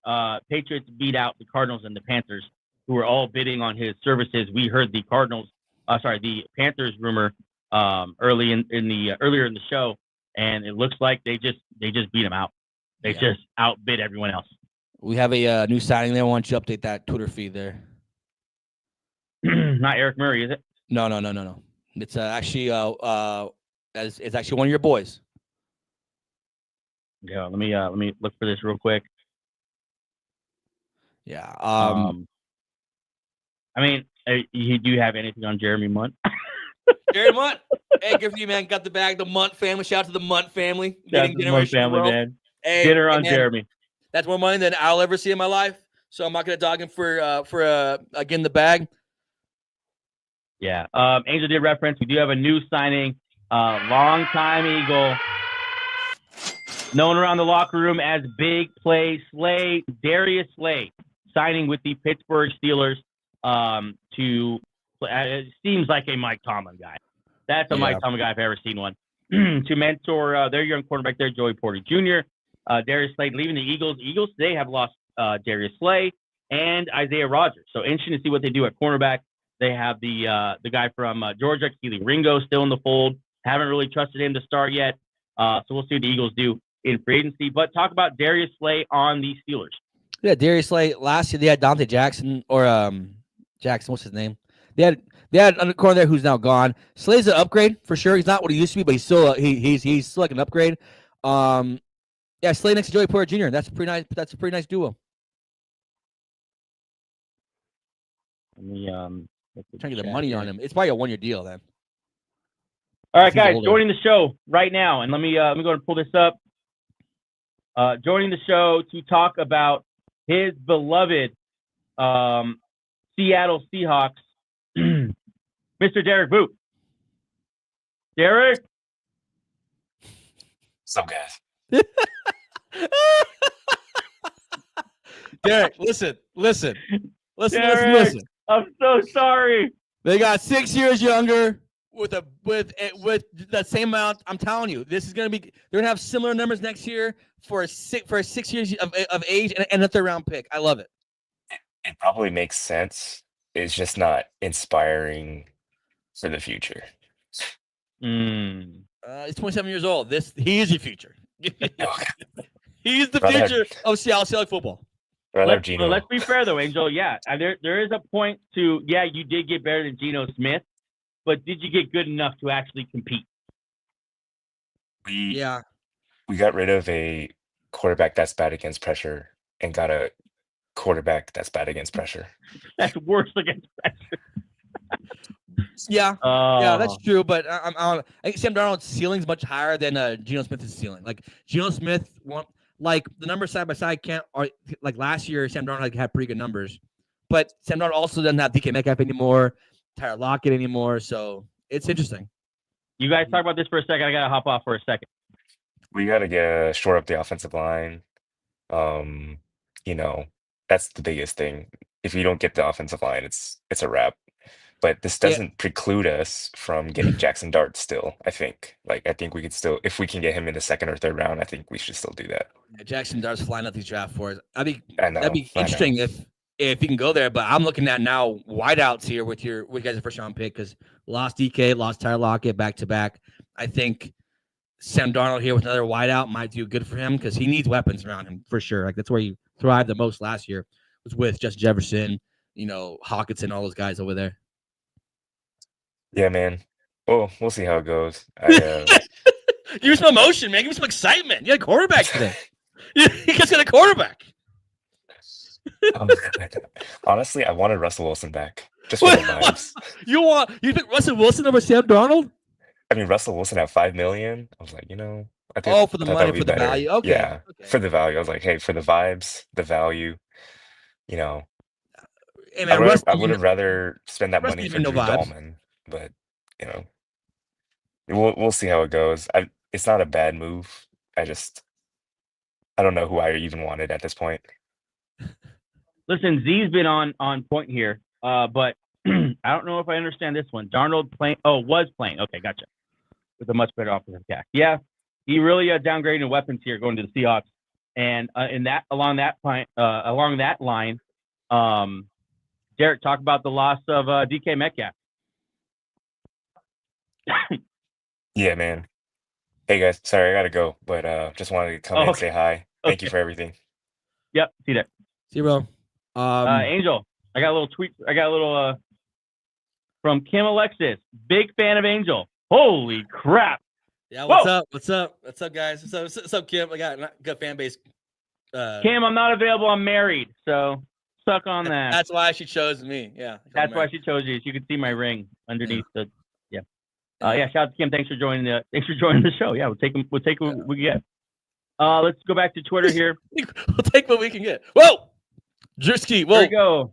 Let's not pick up Drewski content. Drewski, not what we want right now. Content today. The entire league is waiting for Daniel Jones to make a decision where he will sign. I don't think that's true. Cap, that's ridiculous. I don't think that's true. I doubt the Chiefs are saying, let's wait for Daniel Jones. Let's wait. The entire league. Jags signing Eric Murray. Safety was one of their needs. Andre Sisco out. I was hoping they'd land like a Javon Holland or a Justin Reed. They go Eric Murray, who's good, not great. Been a rotational safety. He's okay. He's not great, but he's not good. Tell you that. Yeah. He's not. No. He's not bad, but he's not good. He's just about as average as you can get, which is just about Jacksonville's range of player. Okay. Just about average. Yep, just about average. We are coming up now on just under 3 hours on this live stream into free agency, day one of the legal tampering period day, when you can announce a lot of these potential deals. Again, a reminder, all of these deals can be reneged on. All of them could be gone back on because nothing could be officially signed until Wednesday when free agency actually opens. Darius Slay going over to Pittsburgh Steelers, and they also lose Isaiah Rodgers today as well. I don't know. Here we go. Got some magic. Whoa. Wow. Why? I don't understand. I don't understand anything about this deal. All right, so the Bucks have signed Samaje Perine to a 3-year, $22 million deal. Listen, man, when you make that much money as a third string running back,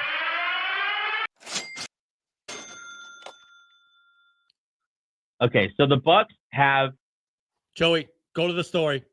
Go to the story. Hold on. Something just happened. I'm refreshing it right now as we speak. I called this in the show. Go ahead. I'm so excited. This is my. We have a massive signing here, one we've been waiting on all day long. Our little baby boy, Justin Fields. We're a big fan of Justin Fields on the show here. It's signing a deal with the New York Jets. It's a 2-year deal worth $40 million, $30 million guaranteed. Good for you, young man, to go play for the Jets. He says, see you, Steelers. I'm sick of waiting on you. I'm sick of being committed to. You won't put a ring on it. And so I'm going to go over and play for the new regime over there for the New York Jets. Justin Fields, Breece Hall, Braylon Allen, Garrett Wilson. Jets offense, man. It's very new. Do they potentially do a switch here at quarterback? Now Aaron Rodgers goes play for the Steelers. Yeah, maybe. I Fields to the Jets for what sounds like $20 million per year to be a starter with Braylon Allen, with Breece Hall, with Garrett Wilson. Then now you could sign a Garrett Wilson to the big money deal because you're not paying your quarterback anything. I love this with all my heart. This is such a great move for the Jets not to lose one relevancy because now you're not going to be playing with some random quarterback. And two, also now you have an offensive identity immediately. You're a running team. Breece Hall, Justin Fields, Braylon Allen. Like that's 3 good running backs. I mean, one's a quarterback, obviously, but still, like I love this so much, and it builds to that thing where like Aaron Glenn wants to be like build like a tough team. You run the football with these guys. It's a tough football team. I love this so much. It's a bridge quarterback deal, but with obviously who Justin Fields is. There's no quarterback like him as far as among the bridge quarterbacks because he could also be your long-term future. The league has not given him the opportunity to prove that if he is or not. And so him to go to New York, man, I love the deal. I love the landing spot for him. I do have concerns right off the bat about that offensive line. And, if you're going to commit to the running game now, and I think he will, just like Ben Johnson has committed to the offensive line there in Chicago, I think Aaron Glenn will do the same thing with the Jets, both spending time with the Lions. And but if you could fix this offensive line, this is going to be a very similar offense to what we saw the Eagles run out there and just win a Super Bowl with. A quarterback that can throw the ball. We've seen Justin Fields throw up multiple 300-plus yard games over in Chicago. Wasn't allowed to throw too much in Pittsburgh, but when he had to, did. I mean, you got a quarterback like that in the mold of Jalen Hurts. You have the big-time running back in Breece Hall. You did just lose Devontae Adams, but I think Garrett Wilson now stays, right? Yeah. I mean, now you can sell Garrett Wilson. Like, you have a quarterback. And it seems like players love Justin Fields. Yep. It's just front offices that don't like Justin Fields. So, yeah, I think it'll give him – and he's not old. He's obviously 25 years old. So, a young guy to pair with all those young guys on offense. Nice. He's turned the page completely. You know what I'm saying? Like, we got rid of the old guys, Devontae Adams, got rid of Aaron Rodgers. You put the young guys, Fields, and you have Garrett Wilson, Breece Hall. Maybe you go get another wideout here. Oh, God. We have another signing here as the second wave is starting to heat up. The Colts have signed safety Cam Bynum to a 4-year, $60 million deal. The Vikings losing defensive backs left and right now. He joins the Colts, who had a real need there at safety. Cam Bynum, a really, really nice safety. One of the less than 10 Filipino players in the organization in the league. Shout out to the Filipinos. My wife's Filipino. But yeah, Cam Bynum to the Colts.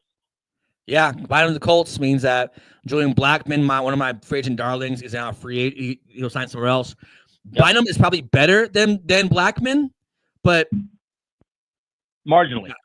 Yeah, but nice deal for the Colts, trying to get that defense a little bit stronger. And look, Bates had his best year with new defensive coordinator. I forget his name, Joey, every single time. The former Bengals defensive coordinator, Lou Amarillo. Yeah. So, and he knows how to use safeties. Cam Bynum might have a career year next year because those two guys together might be great. I like this a lot. Nice, and good for the Colts. This is like an upgrade. Yeah, Cam Bynum to the Colts. I do like it. I like the fit there. I'm interested to see what the Vikings are going to do and kind of how they rebound, but we'll keep an eye on that. There was another signing, not as big of a sign, but I did want to bring it up once I found it. Well, I'll bring this up. Oh, I wanted to bring this one up for you, just in your hopes to land Hufanga there with Denver. Good news for you here. Jeremy Fowler reporting the Broncos remain motivated to land former All-Pro safety Talanoa Hufanga to a multi-year deal. So not a prove it deal here. Looking like they believe in the guy and they're going to land him to a multi-year deal. I'm excited for you, man. I know this is one of your favorite players didn't you have him going here in your mock? I did. This was a guy who fits the system because we've always needed a strong safety for the last 4 years or 2 years since Kareem Jackson decided to become a headhunter. So once he left, we needed a new strong safety. Yeah, Hufanga here. That means in the course of 2 years, if we land him, we replace Kareem Jackson and Justin Simmons with Brandon Jones and Hufanga. Younger, wow, really good players in 2 years. Sean Payton has really replaced both safeties. So, yeah, I'm on board with both these. Organizationally, it makes sense. Hufanga, look, at one time was an all-pro because of injuries, has lost it, but he's not 30 years old. He's 25. So if he bounces back with a good team, different locker room, you're playing with the best defensive player in the league with Patrick Surtain there at like cornerback. I'm motivated to get this done. You let me know, Denver, what I need to do to get this done. I'll give up my ACL just in case he tears his. Give mine up. My firstborn son is yours. If you sign, I like to see this deal a lot. Yeah, Hufanga most likely going to be a Bronco. We'll keep an eye as we're probably the show that cares about this the most that's going on right now. Justin Fields news is huge. This is the one I want to bring up as well. Niners and Chargers both looking at Jameis Winston as a backup quarterback. Solid. Great locker room guy, obviously. And then a pretty good backup quarterback in his own right. So much has happened now in the last 10, 15 minutes. Sam Darnold, new quarterback of the Seattle Seahawks. We have a signing here. New quarterback of the New York Jets. Yeah, Angels Fields says to the new Jets signing. probably one of the we got at some point we have to rank these signings. He's up there at the top. I love that fit. I love the fresh start for Aaron Glenn. The fresh start for Justin Fields. Did you say you saw a new one? Is that what I heard you say or no? Yeah, I did. Okay. I'm looking for it. Hold on. Yeah. Yeah, Fields there. I think Fields gets a bad rep. He's a good quarterback. Right. Like Angel said, we do have a new signing. The Chicago Bears are bringing in former Colts defensive tackle Dayo Adingbo, and sign him to a deal. The deal is not announced as far as the numbers, but like Jordan Schultz here says, one of the NFL's premier young interior defenders, and that's for sure. Like, this is one of the emerging guys in the NFL, and to land on the Bears, solid move. Yeah, great Bears move. Making an emphasis on this O-line, D-line, which is Ben Johnson just getting it from Dan Campbell, like emphasize O-line, D-line, and the rest will follow.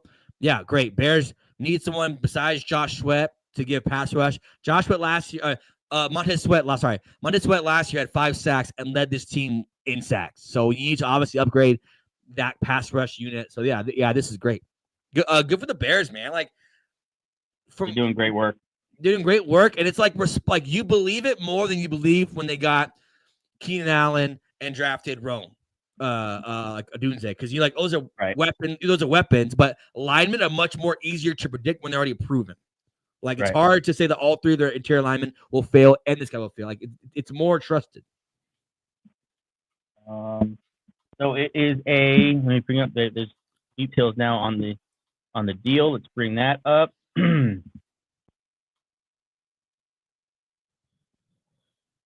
There you go. $32 million guaranteed, $16 million per year. We don't have a number of years yet, but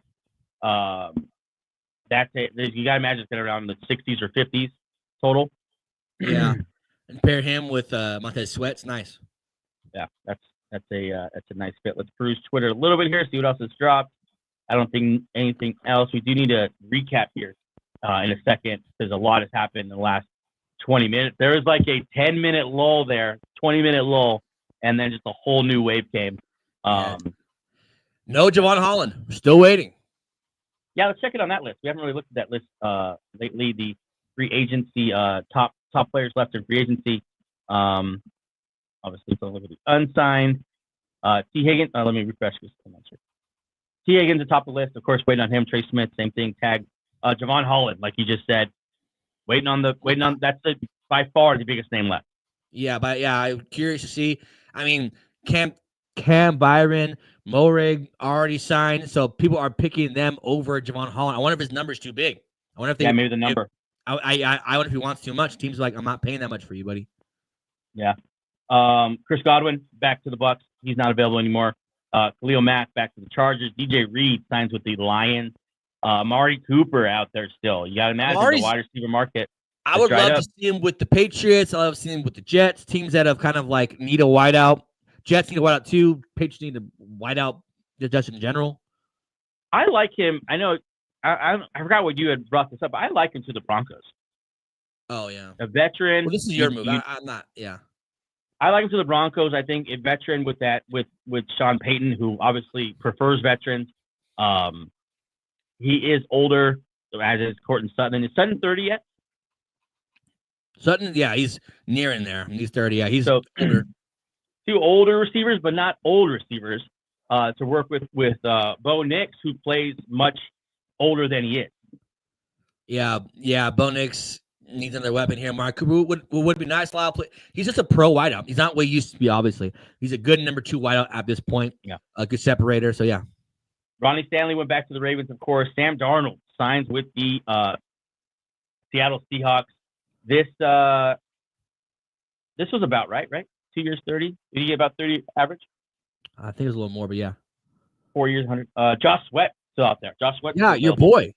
I wonder if his number's too big. He's a good pass rusher. I think his numbers is probably massive to start. Maybe he waits and see if anyone takes a bite. But yeah, a lot of edge rushers have gone off the board. It is a heavy edge draft, so maybe people are saying, nah.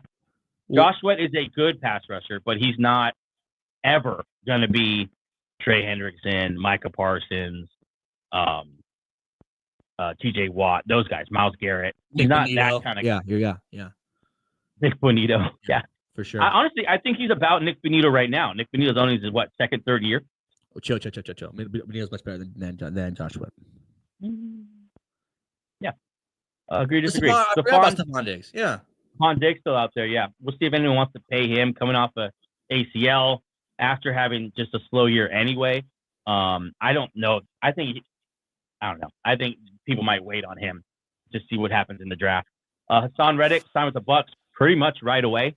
So that's, good move for the Bucks. They kind of had a splash early and kind of chilled out for the last hour or so. We'll see. Travarius Ward, still a name out there, big name at quarterback. And if he bounces back, man, he could be a very good number one, a very good, a better number two cornerback. But God, he's still out there just waiting. Okay, hold on. Refreshing Twitter, make sure we're not missing anything while we're doing this. Nope, we're good. Rasul Douglas out there, another cornerback option. Obviously, Travarius Ward well above Rasul, right? Yeah, way out. Yeah. Osia Digizua, he got re-signed by the Cowboys. Cam Bynum, new Colts safety. Milton Williams gets the biggest contract ever in Patriots history to go play for Mike Vrabel, and as they build that defense, here's your boy, Angel. He's interesting to me because he could be just as good as those top cornerbacks. He's really very can be. good. He's very good. He's 27 years old. They're probably gonna, whoever signs him is gonna throw the back. Like teams like the Commanders and the teams who are contenders who have needs, they should be all over Byron Murphy. He's a good cornerback. Great year last year, obviously. 27 years old. Like I said, he's not old. He plays the run. He plays the pass just equally as good. He's a great all around corner. I'm surprised he's not signed. I thought he'd be one of the first ones signed. Yeah. Let's look at the numbers here. 6 picks last year, tied for the most amongst cornerbacks. He's just a stud. Malcolm Kuhn still out there, another edge. Maybe people who balk at the number for Josh Sweat go inside Malcolm Kuhn. We'll see. He's been hidden, of course, on the Raiders last couple of years. Cam Robinson, I thought he would be signed. You've seen Morgan Moses get signed. Yeah. But what a good value someone's going to get. Cam Robinson, a starting, not great, but a starting tackle. Age 29 still young. Yeah. Greg Greenlaw, just 27 years old. All the inside linebackers pretty much off the market at this point. I think he's going to get a good contract somewhere, or a better contract than we expected. Not a great contract because of the injury, but we'll see. Justin Fields, new quarterback of the New York Jets. I love saying that already. Welcome back to fantasy football as well, Justin Fields. Yeah. Zach Vaughn, 3 years, $51 million, staying in Philly. Aaron Jones re-signing with the Vikings. Carlton Davis, also to the Patriots as part of that onslaught. Those are the top free agents right now that we have available. Let's refresh Twitter and see what has been cooking since we've been away, because so much can happen so fast. Shout out Pat Leonard. By the way, Angel, I saw this. Yeah. Yeah. They play together in college. Yep. So Garrett Wilson's not going anywhere. Even more. That's another reason why it's a great signing. It makes Garrett Wilson want to stay because he knows him. He's buddies with him. That's his boy. The Jets, That's man. His boy. W for the Jets. They haven't had one of those in a long time. That's a win. Whoa. Okay, so she had her baby. She had her baby in sin. Yeah, her little bastard kid.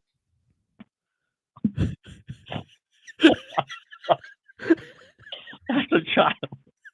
If you're listening, I'm so sorry. We're usually better than that. Let's talk about something else. That's my fault. I should have done that. Justin Fields in New York. As we wait for other news to drop, but this is a good one to park for a second here. Let's talk about the division. Okay, you have the Bills up top, newly paid Josh Allen. By the way, Justin Fields, Josh Allen in the same division. That's fun. That's fun. You have the Dolphins, who feels like arrow down. Feels like they're not getting any better. Yeah, at best they're just like lateral. Like they haven't improved. So right. At best. So yeah. And then you have the Then you have the New England Patriots who are doing their thing. I think right now it's Jets and Patriots. Who's the better number? Who's more likely to finish second, and who's more likely to challenge the Buffalo Bills? Well, like every team, like every NFL team is based off quarterback. So Fields or Drake May, it's a good conversation to have. We like Fields. We like Drake May. The rosters are obviously good. The Jets have a good defense, obviously, but the Patriots here with Vrabel, Milton Williams, Christian Gonzalez, Carlton Davis, a lot of good guys on that team. It's tough. That's gonna be a tough division, and also adds this AFC, which last year wasn't as good as you thought, but still a talented, AFC. Maybe the Patriots here compete for a wild card. I don't think they're good enough, or the Jets are good enough to overtake like the Buffalo Bills, but pretty good here. Yeah, we're just past 3 hours on this free agency live stream show, going over all the signings as the free agency tampering period has begun today at noon Eastern time, 9 o'clock here on the West Coast. And so much has happened. You see Justin Fields on the screen. That's because he is the new quarterback of the New York Jets. So much has happened. We'll get a recap here in a second. Just checking, make sure we're not missing anything. Aaron Rodgers, still waiting on him. Adebo. Okay, I'm going to pull up people who have signed. I'm just going to look at it right here. It's a stream, so bear with me. This is not fun typing in front of people.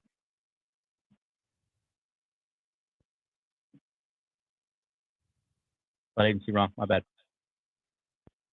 I want a live tracker. Yeah, here's what I want. All right. Yep. Let's go through some of the headlines here. Rams bringing Puna forward. We know that one. Panthers missed out on Milton Williams, but did sign Trayvon Moreg. Justin Fields, of course, to the Jets. Vikings signed Isaiah Rodgers. DJ Reed to Detroit.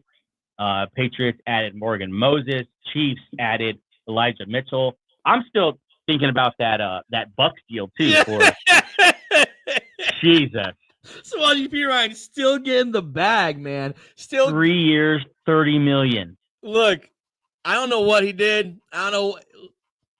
Let me give you some context. That's more than Saquon Barkley signed for last year. Let that sink in. And you already have there. You have Bucky. What's his name? You have two guys, Bucky Irving and Rachaad White. So, what are you doing? That's a dumb signing. That's the dumbest one of the day because the the money. Not because of the player. Like, he's a good player. He should definitely be rostered. But the money is stupid. We've been pretty positive, but that's the worst of the day. That 3 or 25. Why? For what? He's not a starter. He's not even. That is a wild signing. I wonder if that means they're gonna maybe look to trade Rachaad White. Rachaad White has been investigated by the FBI, so maybe that's not a great sign. Is he really? Remember that he got for like embezzlement. Oh wow. Yeah, maybe. So he's on the FBI watch list. Maybe you don't want a lot of guys who's on the FBI watch list. Giants landed at Paulson Adebo today. Jordan Lewis going to play nickel for the Jacksonville Jaguars. 3 years, $30 million for him as well. So Jordan Lewis is getting paid as much to play nickel quarterback as Samaje Perine to play third string running back. Robert Spillane among the myriad of moves by the Patriots this morning to play middle linebacker. Jimmy G back to the Rams, and then Kinlaw. That's another stupid signing. Yeah, which is the best signing? Kinlaw to the Commanders or Samaje Perine to the Buccaneers? I mean, Kinlaw to the Commanders is right up there with it. Like, it's not going to be talked about enough because everyone's kind of glazing the Commanders right now, but that's pretty bad as well. That's a lot of money for a guy who wasn't good last year. I still haven't found the free agency one I like. This is live. This is a good video on people next year. Like, what website's the best on up to date? Let's try the NFL.com. Yeah, let's try this one. Okay. All right. Yeah, I like this. A little overlook. I like this. Let's check it on some teams. Miami apparently got that girl from flag football because he can't get anyone else. Who did Miami get so far? There's literally no one on the list. Her. Shout out to that They got girl. no one. Because Yep, look, shout we're all out, equal. Everyone can play football, no matter what gender. It's all good. They haven't signed anyone. Checking Twitter because I don't want to miss anything. Okay, let's look at some of these. Excuse me. The Buffalo Bills, of course, signed Josh Allen, Shakir, and Rousseau all before. Also Terrell Bernard. So kind of just keeping their own. They're comfortably on the top of the AFC East, but these teams are coming, man. I mean, look what the Patriots have done today. Austin Hooper re-signed. So you're going to add him to Hunter Henry there. Solid pass-catching tight ends. Morgan Moses to play tackle. Harold Landry follows Vrabel from the Titans, now over playing for the Patriots. Milton Williams on that D-line. Spillane, Carlton Davis. And then the Jets. Don't overlook the Sherwood signing either. Keeping Sherwood in with the other line, the inside linebacker that they have, the really good one. CJ Mosley, and then you have Quincy Williams. Yep, that's solid. And then of course bringing Justin Fields. God, this division got much better today. Yeah, and then Dolphins. Much better. The Dolphins. It might be the writing on the wall. Like Dolphins, do something, man, because everyone else in the division is getting better. Yep. Let's take a look at the AFC North. Ravens have been pretty quiet so far. But they don't have a lot of cap space, if you remember, unless they're going to start cutting some guys and freeing some stuff up. But they do retain Ronnie Stanley, which is a huge move, not to be overlooked. They don't have a hole at left tackle, which that's just always scary. It's such a glaring need when you have a bad offensive line. So Stanley getting locked up there is very, very good. Bengals are paying people. They're just not paying their star guys. T. Higgins got tagged. Mike Gesicki got signed 3 years, $25 million. Tanner Hudson. So they're paying a couple tight ends where they pay a couple receivers. We got an update here on Adam Schefter with the, Milton Williams, $63 million guaranteed. Jeez. God, what a deal. Yeah. Cody Ford, BJ Hill. Nice. I won't cut this to this one, but the Jags. Wow. The Jags just signed De'Ami Brown for $10 million 1 year. Well, Tutu Atwell got 1 year 10, so I guess those Wilds are going for $10 million now. Cody Ford, BJ Hill, they add some to the trenches there, but still obviously waiting on the T. Higgins deal, the Jamar Chase deal, the Trey Henderson trade. Myles Garrett staying in Cleveland. Pittsburgh, they need a quarterback now. I mean, what if Russ is still an option? Like, what if after all this, it's just going to be Russell Wilson? Well, there was a picture last week that surfaced of DK and DK's girlfriend with Russ and Sierra at like a wedding. They're obviously still close.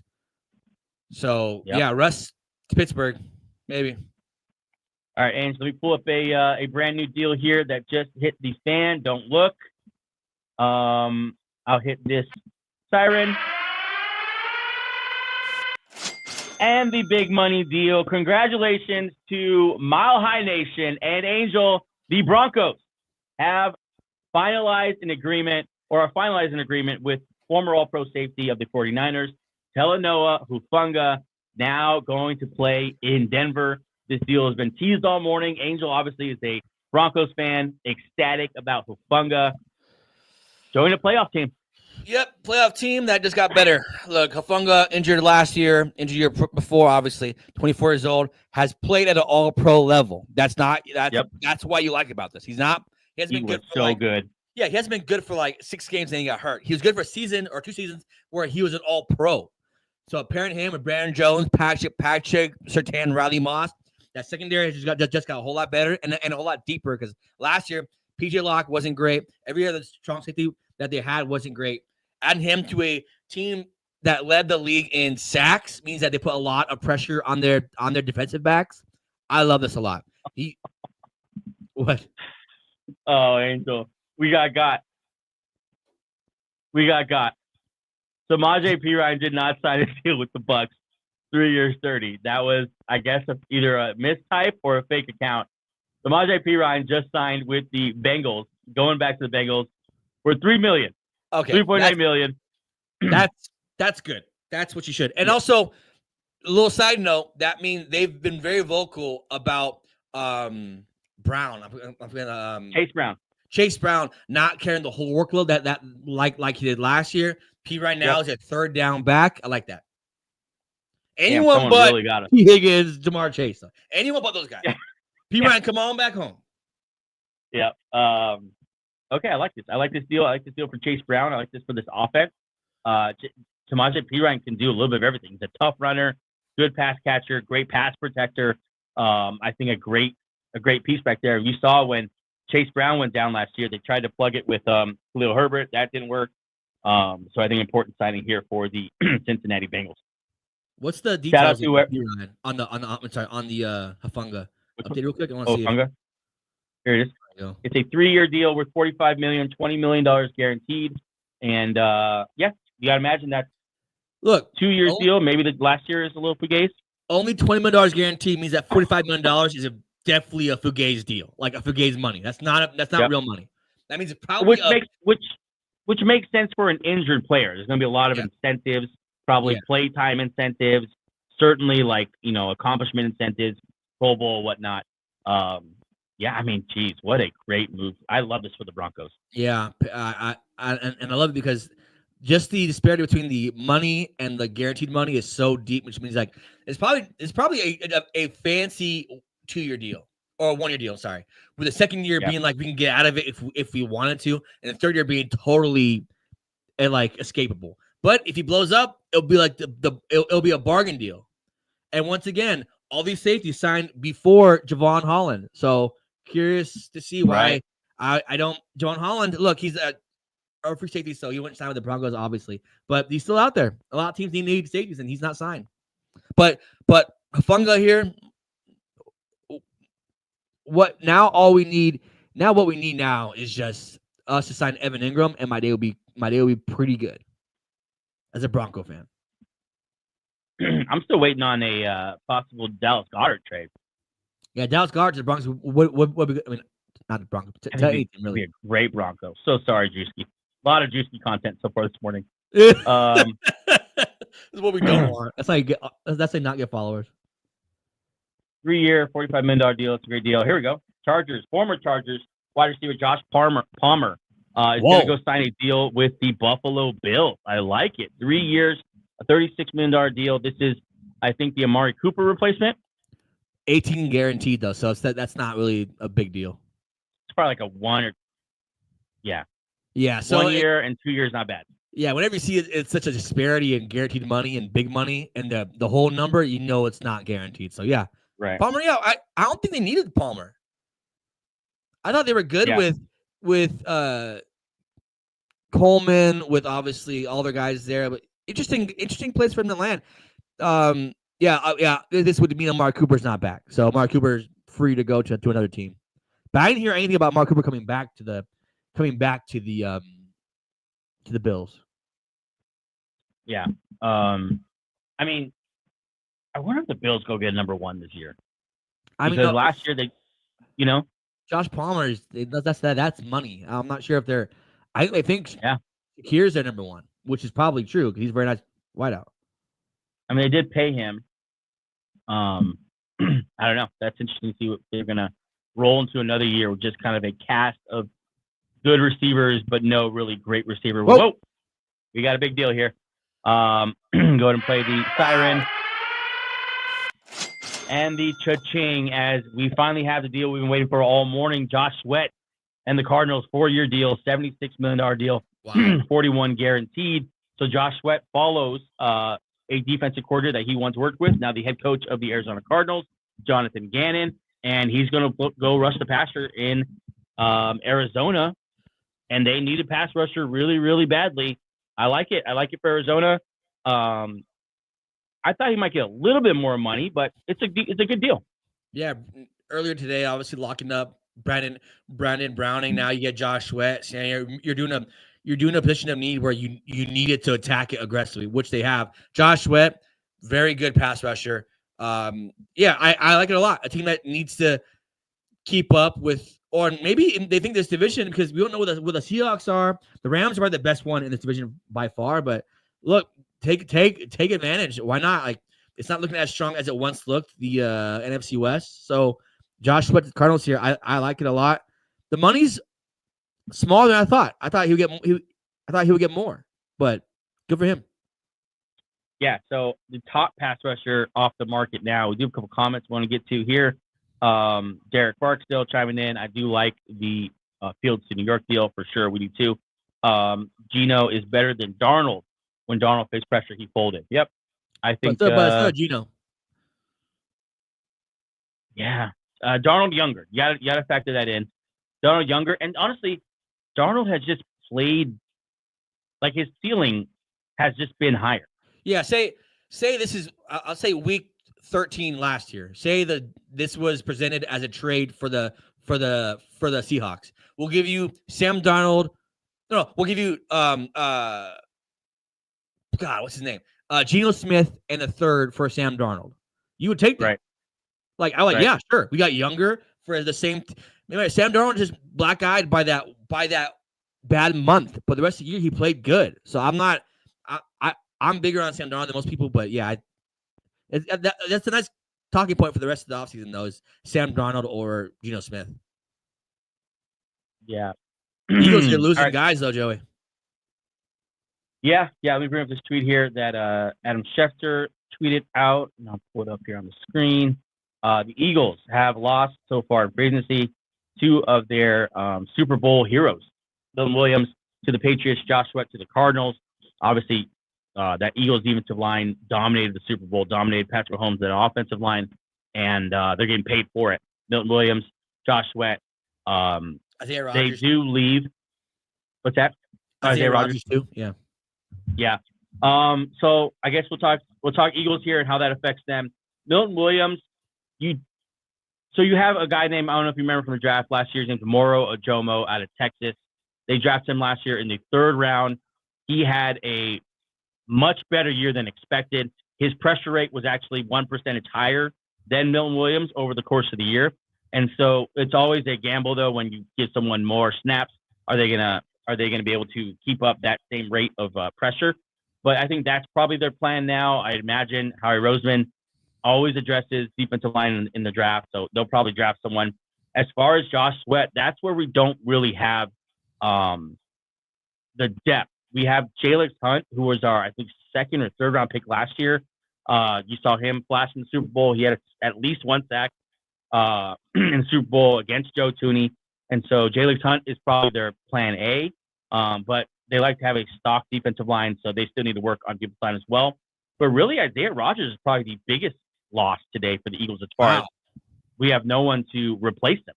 Yeah. Like, we have no one to replace Isaiah Rodgers and Darius Slay. Like, losing those 2, I think, are a little bit more unexpected for me. I'm sure Howie Roseman has a plan here. But Quinyon Mitchell obviously is going to slot into the number 1. But behind him, Keely Ringo, I don't know if he's ready to be a number 2. And there's really no one else on the roster that you can see, like, okay, this is for sure going to be their starter. So, obviously, Milton Williams. Would this solidify that in the 1st round they're going to probably pick corner? They're not scared of doing that. They're picking corner in the 1st round. They aren't, but it's just Howie Roseman's such a trenches guy, and it's a trenches draft. So that'd be interesting if he decided to, like, this is the year he punts on not doing that. I don't know. I think it's gonna be interesting. I think this is how it is though when you go to the Super Bowl. Like, you're gonna lose some of your players. I'll report this deal because it's it did come up. Not really, doesn't move the needle too much, but Luke Farrell, tight end from the Jaguars, reached an agreement with the Niners, 3-year contract, $20 million, 11 guaranteed. So he'll go there and back up George Kittle, be on the field a lot together as the 49ers look for a new version of this offense. Yeah, Luke Farrell. I'll tell you what, I know nothing about Luke Farrell, but good for him. But good for Luke Farrell for getting the bag, man. This is interesting here. Dan Moore's deal with the Titans, which is in the running for the worst signings of the day. Highest per year free agency so far at offensive tackle, $20 million per season, the 8th highest paid tackle, just behind Eagles' Jordan Mailata, and just ahead of Lane Johnson. So, interesting money for Dan Moore, but they definitely did get better. J.C. Latham, they're saying, at least Adam Kaplan here is saying he's going to move over to right tackle. Dan Moore played left, and we'll see if that's. I don't know if that's not elite yet. I mean, yes, J.C. Latham could certainly become a better player, Dan It's Moore better. pretty much is what he is at this point, right? Yeah, it's better. It's not, it's if you lose out on a on the bigger left tackles, obviously, Ronnie Stanley was the best one. So lost out on him. Yeah. And then Alaric Jackson never even made it to the free agent cycle. So you're just looking at what guy can get us better right now. So in the draft, we're not tied to a certain position. It's Dan Moore, a big money deal, but people get desperate to not be bad. So this team, year 2, Callahan there wants to be better than what he was last year. So, and setting it up nicely for whoever they pick, Cam Moore, Shedeur Sanders there at number 1. Yeah, I'm looking again at this Josh Palmer deal. And he's going to start for them. You don't pay a guy that much money not to start, right? I mean, 3 years, $36 million. So you imagine you got Josh Palmer on the outside, Keon Coleman on the other outside, and Khalil Shakir in the slot, and that's your wide receiver core. I don't know if they're going to get another receiver. Yeah, Palmer just kind of erases, throws a bucket of water on the whole thing that the Bills are going to get a number 1 wideout again. I don't know if I like that. I don't like it either. I think they should have been on, at least bring Amari back or go get Cooper Kupp or something. Yeah, I don't know. I don't like that. I'll say that. I don't like that. Shout out in the chat, Doza. Let's go, baby. I think shout out what you mean by there, Doza. What's up? What's up, Doza? What's up, E? What's up, Doza cat? Doza. Shout out to everyone in the chat. Thanks so much for following along with us. We are coming up on 3.5 hours now, Ains, on this live stream. So much has happened in free agency. We will recap it at some point, but we're trying to keep up right now. Another important thing to mention about that Josh Sweat deal, Eagles have now netted 2 third-round comp picks today with the Milton Williams and Josh Sweat signing. So that's good news for the Eagles. But 3.5 hours in now.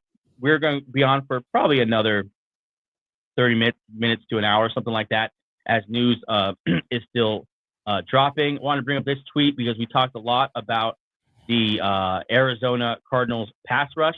Let's look at kind of where they stand right now after the Josh Sweat deal. You have Sweat, David Collins, Vijay Ojulari, and Brandon Browning, former Bronco. Do you think this group is? You think they're done? It's look, BJ Ojulari, I believe, was a nice pick. So yeah, obviously him bouncing back.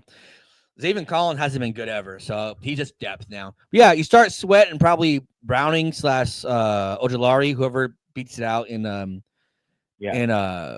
preseason and in training camp. But yeah, I think it's a better unit for sure. Which all you can do is keep pushing that hill, that stone uphill, and just hope you get a little farther. So yeah, it's a step in the right direction. Right. Let's Hunter Long sign a deal with. All right. Luke Farrell, Hunter Long, leaders so far in the deals we don't really care about. Shout out to the Long family. You got generational wealth. Yeah, for sure. I'm looking for Ari Maroff, my boy Ari, because he always gets those recap tweets. Oh, there he just dropped one. Okay, sweet. This is older. It's at 10 o'clock. Here it is, 20 seconds ago. Ainge, why don't you go ahead and take this one? Oh, yeah, these are new ones. Okay, so defensive end Josh Sweat signs a 4-year, $76 million deal with the Cardinals, upgrading that pass rush. Fields to the Jets, probably the best, one of my favorites so far. Quarterback needy team, find a quarterback there for 2-year, $40 million. That's $20 million for a starting quarterback, which is unheard of nowadays. Josh Palmer to the Buffalo Bills, kind of fills out their wideout room there. Not really anything crazy. I should say his name right because he's now a former. Now he's a Bronco. Hufanga. Yeah, Talanoa Hufanga to the Broncos, 3-year, $45 million. Love that. And Cam Byron to the Colts, 4-year, $60 million. 2 back-to-back safeties there. They are difference makers. Another freaking hard name, Deo Adebayo. Adebayo. Yeah. My boy Deal here signs with the Bears, 3 years, 48. Dwayne Brown with the Jacksonville Jaguars, 1 year, 10. Samaje Perine in a nice deal that we did not report right. Perine, Someone 2 got years, 3.8. Back up to Chase Brown now. I like that signing.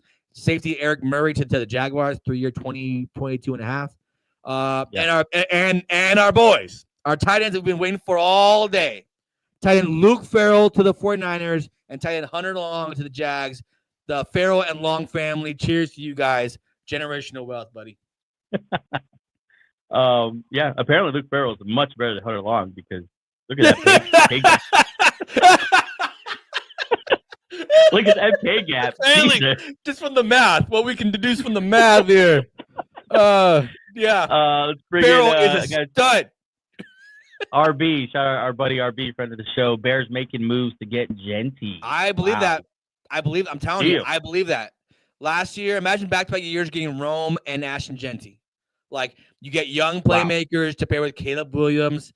DeAndre Swift he's not the guy. He's a good piece. No, he's not. Yeah, he's a good piece. Yeah, for sure. He's not the whole enchilada. I think Genty with Swift, with obviously the new offensive line, incredible if they do that. I'm on board with the Bears. I'm so proud of the Bears, so proud of the Jets. I'm so proud of the Patriots today. Made adult moves. Okay, let's jump down to something we were doing before we get that flurry of news. Back to the divisions here and what they have done so far. Let's go to the AFC South. Derek Agunwale and Braxton Berrios, 2 guys they're bringing in on 1 year, $2 million deals. Christian Kirk also brought in.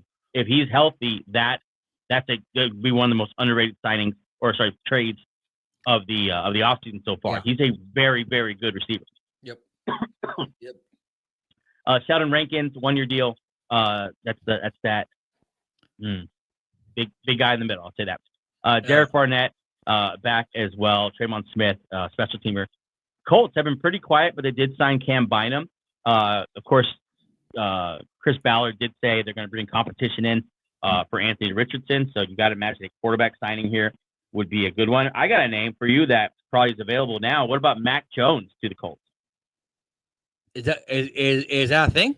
I'm not reporting it. I'm saying how you feel about that. Sheesh. Good. I think Mac Jones is young enough to be like, you can see a scenario where if Anthony Richardson flames off, where Mac Jones has a nice run.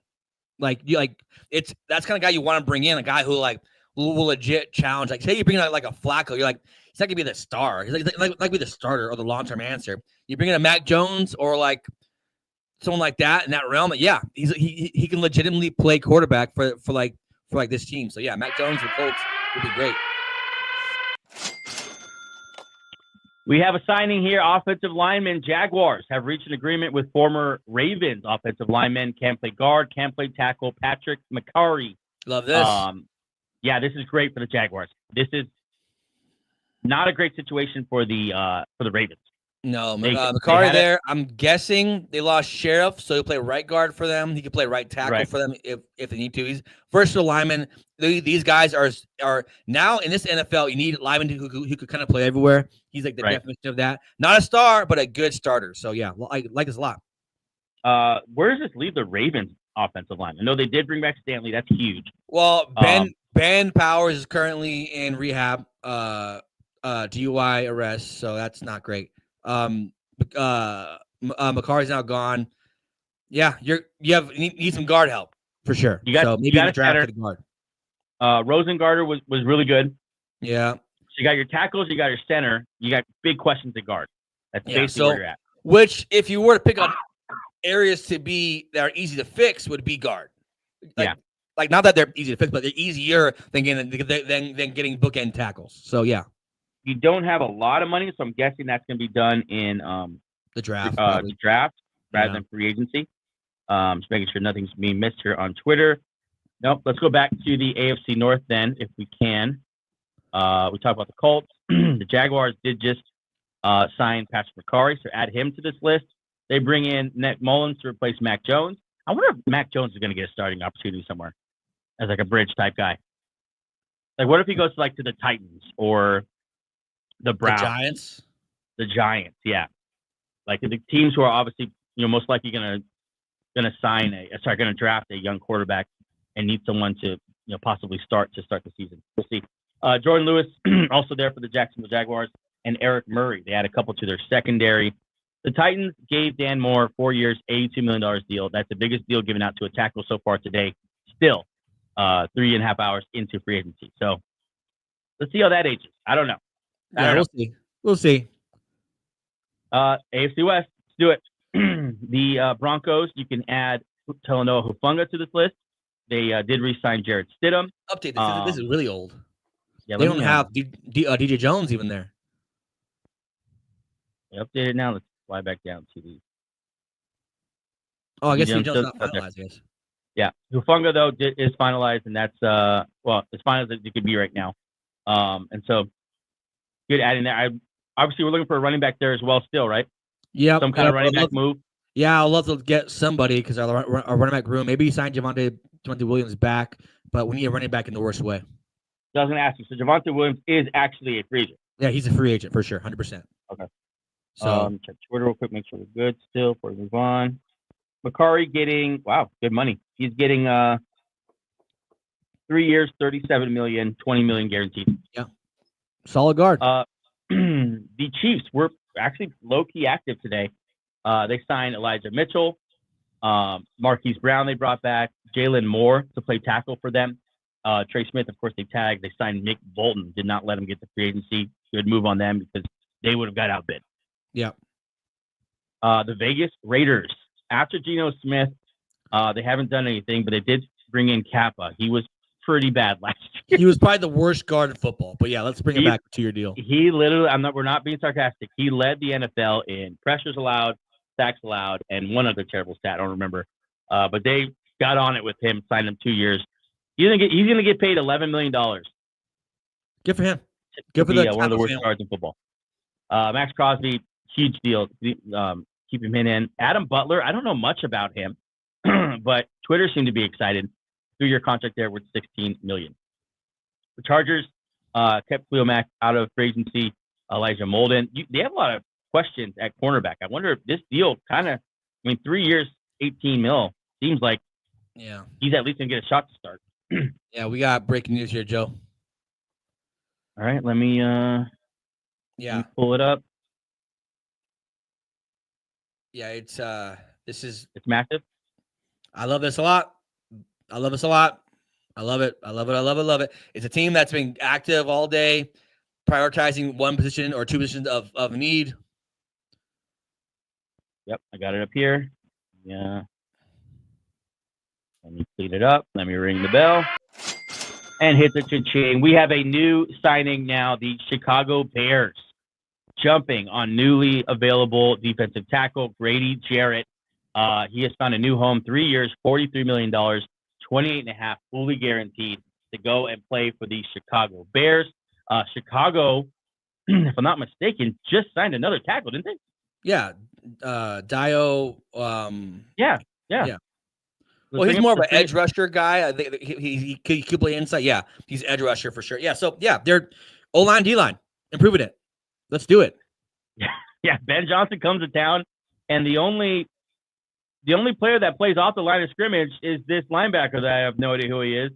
Seems like a special teamer. Everyone else plays on the line of scrimmage. I mean, Darren Smythe is a tight end, but everyone else is literally a guard or a pass rusher, run stuffer.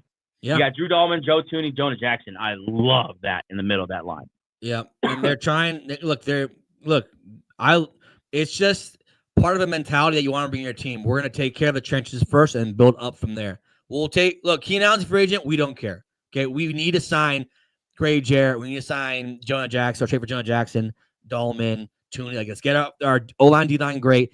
Look, man, and this also sets up again too. They're setting up for like Genty there because you don't need a defensive tackle anymore. You just sign one.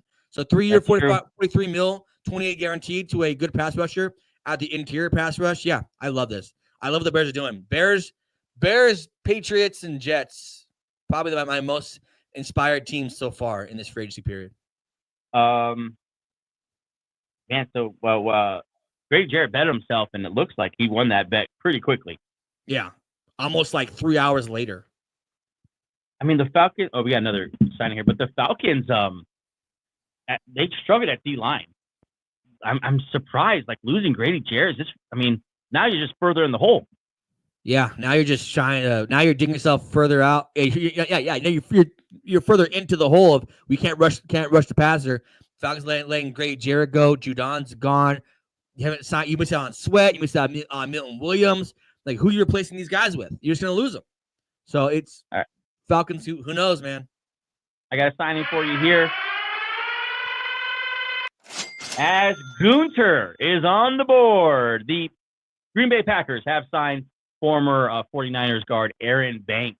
Good guard, a really good guard. Yeah. Going to play in Green Bay, and Green Bay just knows what to do with like they have a good development program. So I have really high hopes for this signing. To play right there. They don't have a center at the moment, unless Elton Jenkins is going to play center now. But look, fit him solid. at left guard. Maybe Jenkins goes to center, like you said. That's a better offensive line than he had last year. Josh Myers might come back for sure now. Yeah, you think so? You think that's what this is? Yeah, Myers he's done. Banks has been good. Not like he's a good starting guard. I want to see what the money is, but yeah, go for the Packers. Position of need. You want to run the ball with Josh Jacobs and be effective at it. Get better linemen. Love this. With every passing guard signing, I get more hopeful that Becton's come back to Philly. Yeah, no Becton yet. People, Nothing. Look, I can see teams not believing in Becton because like he played his best for like the best well-coached team in NFL history, like one of the better ones in ever developed. So maybe people don't believe in Becton as much as you do, but Banks here, nice. Jeez, wait till you see this number. You ready? Aaron Banks on the open market, 4 years, $77 million for Aaron Banks. That's a lot of money. That's a lot of money. I wonder what the guaranteed is. That's a lot of money. Maybe if it's like 40 guaranteed, I'd be fine with it. 40 or 50 if it's low, like way lower. Yeah. I got another signing here. Let me pull it up. But Aaron Banks probably left guard. I'm not sure if he can flip guards, left guard, right guard. I've never seen him do that, but Elton Jenkins can. New signing here, veteran D tackle Roy Robinson Harris to the Giants, 2 years, $10 million deal. Released by Seattle. Yeah, you had nothing else next to sexy Dexter Lawrence, so this gives you something there. Yeah, he's solid role player. Solid role guy for a defense. Kind of guys you need. Yeah, you're trying to get that front seven, which is your strength. Trying to make sure that you stay strong. You put him next to Dexter Lawrence, next to Brian Burns. Yeah. That's huge money for Aaron Banks. Yeah, the Packers not putting the money at wideout, putting the money at offensive line. That kind of screws us for the Eagles because Mekhi Becton definitely slots in below Aaron Banks, I think. But 4 years, $77 million is massive. Might be an outprice for Becton. Z says solid guard for the Packers. Love the third round comp pick coming back to the Niners. Z's a fan of these comp picks. My boy's like, don't forget. Hey, listen, it's a good thing to remember though, because it's such a. I mean, third round pick is a nice pick. Nice pick. Look, third rounders are. Go look in the league. Most of the league stars are third round, fourth round picks. So yeah. 4 years, $77 million. I don't know. That's not landing well with me. There was another signing that I think we missed. Oh no! It was the numbers came out for the Grady Jarrett. Oh, okay. But 3 year 43 for Grady Jarrett. Yeah. ZL says, look at Howie Roseman, how he managed comp picks. Yeah. I mean, true. A third round pick can really be leveraged in moving around the draft. And obviously, just if you want to just select a player, a third round player is, for the most part, like third, fourth round players. In my mind, it's like, okay, these guys should be starters. Yep. They're not stars, but they're starters. So yeah, and for a team losing starters like the Eagles are, yeah, it's nice. I got a question I don't have a question for you here, but Z does. With your pick for the Bears, 10 at Genty, would you say for the Niners at 11 now since your perfect offseason had them taking Genty? Oh, yeah, who'd you say? Oh, man, Niners. Sorry, I read that really weird. My bad. If they don't land Bosa and edge rusher, that means they've pushed some of those edge rushers back, Jalen Walker, a lot of those Georgia guys. Interested to see maybe cornerback Will Johnson. Yeah, maybe because they're losing Ward. Johnson there, nice rookie contract for a rookie corner. I had them taking Genty, but not obviously not Genty. So yeah, probably cornerback or defensive line. They lost Hargrave, so another guy that they lost at that defensive line front. Yeah, Niners are an interesting team because they're losing stars as much as the Eagles are. Yeah, we've seen Joey Bosa's name obviously linked to the Niners already. Maybe that curves the appeal of a edge rusher that early in the draft. But yeah, we'll definitely have to. It opens up their options. Yeah. I have another signing, not a signing for you, just a little update here. The first time we've seen Russell Wilson's name pop up today. Russell Wilson, among teams interested, the Tennessee Titans. So a straight bridge situation. And maybe they trade with a team that needs a quarterback, get a haul. Say we'll do 1 year with Russell Wilson, so we get because that's a team that needs a lot of stuff, like Titans. So maybe I guess bridge guy, maybe like a mentor kind of guy for Cam Ward. Yeah, Titans. I'm waiting for the Russell Wilson Steelers talk to heat up a little bit. Yeah, I mean, so it looks like at the moment it's Russell Wilson, Aaron Rodgers, or because he's played well with both guys. He played well with Pickens and he played well with DK Metcalf. So like, right, it's almost like a nice fit, if I dare say. Okay, let's go back to these division by division what they've done so far. We are on NFC North. Want to update Lions. So far, I've added DJ Reed. Their big signing of the day is a massive signing. They lose Carlton Davis, replace him with DJ Reed. Marcus Davenport's coming back. Derek Barnes, a really good inside backer in his own right, coming back as well. They, of course, were so injury depleted last year. We'll see. It's kind of like we're going to get to they didn't actually get a chance to make a playoff run with their roster, is what I'm trying to say. Yeah. The Green Bay Packers, they did just sign Aaron Banks, so add him to this list. Other than that, pretty quiet, but that's kind of par for the course for the Packers. The Vikings have not been as aggressive as I thought they would because they have a lot of guys out there. Yeah, I mean they lost their starting safety Byron. Well, one of their starting safeties. They played through safeties a lot there last year. But yeah, I mean, Aaron Jones going back is nice. You lost out Sam Darnold, but you already have JJ McCarthy waiting there. So that team's still good and they're still locked up. So they're probably going to be the same as they were last year. That's a good team. It's a well-built team. We head to the Atlanta Falcons. They, of course, signed Jake Matthews. Still no edge rushers for the Falcons, and you know how badly they need them. It's really starting to dry up here.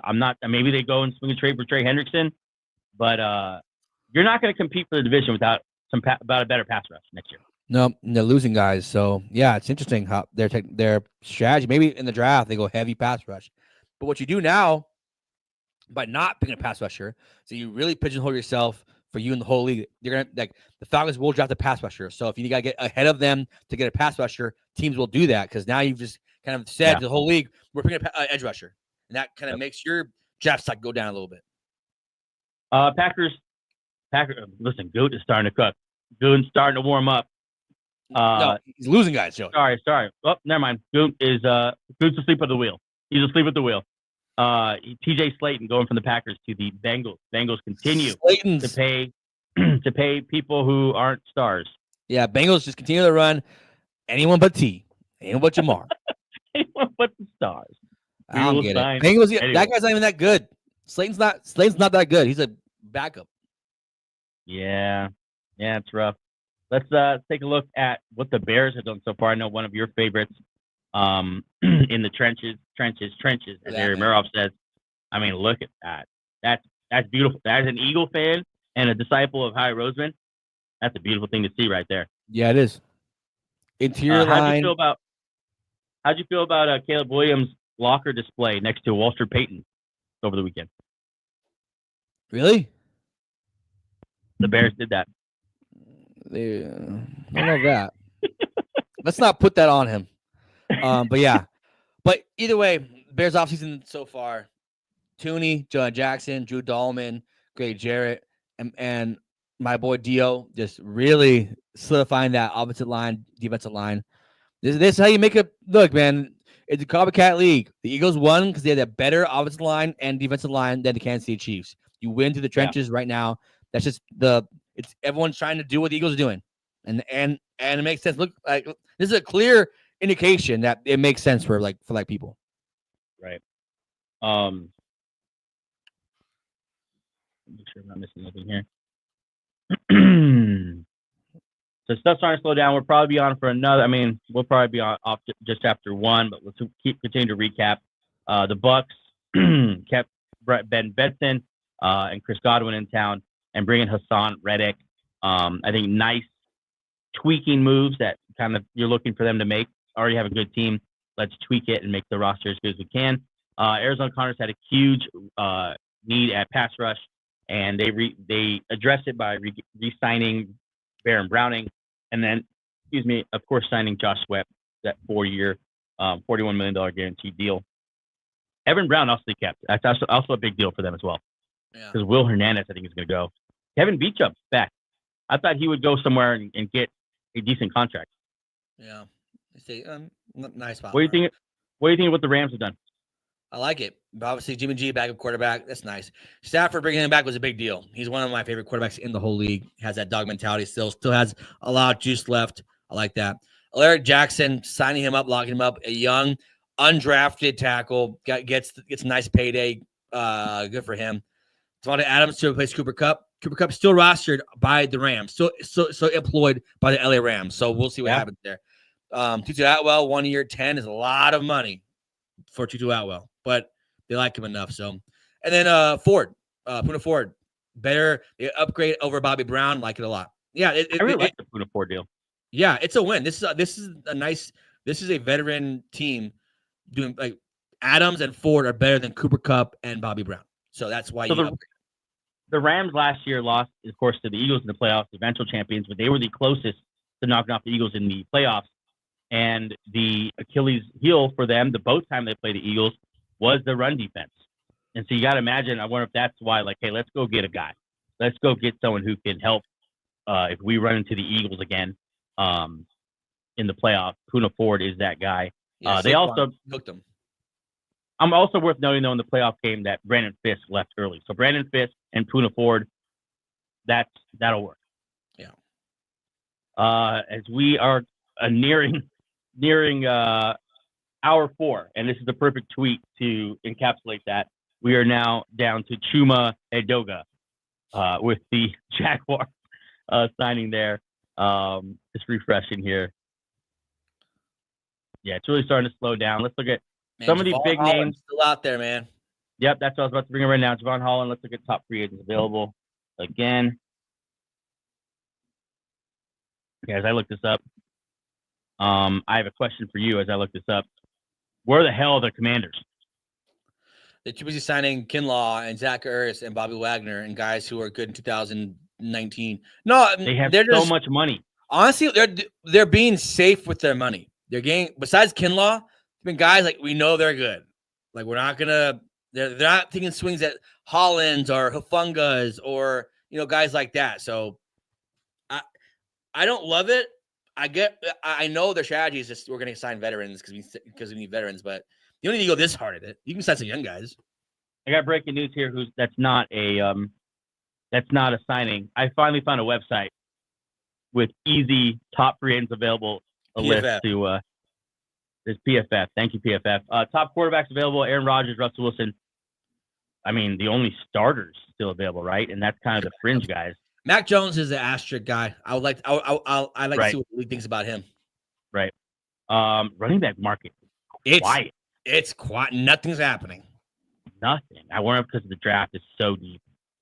I mean, besides Kareem Hunt and Edwards and Javonte Williams, those are starters. Chubb, Dowdle, Dobbins, and Najee Harris, those are starters. So I'm surprised Najee Harris isn't signed yet. He's so young, hasn't missed a game ever.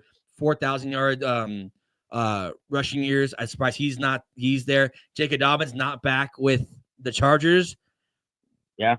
That's interesting. Rico Dowdle he's probably everyone's plan B. They're probably waiting for the Najee Harris news to fall for the Rico Dowdle hype to start building up. But yeah, Javonte Williams, I'm out on Javonte Williams. Maybe a change of scenery helps him a lot. But and Nick Chubb, Nick Chubb's the ultimate the what if guy. What if he bounces back?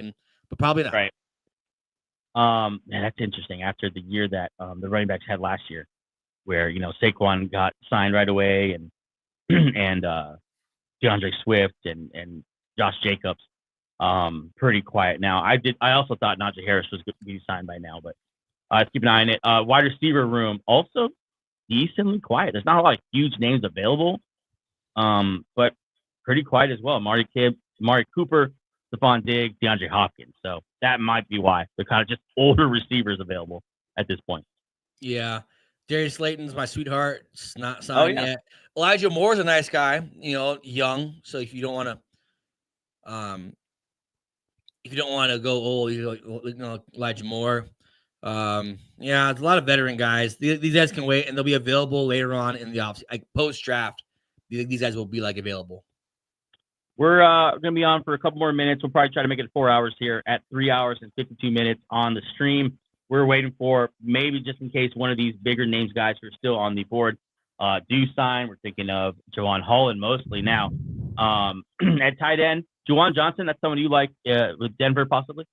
Yeah, Juwan Johnson and Evan Ingram, guys like in Denver. Evan Ingram was in Denver today. So maybe they're trying to get the Fungus deal signed, then they get the Evan Ingram deal signed. So we'll see. That'd be a nice day for you. Yes, that'd be a very nice day for you. And look at these deals. I mean, cheap. Not a lot of money. The tackle market is always fun to see. Look. Wouldn't you give that money that the Titans gave to Moore to Cam Robinson? Yeah, I would. I'd rather that.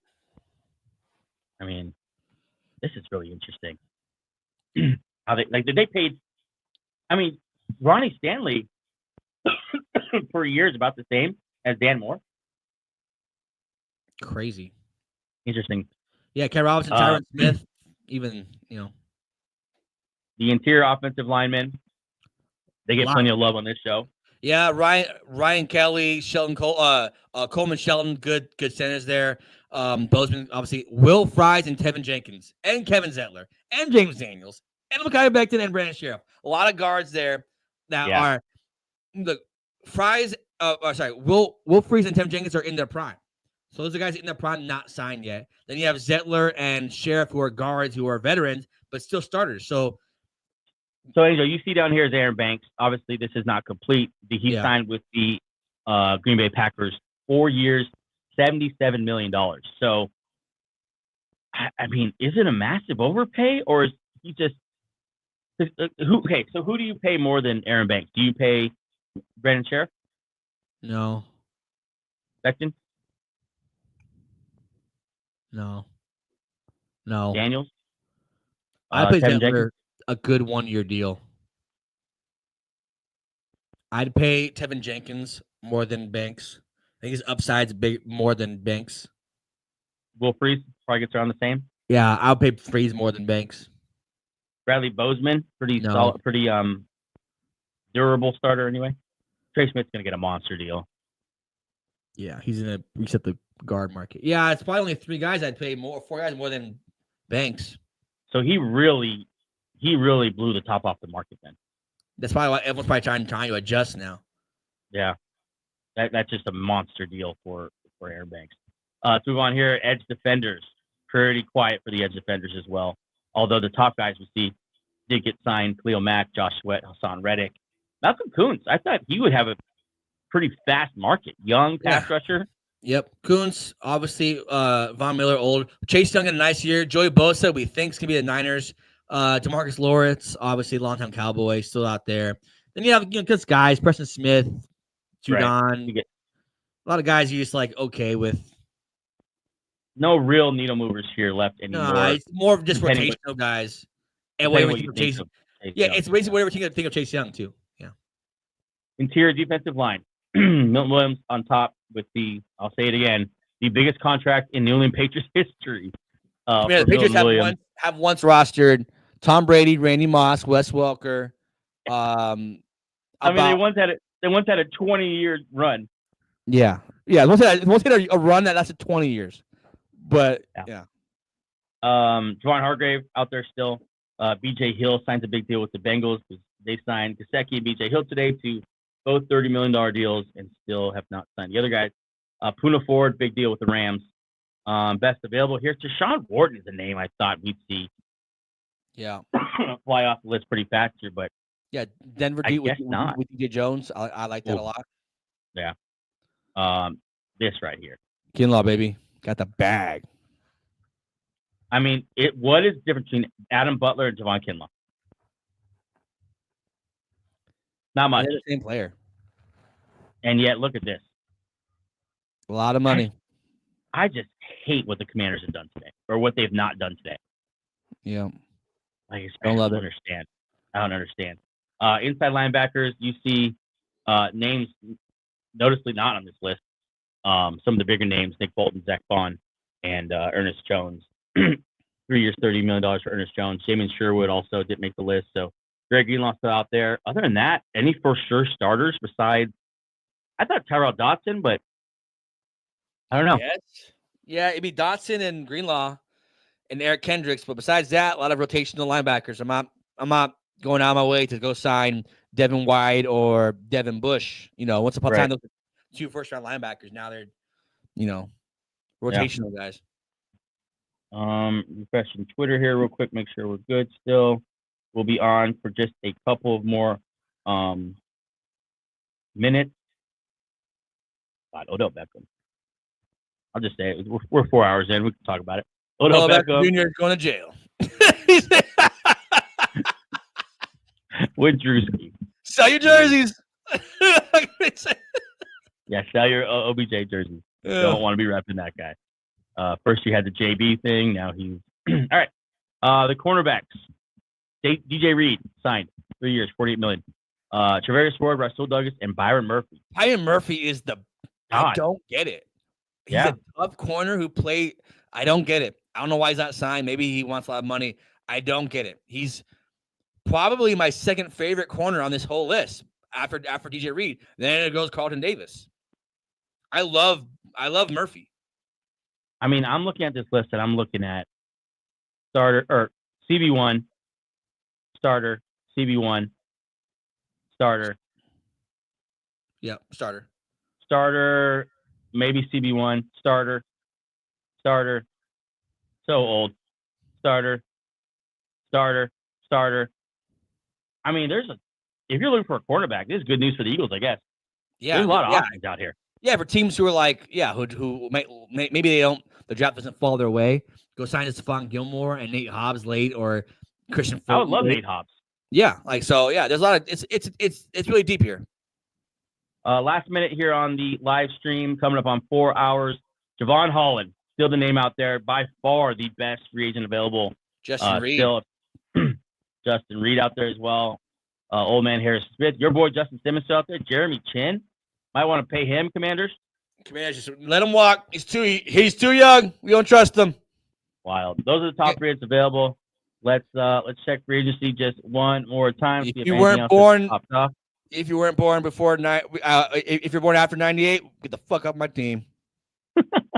Before we go, I'm gonna give Ari one more shout out here because he does such a good job at this, and we won't read through all of them, but I'll throw up real quick what has happened today because so much has happened.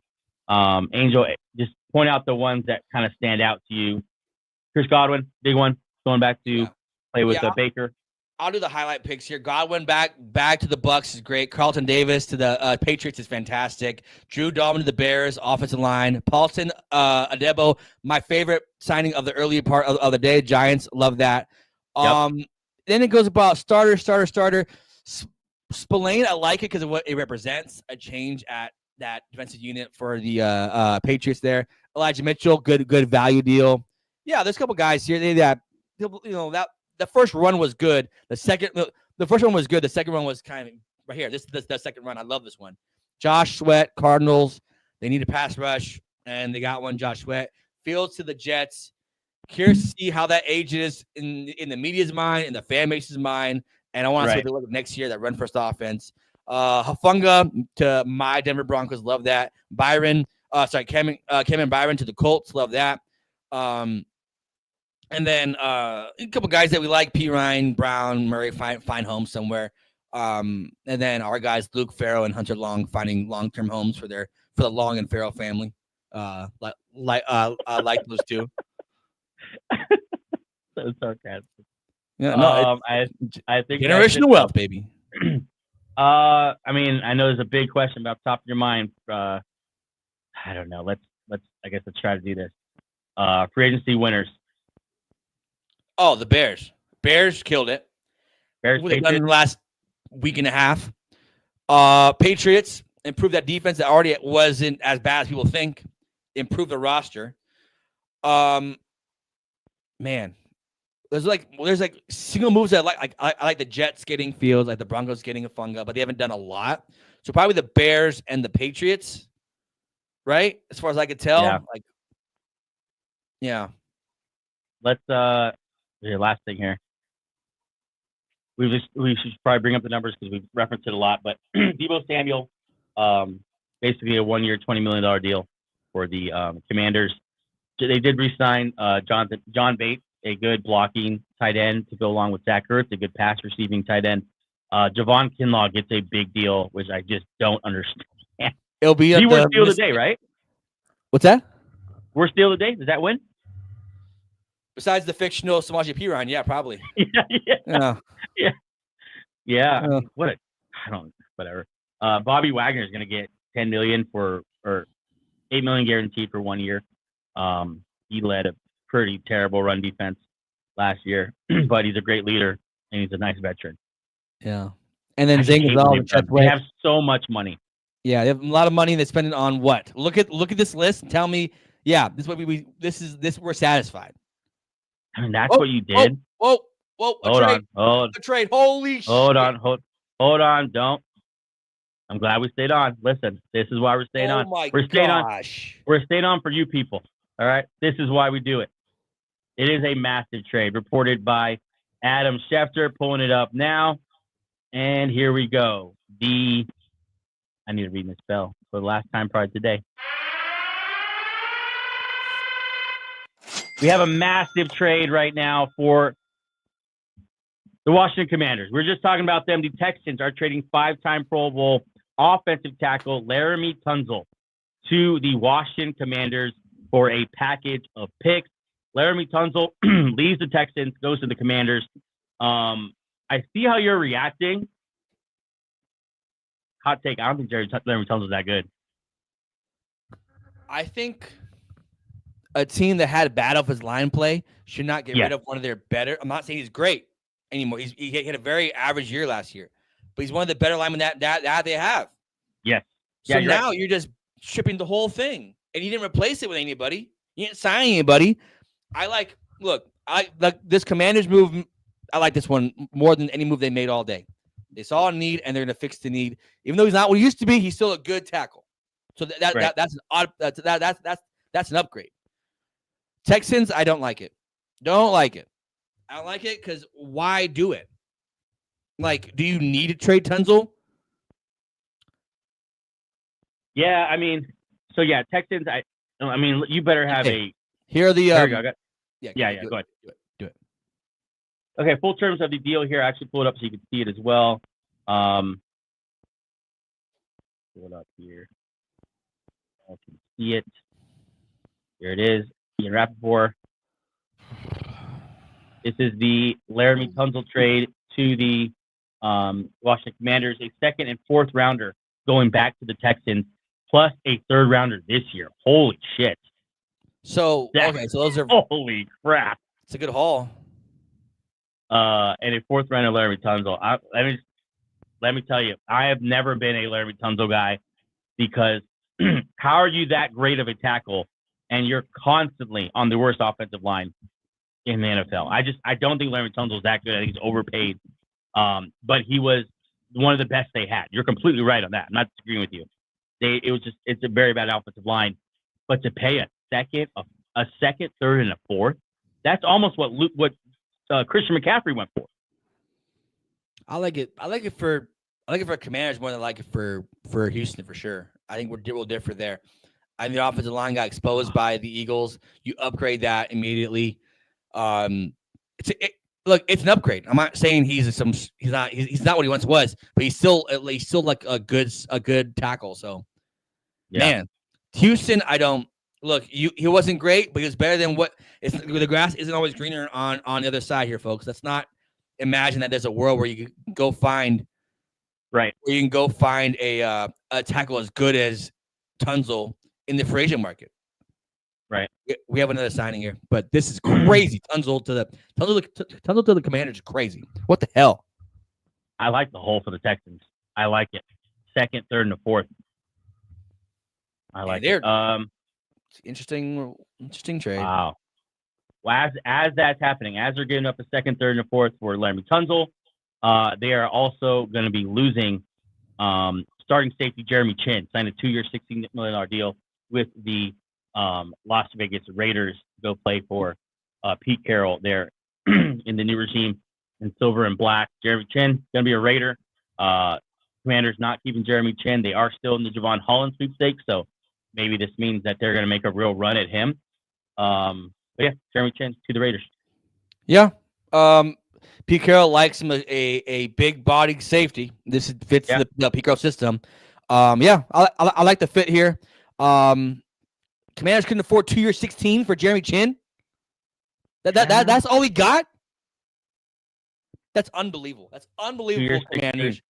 I don't know what they're doing. You couldn't afford 2-year, $16 for Jeremy Chin. He had his career best year there. Okay. Yeah. All right. I want to look at something real quick. I want to look at Laremy Tunzel stats. Like a PFF, right? Yeah. PFF stats. Okay, they gave up a second, third, and a fourth. Okay, great pass blocker. That's a great grade. Yeah. It's a fantastic grade. One of the better ones in the NFL, fourth. And not bad. A good run blocker. So, maybe it's overreaction a little bit here. Allowed 2 sacks on the year, had 19 penalties. That's not bad either. Played. Tied for what? 141st. Am I reading that wrong? No, I think you got it right. That's a lot of snaps played. Good tackle. It's just, maybe I'm wrong. Maybe he is worth every bit of that draft capital. Tell you what. Sorry, go ahead. Losing this for the Texans just seems worse and worse. It doesn't look, man. I understand how cool draft picks are and how it's cool to say I have 8 picks in the first 100 picks, and it's cool to say that and say like I got off a big deal, but at what cost? Like Tunzel, now your offensive line, your best lineman, you just cut Shaq Mason too, like yesterday. So now you lost your 2 best linemen, and what do you have? Tyson Howard, a bunch of centers. I don't get. You have Scruggs, you have Patterson, who are just average to below average linemen. You have Tyson Howard, who's okay at best. He's okay. It's just they had a rookie last year. I'm blanking out on his name. That might be why they're trying to cut him. They have what's his name? I'll look it up. Real quick. But it's just it doesn't. I'm like they didn't get the hint from the Eagles, from the Bears. Like get your offensive line good, and the rest will follow. They're doing the opposite. Let's get everything else good, and the offensive line will follow. I don't like it. Our boy Ari with a trade terms for Larry Tunzel deal. It's a 2025 third, so a third this year and a second and a fourth next year for Larry Tunzel, and a next year fourth. Yeah. Don't love it. Don't like it. You can't convince me otherwise. I'm looking at their roster. I'm looking at the roster now. The best player is probably Titus Howard, and that's it. On like they're starting Jarrett Patterson at center, Scruggs at guard, and Blake Fisher is a young guy that they had last year. I don't like this at all. They've done the opposite of what they should have done with a young quarterback. Yeah. Yeah. Jeez. we were trying to end the stream 10 minutes ago, but I didn't even notice it. No, it's just this pisses me off, man. This is how you ruin Laremy quarterbacks. Tunsil gets traded, and Jeremy Chin. Laremy Tunsil in Washington, Jeremy Chin out. Jeremy Chin to the Raiders. And what Angel's upset about is Laremy Tunsil out in Houston with no person in no contingency plan in place. Let's look again at the offensive tackles available. What's the terms here? Maybe you go Cam Robinson. Yeah, maybe Cam Robinson. Yeah, that'd be nice. I wouldn't mind that. Whose deal is this to? Yeah, Jeremy Chin. You can't afford 2 years, 16. Commanders, listen. I like Tunsil. That's probably my favorite. I like Tunsil over Debo, over Ertz, over Wagner. You couldn't pay Jeremy Chin 2 years, 16. Huh? It's by far the best thing they've done for sure. Yeah, by a country mile, the best thing. Jeremy Chin for 2 years, 16. You couldn't do that. What are you saving it for? Maybe it's Javon Holland. If it's Javon Holland, we take it all back. If Javon Holland, you guys are all geniuses. If it's not, you guys are kind of idiots. Yeah, if you don't get Javon Holland here, it's or like maybe like a Justin Reed would be nice. Yeah, Man. Justin Reed would be nice. Yeah. There we go. Z with the comp pick update. Boy, Z, the comp pick. Hey, thanks for sticking with us. Hey, yeah, thanks, man. I appreciate you, man. We're up over 4 hours now. Take it off. I can't even look at it. Woof. As a guy who is sold so hard to the stock of CJ Stroud, they've done everything in their power to make it not go up. Oh, yeah. This is how a lot of Seahawks fans are looking at this. Let's jump around a little bit here. Are looking at this Seahawks quarterback situation. Would you rather have a 28-year-old Sam Darnold on a $55 million guaranteed deal, or and a third-round pick, or a 35-year-old? I didn't realize he was 35. Geno Smith with a bigger contract. I do think he will get a bigger contract. I think Pete Carroll's about to pay Geno Smith a pretty good amount of money. Yeah, I don't know for how long. 28-year-old Sam Darnold and 55. It's not 55 guaranteed per year, but either way, I take the young quarterback with the draft pick than the older quarterback who we know is not ever going to get better than what he is now. Like Sam Darnold's ceiling is much higher than Geno Smith's ceiling. That's like a given. Yeah, I think I agree with you there. God, a lot happened here. Right, we're about to sign off. So much happening.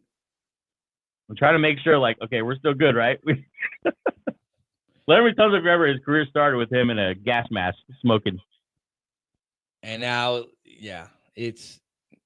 look, man. Alaire Johnson got paid 3 years, 78. He was an undrafted free agent. So the draft it's important, but it's not as important as people think. Because a lot of your favorite players weren't drafted or were late round picks. God, that's a great point. Yeah. So let's not the draft is important, but it's not as important as people think. Yeah, really. I'm looking at the Eagles right now. So AJ Brown traded for, Devontae Smith drafted. Well, Eagles probably are good. Let's look at the Chiefs. Okay, perennial Super Bowl caliber team. Yeah. A lot of their best players are people that they've acquired in free agency or via trade. That's just kind of the draft is important, and you have to hit in the draft. But Brandon Coleman, go up. Brandon Coleman now goes inside. Yeah, Brandon Coleman was their tackle who played well last year. So put him at left guard over Allegretti. You've upgraded your offensive line. Allegretti now goes back to a backup. Or maybe Allegretti goes to right guard as Cosme's still out. So next year, Joey, in 2 years, you'll have Tunsil and Cosme on your offensive line. Yeah, Cosme's really nice. I mean that's how old is Sam Cosme?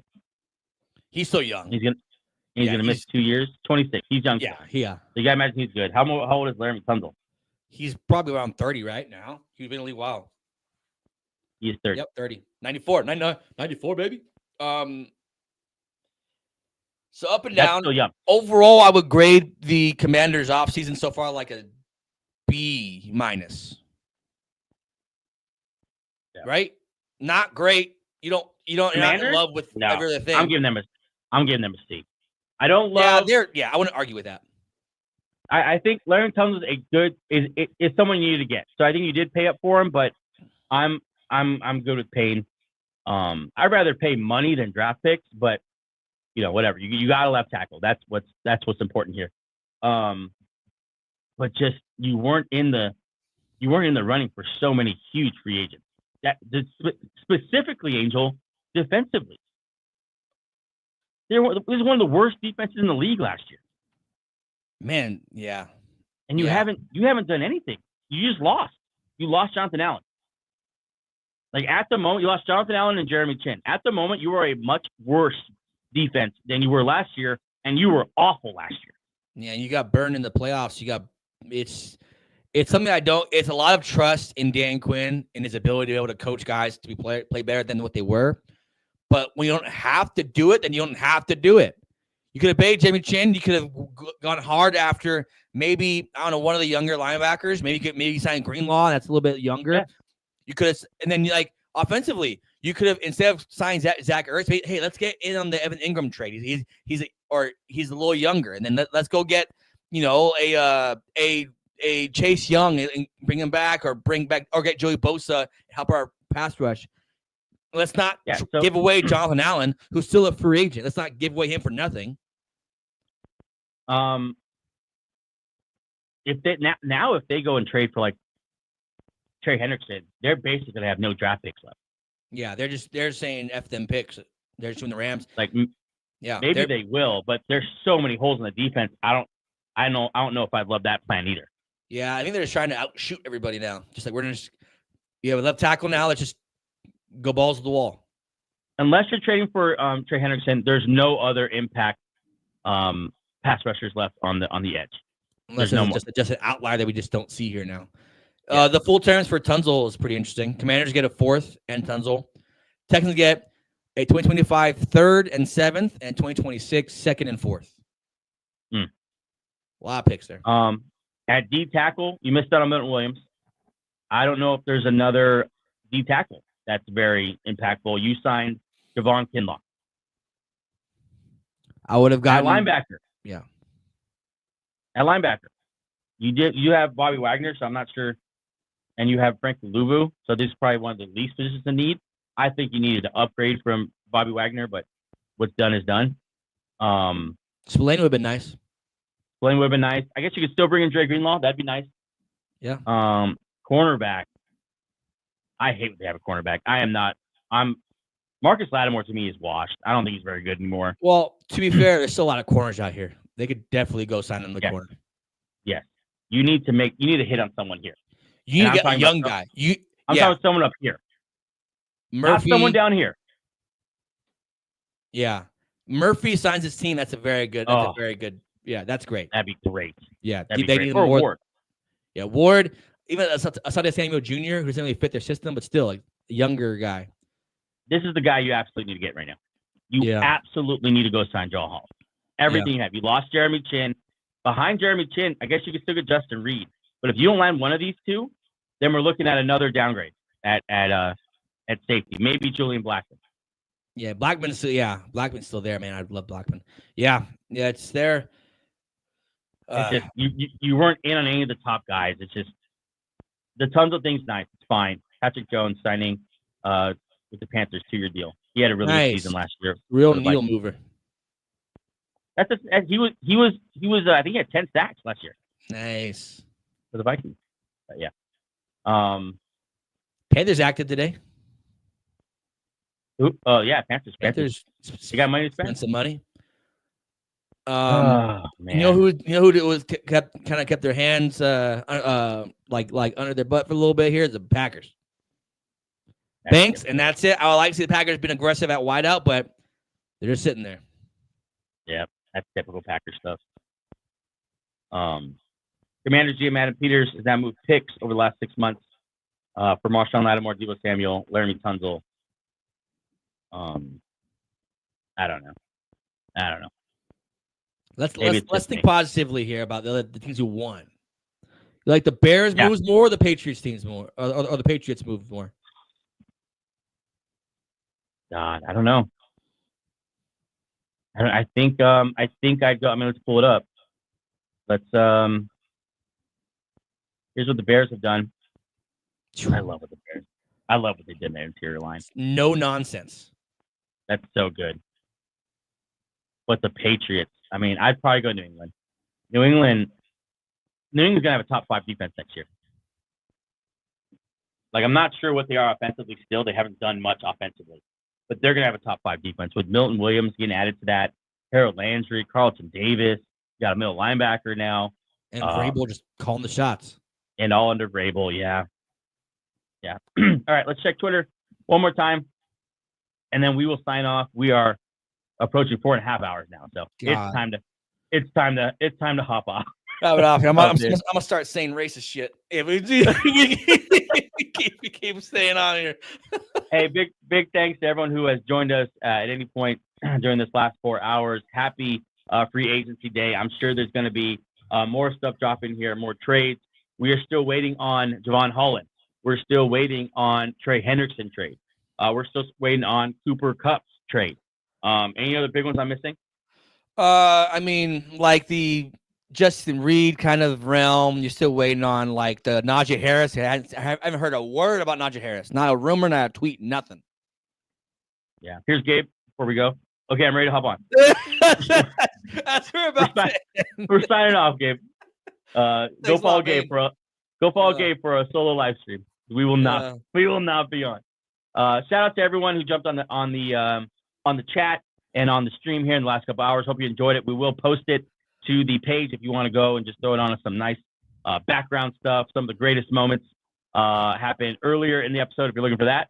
But yeah, it was, I mean, shockers of the day. You get the Justin Fields thing for sure.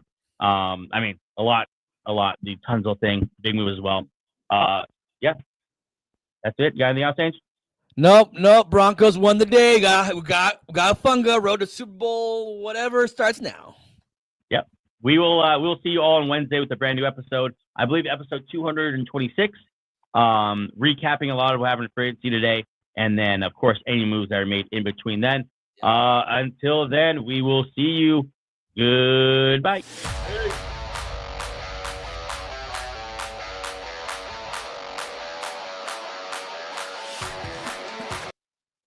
That's not it. That's not it. We're still on?